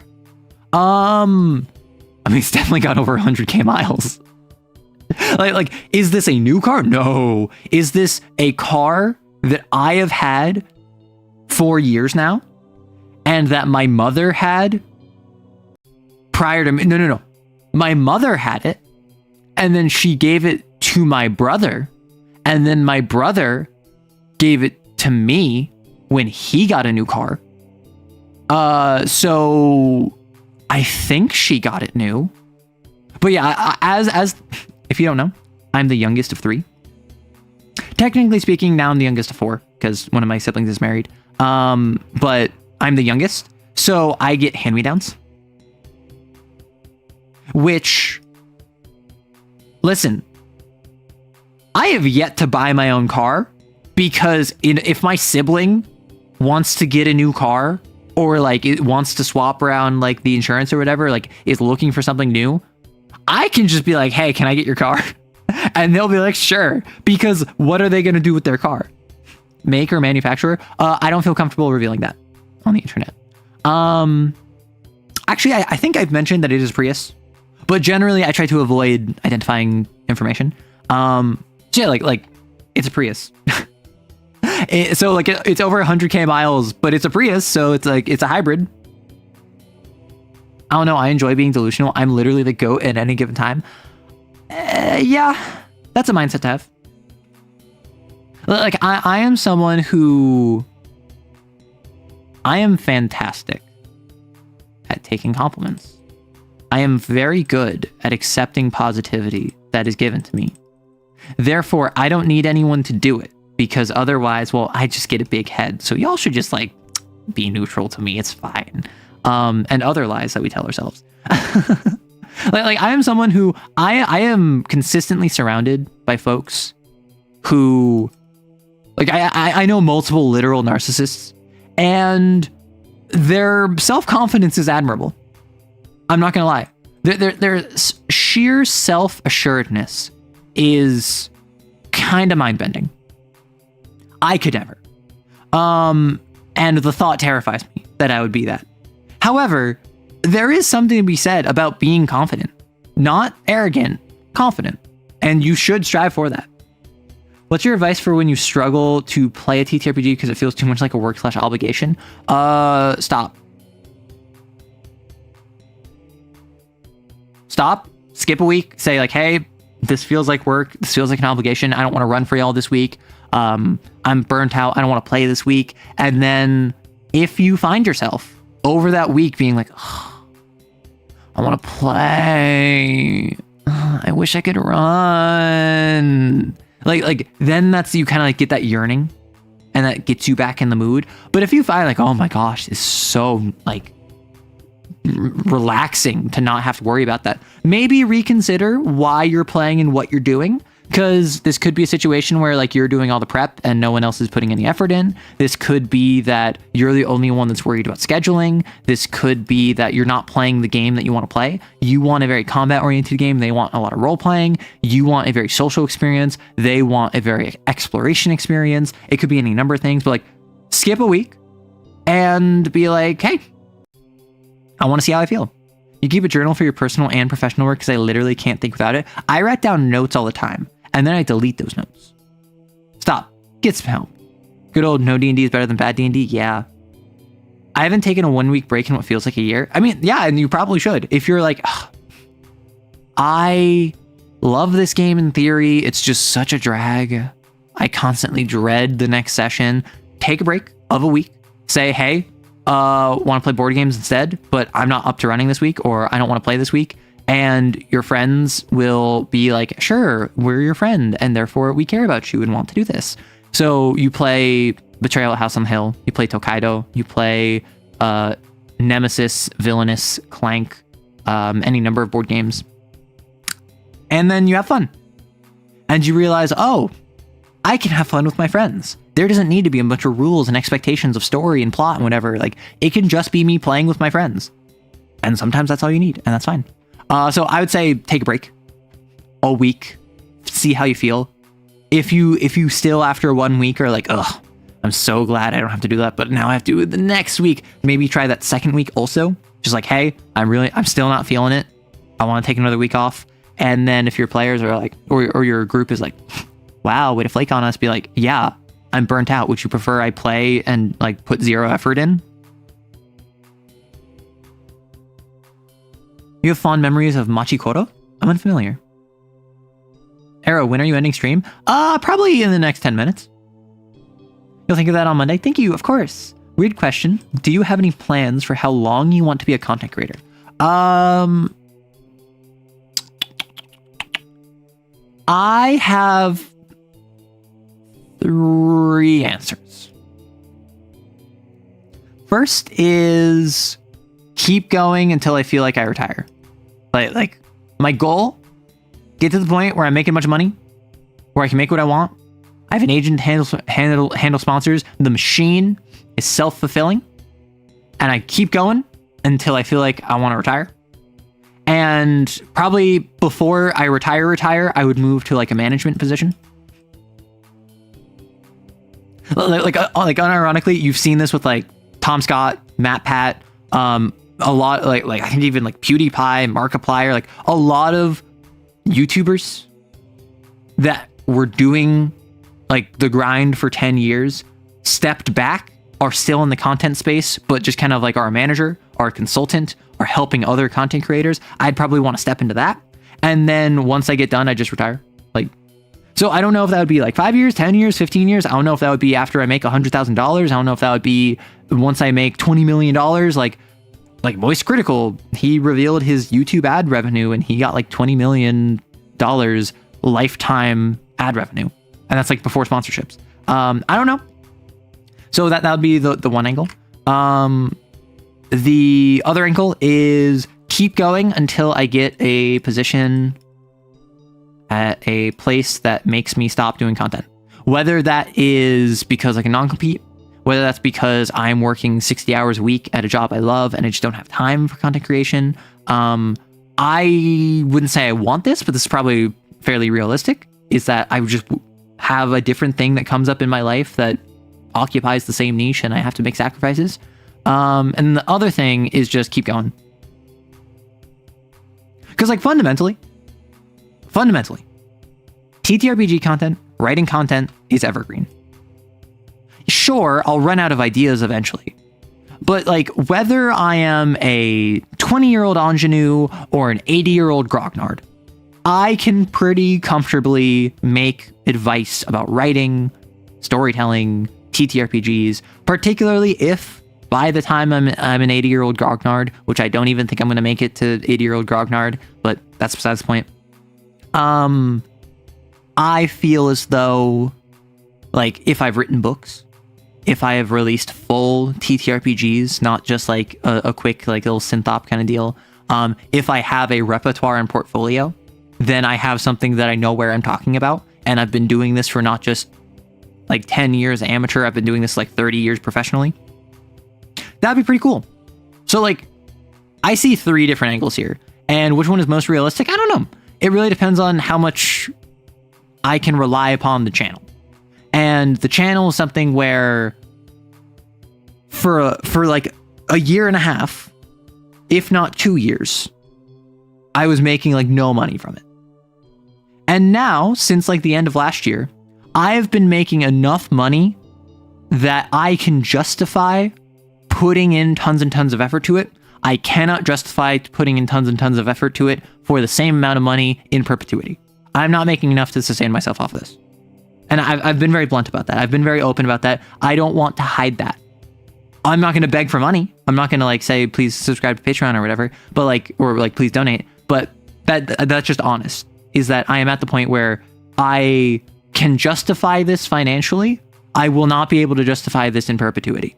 Because I don't make enough. But that's also what growth is. The growth mindset is preparing for the future, is sustainability, setting up not just a content backlog, but also a content workflow, audience engagement and expectations. Like that all helps. So I very well could be any of these 3. I don't know. Machikoto is like Monopoly, but what if it was a good game? Is a city building card/dice board game? Oh, really? Interesting. I've never heard of it. I want to check that out.